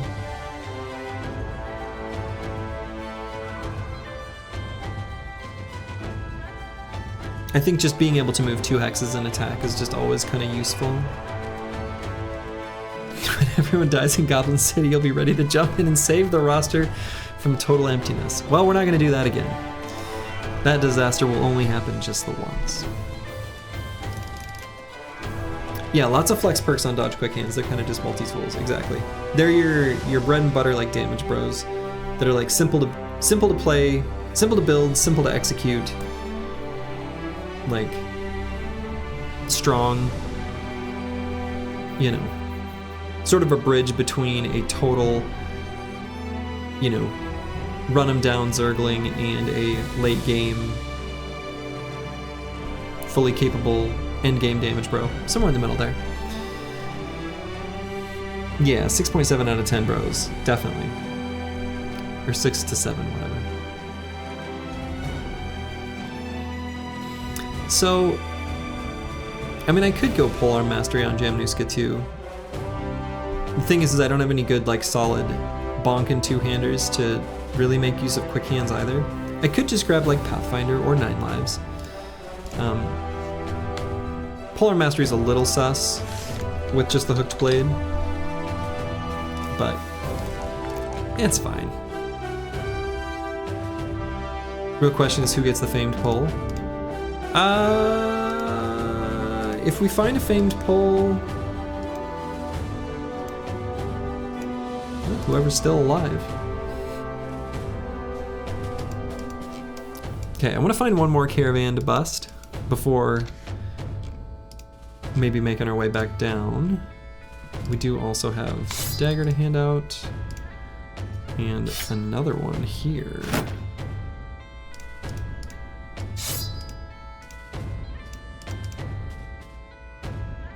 Famed sword lance. Could happen. Could happen. We are kind of hurt. And we don't have a great place to sell stuff. So what I might do is just take a peek on like this mountain. How much? Yeah, 4 days. And then head south like this way? Ooh, got another militia after me.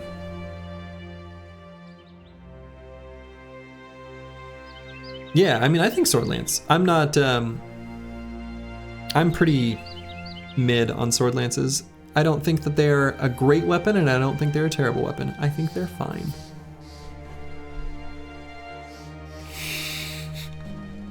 Slurgy crayon breggy. I should make one. I do need to make that that emote. I do.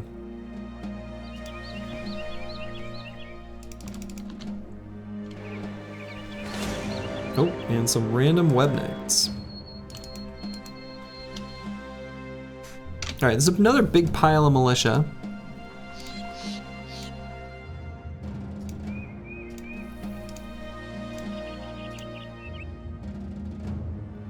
Grail.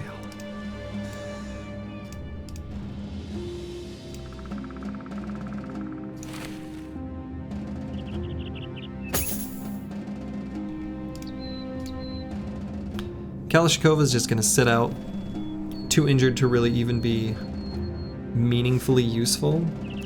There are fewer marksmen this time compared to last.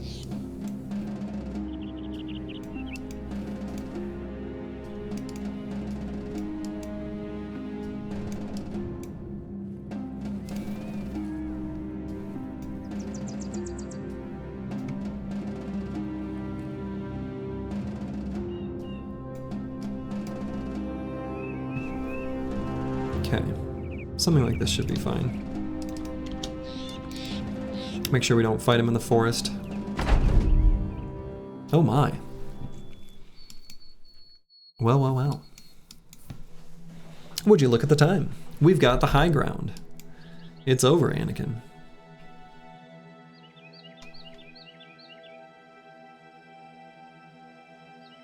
Let's let them begin their approach.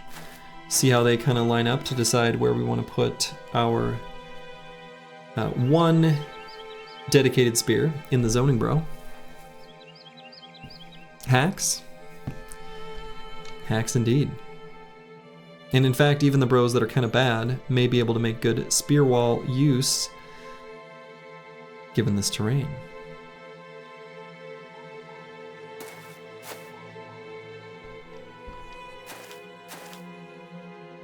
I see a pike here that'd be nice to get. I see that their front line has conveniently left their marksman. Do I even attack the marksman? Maybe not. Maybe I just shoot their frontliners. Or the polearms? Probably the polearms.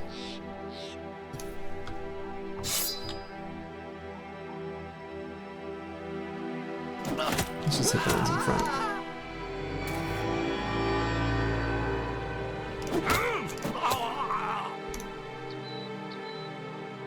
Hello, Baron von Pone. Hello, hello. Oh, and thank you for the raid. I did not know you were streaming. Welcome, welcome, raiders. It must have been a short stream. Yeah?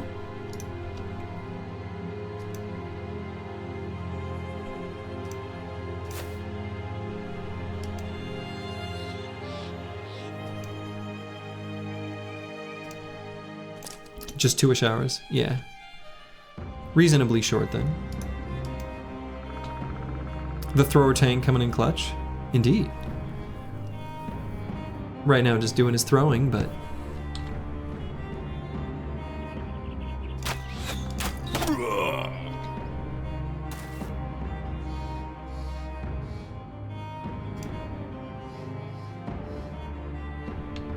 Okay, Markward Bad is still gonna make use of his spear pretty well, given the terrain. This terrain is incredibly advantageous. Their polearms have the same rules as ours. They can't attack up 2 hexes, so yeah. Actually, it's more like 3 hours. Have I been streaming that long? Battle Brothers is very good at kind of being a little bit of a one more turn, time disappears sort of type of game, you know?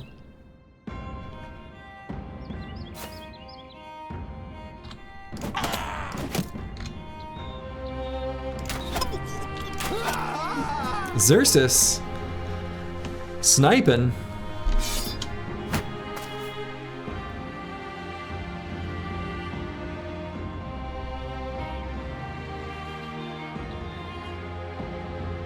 Three goals to be exact, 2 of them met. Yeah, it's a very funny thing. Twitch sets, like, I don't set these goals. Like, let's talk for a minute about goals. Goals are something you should set yourself, like a goal you want to achieve. Twitch just sets these for me. It's like, your next goal is this many followers, and this many subs, and this many whatever. And it's cute, and it's nice. But like, goal is a very, call it an achievement maybe. Goal feels weird. He has no goals. Oh, I have plenty of goals. But like, I don't know. Mostly I just want to play some Battle Brothers and complete this win streak series and do so in an entertaining way. That's my main goal. Numbers be damned. Those aren't the metric that I care about. Putting my heart and soul into musical projects only for them to get ignored has hardened me in that particular way.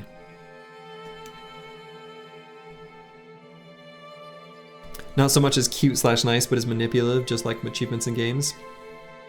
Yeah, I think that's a valid interpretation.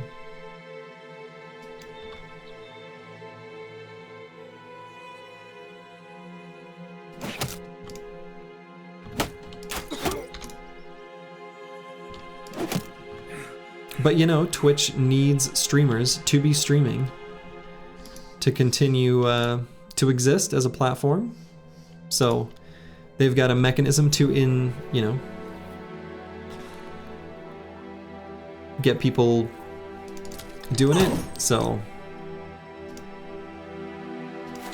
they gotta do what they gotta do.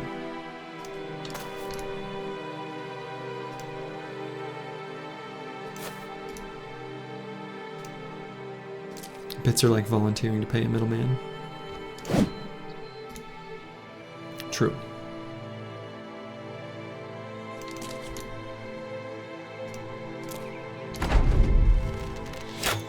I mean, I think channels can set up like rewards based on bits, which like, I don't know. It's like, it's cute. It could be a thing, but no. Missed our head hits there.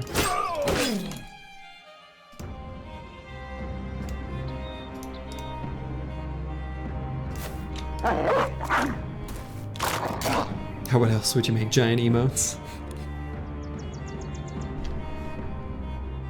Also a bit annoying at times. That joke is not lost on me. I like that. That's funny.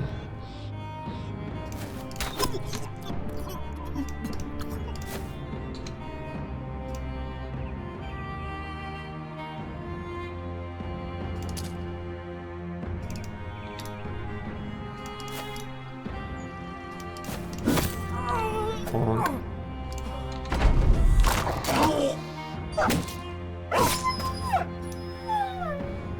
You remember when Twitch was the ad-free competitor to YouTube that would never sell out and would never run ads? Did they ever actually say that? That seems... that seems unlikely.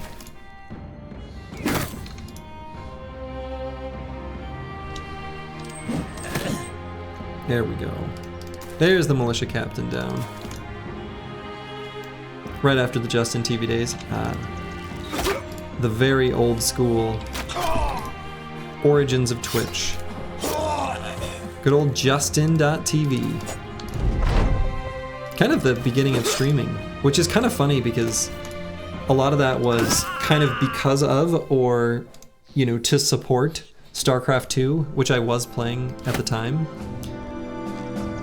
And it's kind of interesting that that was, in many ways, truly the origin of streaming.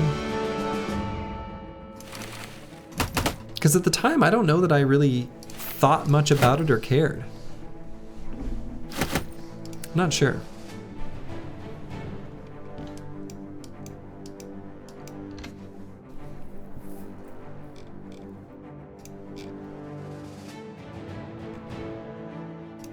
All right, another fight against, boy, Zenithot 2 lives on. In the fight against the militia. I guess we'll grab throwing mastery. Incredible. We really need this one more caravan? Yeah. Yeah, definitely. Really want this one more caravan, that's for sure.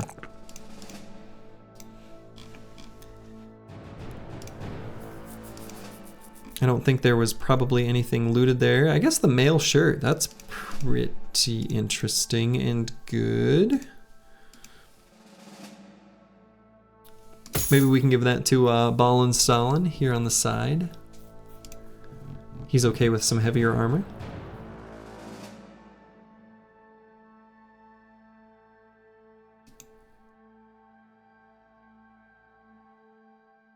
Ballin Stalin 1 is a big spear. Oh yeah, that's a very big spear. Yeah, I think the original PogChamp person, I think he said, my recollection is he said some pretty horrendous things, if I'm remembering correctly. I don't, I make a very intentional effort to avoid any sort of like sensationalist type news, especially about people, because, you know, I don't know. People say a lot of things.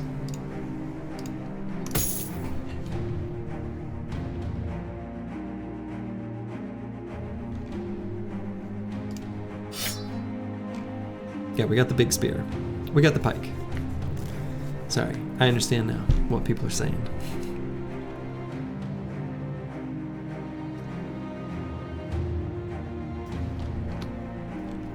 All right.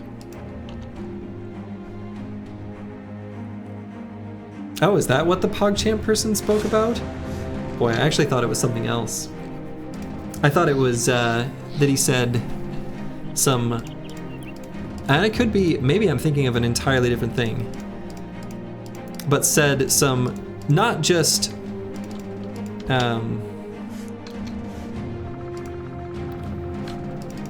hateful language towards, I think, Asian people, but I must be thinking of someone else. And like not just like a casual slur, which is bad, but it was like almost a diatribe, which is worse.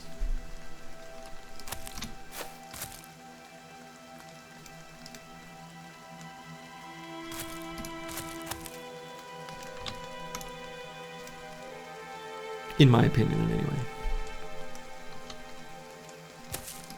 Hard to keep track of all the bigots these days. Sad but true. Too true.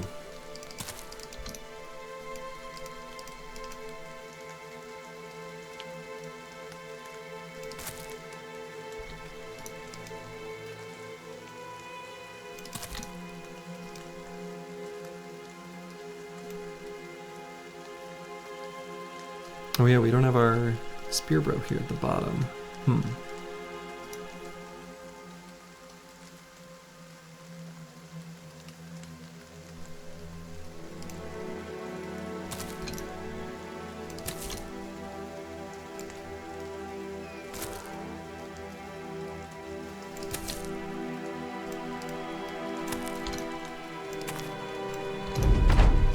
Birds aren't real. Oh my god. I think that, honestly, of all the weird conspiracy theory things, birds aren't real is definitely the funniest, because it is so unhinged. But you know, some people's kids.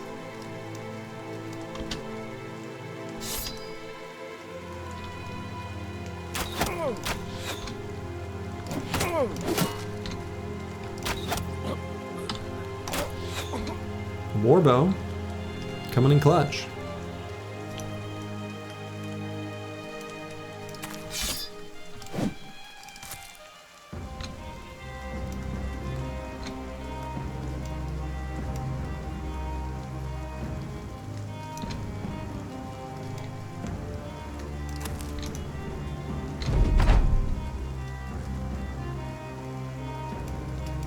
Yeah, the birds aren't real conspiracy theory is, in fact, exactly what it sounds like.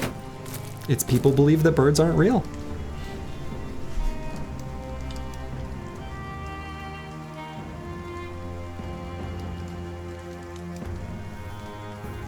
Might bring Ingladub up to hit this caravan hand right in the noggin. Ooh, even a brute. Couldn't quite finish him off. That's one tough caravan hand.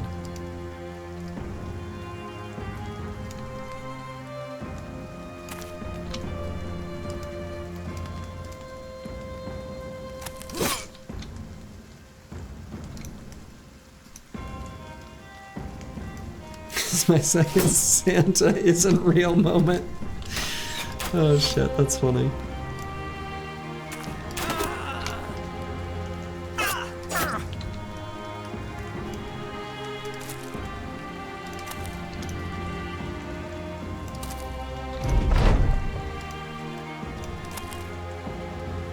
Oh, there's that other caravan guard. Iowa, Ohio, and Idaho are actually one state? Yeah, exactly. It's the potato and corn capital of the US. With its headquarters in Akron. And Cleveland. My favorite city.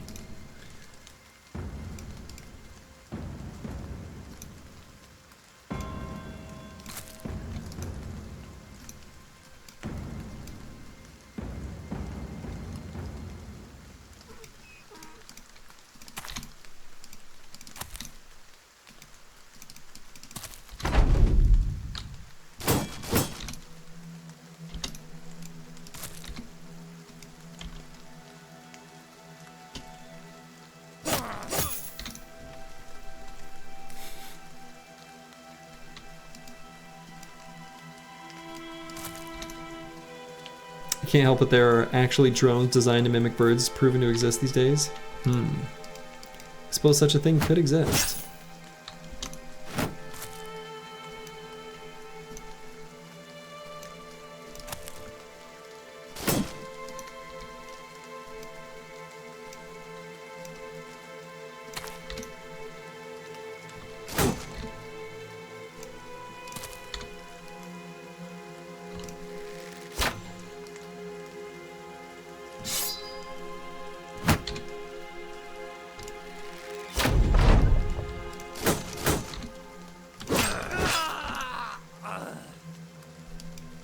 Not the donkey. The donkey did nothing wrong. Unfortunately, the donkey is in cahoots with these caravan guards. So it must be eliminated.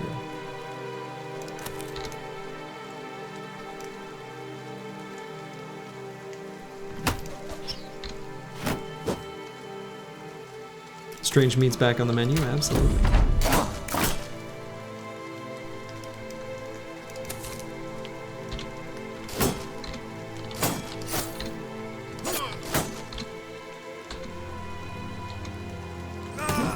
Boom. All right. And we got ourselves a leather lamellar armor, and now we got to play the inventory game. We're going to be ending up doing this a lot with Northern Raiders, in particular the items with super low durability that we wouldn't have otherwise even been able to keep are going to show up in the loot table, and we're going to have to work around that. You literally didn't know that Brothers won't eat the strange meat until everything else is gone until a couple streams ago? Same. I was actually informed of that during one of my streams, and like, not a couple streams ago, but it was like, I don't know, maybe a month ago, something like that, month or two, and I was just shocked. It's like, that can't be real, but it's true. But yeah, let's angle back towards Battle Brothers. That's the kind of content that I want to put out there into the world. Y'all have some lovely opinions. You'll find that your streamer here probably agrees with most of them and finds you all to be lovely, wonderful people. But let's talk about Battle Brothers. Or other fun things. Whatever. You see Donkey, Slurgy sees XP? Exactly. Slurgy does see XP. But in that case, you know, we had to finish off. I see EXP when they are fleeing. When they're not fleeing, I gotta keep bringing the pain. You thought it was how long until the food spoiled? No, yeah, they don't eat it. Another reason that Battle Brothers is so great, so many hours in the game and still learning new things? Absolutely. Absolutely. Your Catal brother missed 395s in a row. The funny thing is, I had a Catal bro, and I actually have a screenshot of it that I put in the Discord like a really long time ago, where I did a 75% chance attack that just barely missed, but I had fast adaptation, so then it was an 85% attack chance that barely missed, and then a 95% chance attack that barely missed, and it was very depressing and sad. All right. So, I'm actually going to spec Rally here on the banner now in anticipation of the ambition where we can just get the Sergeant Sash. More +2s in hit points. Disappointing. Really? Have you ever had a Catal Bro Slurgy? I certainly have. I ran plenty of them before I started streaming. And I think... Have I... I've had... Boy, I maybe have... I certainly have. Catals will... They'll be on the menu. They'll be on the menu for some of these runs, for sure. Did you show me the unethical axe you found? No. These aren't real. Yeah, show me the axe.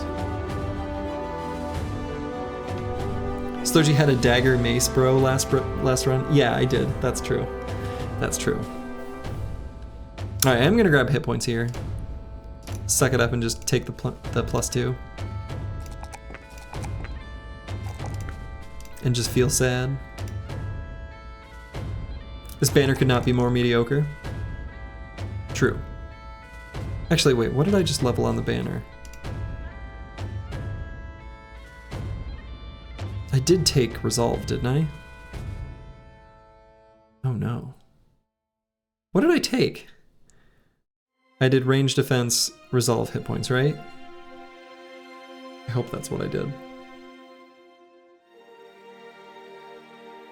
Okay, that is what I did. He may be mediocre, but he's still going to be effective for us. Let's see this axe that the zoning bros got. The chopper. Oh, shit. That's a beauty.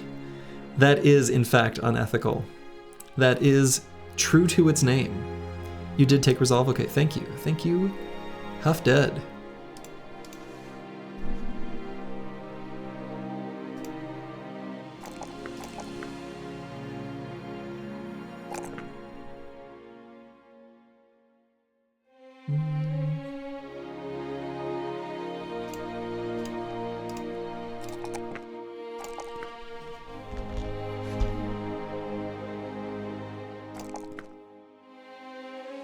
Grib, swimming in secondaries.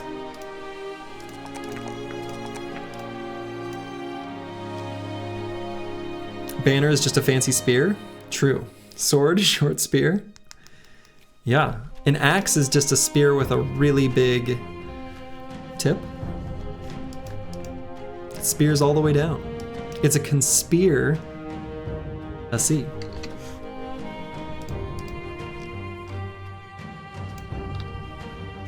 Okay, so inventory is full. We need to get back somewhere where we can sell stuff. That's what we need.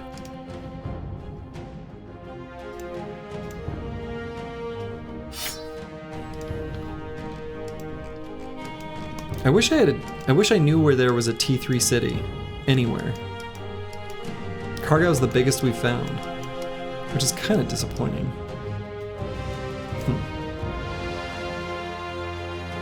That pun hurt you physically? Good. Good. No pain, no gain, after all. Let's see, what's our... We're recognized. Hey, look at that. And we could get the lookout here relatively soon. We'll probably... If we're offered the ambition to get a banner, we're going to do that. Boom, like taking candy from a child. We could sell stuff in Adlerstein for less than I'd like. If you wanted to be spicy, you could go southeast off the road near Adlerstein around the mountains. So honestly, I could. And we know that there's a road that presumably goes to something over this way. It's a weird map.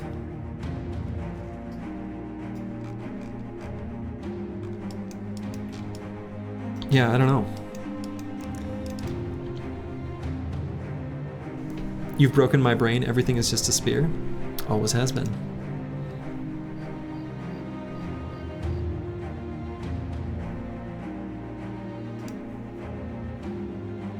Yeah, I could sell some stuff from to Adlerstein, just like the things that are lower value to kind of keep the company running. Unfortunately, didn't restock tools. Came back too soon.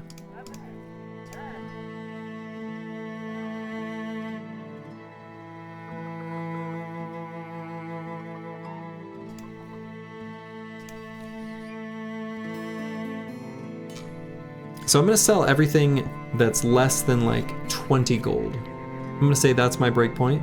Anything less than 20 is gonna get nixed. That's our magic cutoff that I just arbitrarily decided.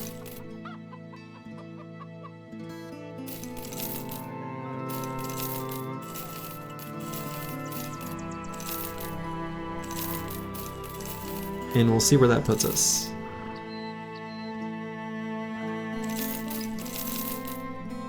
Except for things that we want to keep because they're useful, like armors.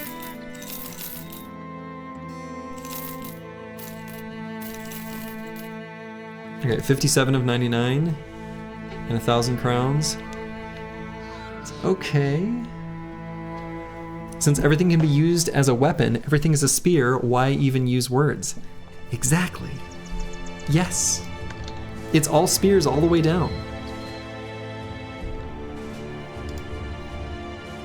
Okay, let's allocate some of this gear a little bit better.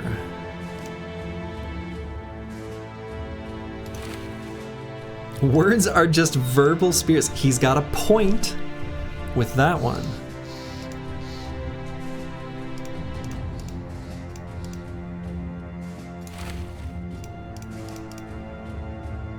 That reminds me of the, there's a Pro ZD skit where there's, you get the point. I don't remember exactly how it goes, but getting the point is the point of the skit, and it's very funny. That's why they're called jabs. Hey, hey, hey. True.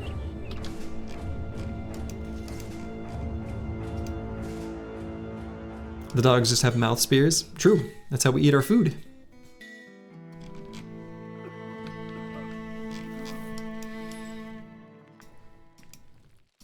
Man, where to go? I mean, I guess I could just go to the south, go to the city-states down there.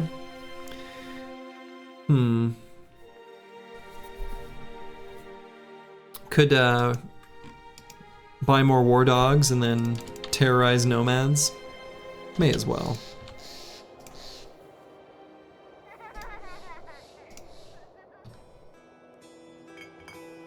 Messengers aren't terrible backgrounds, actually. Why don't I buy this guy? Okay. He's fine.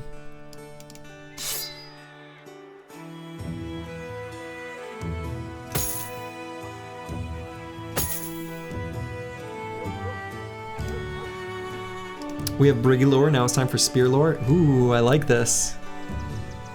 Hope you name your bros accordingly. Name your bro builds accordingly, Sturgy. Yeah, we do have a few, actually.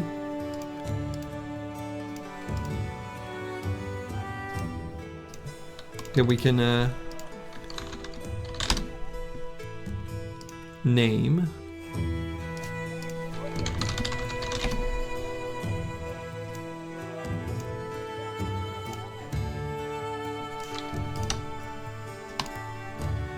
This guy's got loyal. One of those traits that feels like it should be cool and good and do neat stuff, but kind of just does nothing. All right, if I'm gonna take this route around the left side of these mountains, which I think I'm gonna do, I'm actually gonna sell more stuff.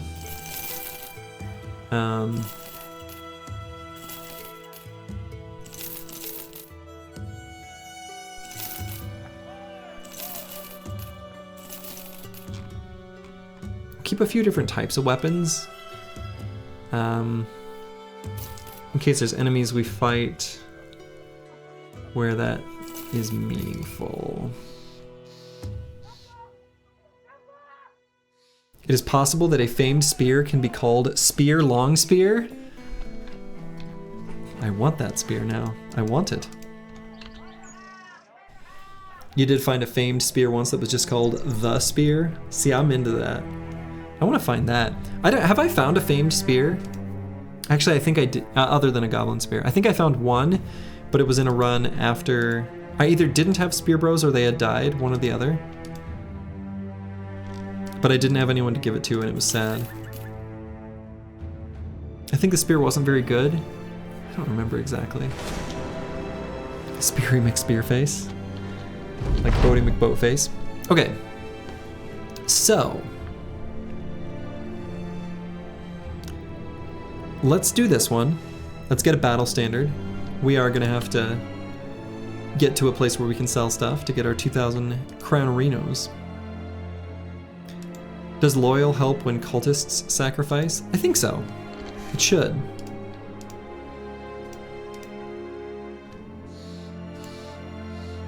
Alright, we'll check out what's here at this toppled watchtower. Briggies. Excuse me?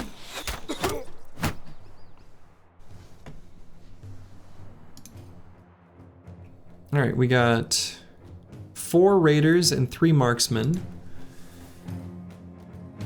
that we can see right now.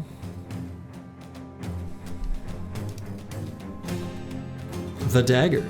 Nice, that's a good dagger too. These normal briggies are good. Yeah, they did a little hurt there.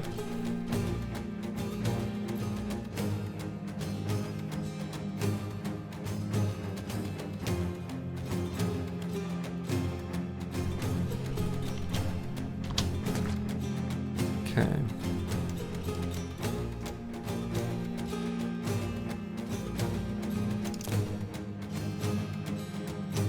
I think we are gonna fight this.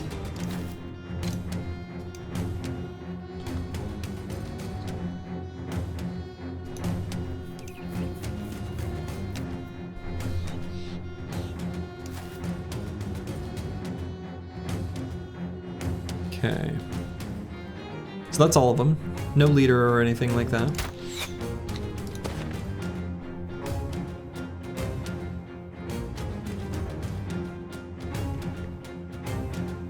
We want that mallet? Yeah, true. I agree. That is a really nice early two-hander. It looks silly, but it's really good.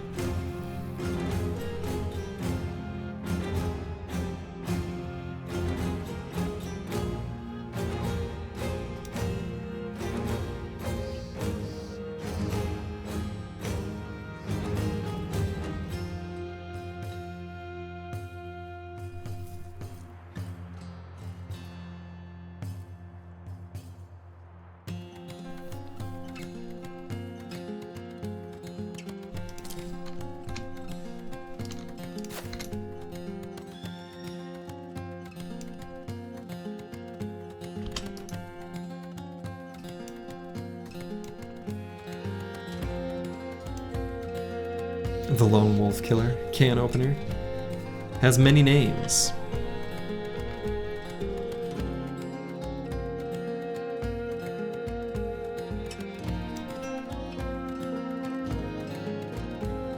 All right, so let's make a bit of a arrow magnet situation.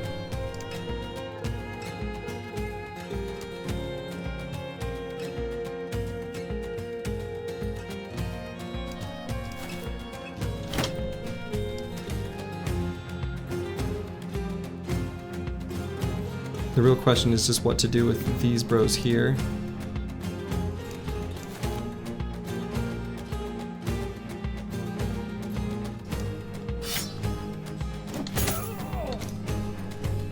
Wooden spear.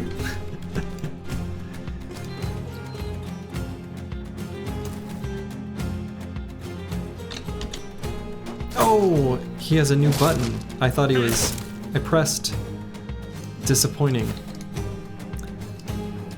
I pressed a button that I thought was shield wall, and it did nothing. Shit. And then I just ended the turn from muscle memory. Disaster. Oh, I just passed the turn.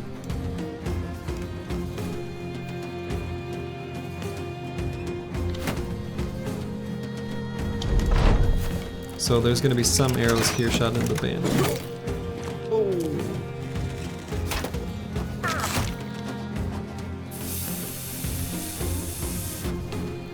Osama, be careful. Okay, this move is safe. We can spear wall there. Nice.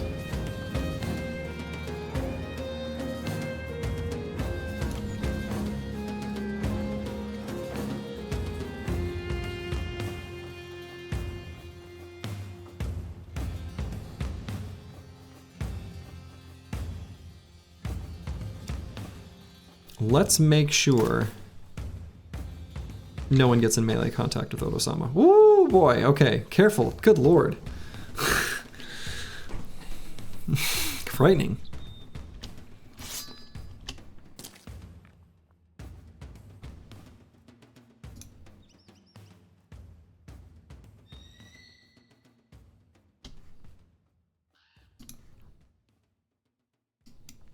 They have eyes for your fellow spear handler. Yeah, no kidding. Woof. That's spooky. Spooky, spooky.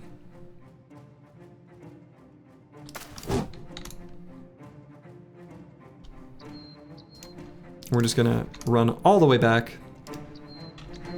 Markward. Markward bad. Go there and hang out and be cool.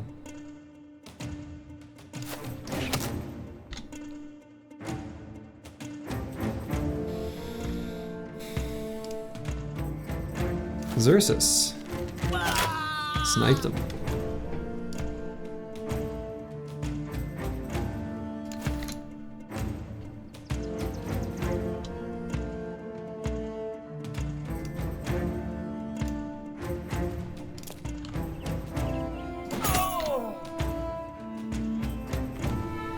Igladub.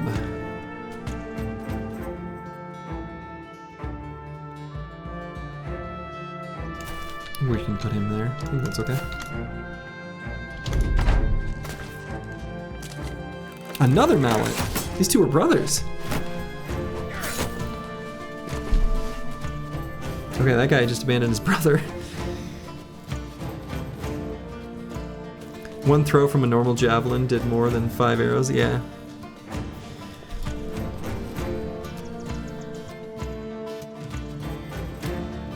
Famed flails have a chance of being called a spanker whip? That's incredible. But we have spanker whip at home.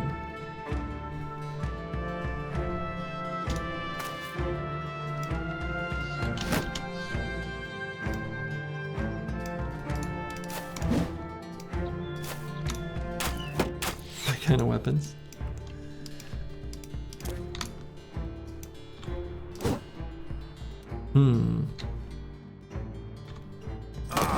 There we go.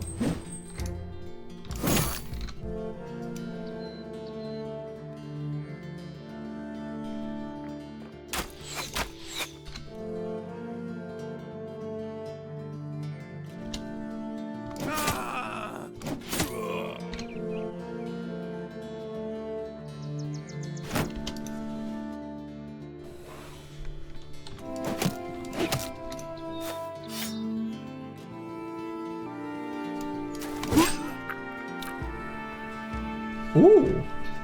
Okay. Lajos.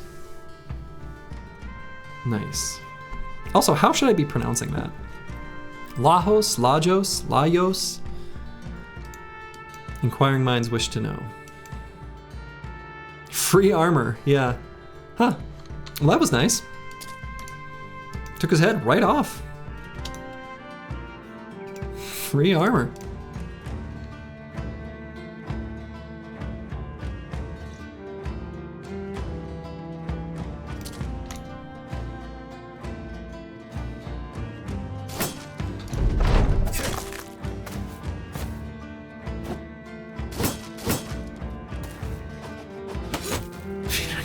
Oh no.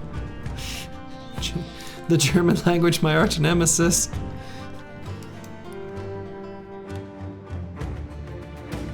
There's nothing more tragic than needing to kill a mob with destroyed body armor and then rolling the headshot. That is tragic.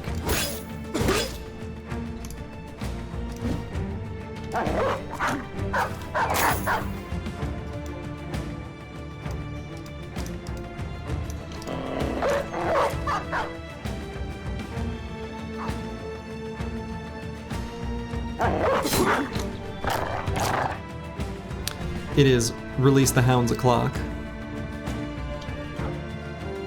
For those who are curious.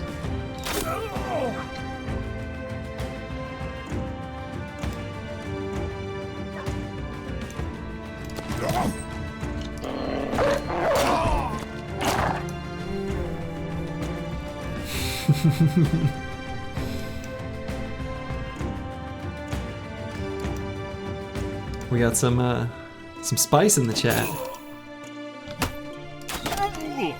Some folks ribbing each other. Lovely, lovely, lovely.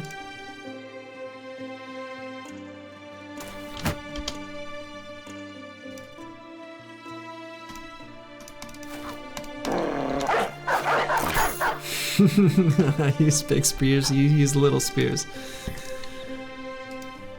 It's true. The polearm is a very big spear.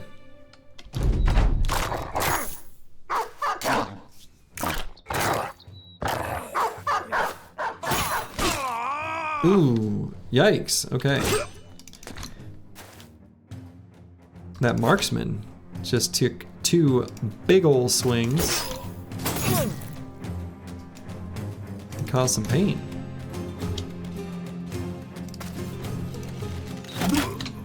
Nice. That warbrand is scary.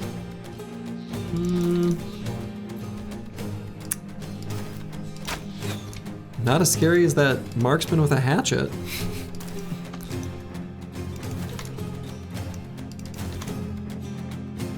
Alright, we'll let that guy go. The dogs are gonna potentially put themselves in too dangerous of a position.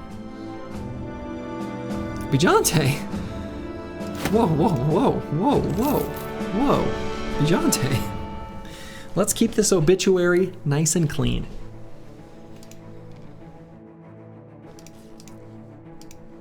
We can give Zenithot 2 a better preloaded crossbow when compared to just a short bow or hunting bow.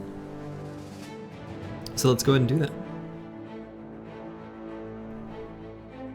Oh yeah, two-handed cleaver nomads are much scarier than warbrands. I agree. Even though they're, in practice, pretty similar weapons, I think when considered as part of the whole, you know, team composition, the nomads are scarier. The free-range briggies, if you will.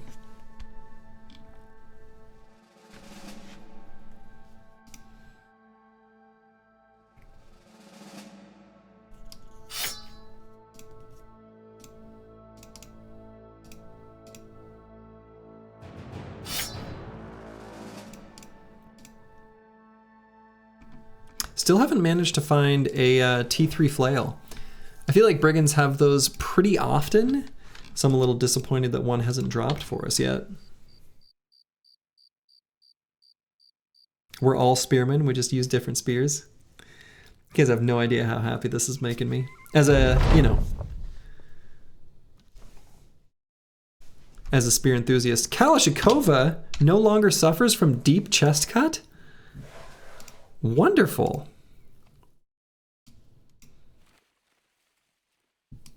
This is great news.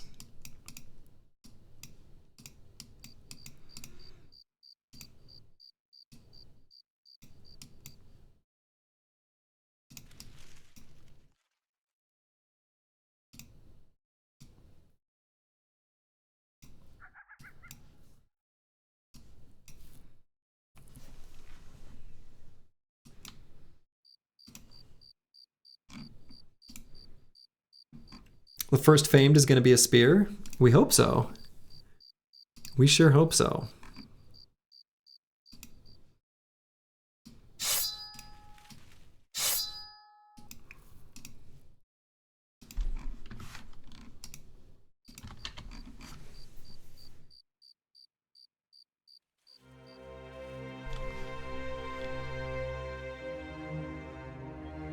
Yeah, nomads with the cleavers, I think, are particularly dangerous because it's like that's around the time when you might start to first get nimble bros, and the amount of damage that they can put out still to a brother with nimble is still shockingly high, and the damage can be a little bit unexpectedly spiky. Let's see, I want to buy war dogs, but I also want to save up to 2,000 crowns. They're such good little girls and boys, you know?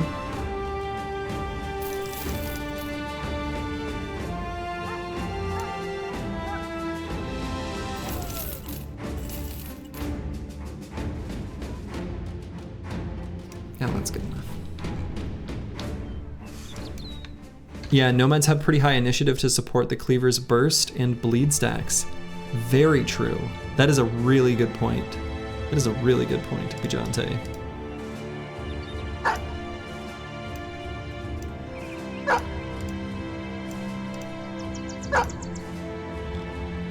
Do we want tools at that high of a price? No, I don't think so. I think we'll hold off. None of the places down here in the south have a good price for tools, unfortunately.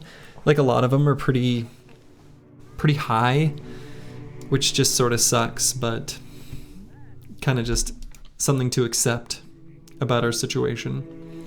It's not even that terrible of a price relative to how it is elsewhere.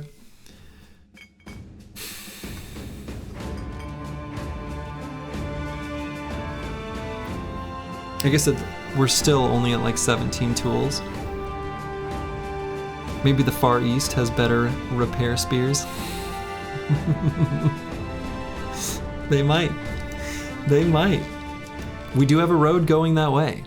Who knows what could be over there? But I think this is probably a reasonable time for ya boy Slurgy to do just a little bit of sleep. So, I'm gonna send you over to last Epoch streamer who started picking up the Bazaar that I have not watched him play any of the Bazaar. But to all of you, wherever you are in the world, have yourselves a good one. Ta-ta.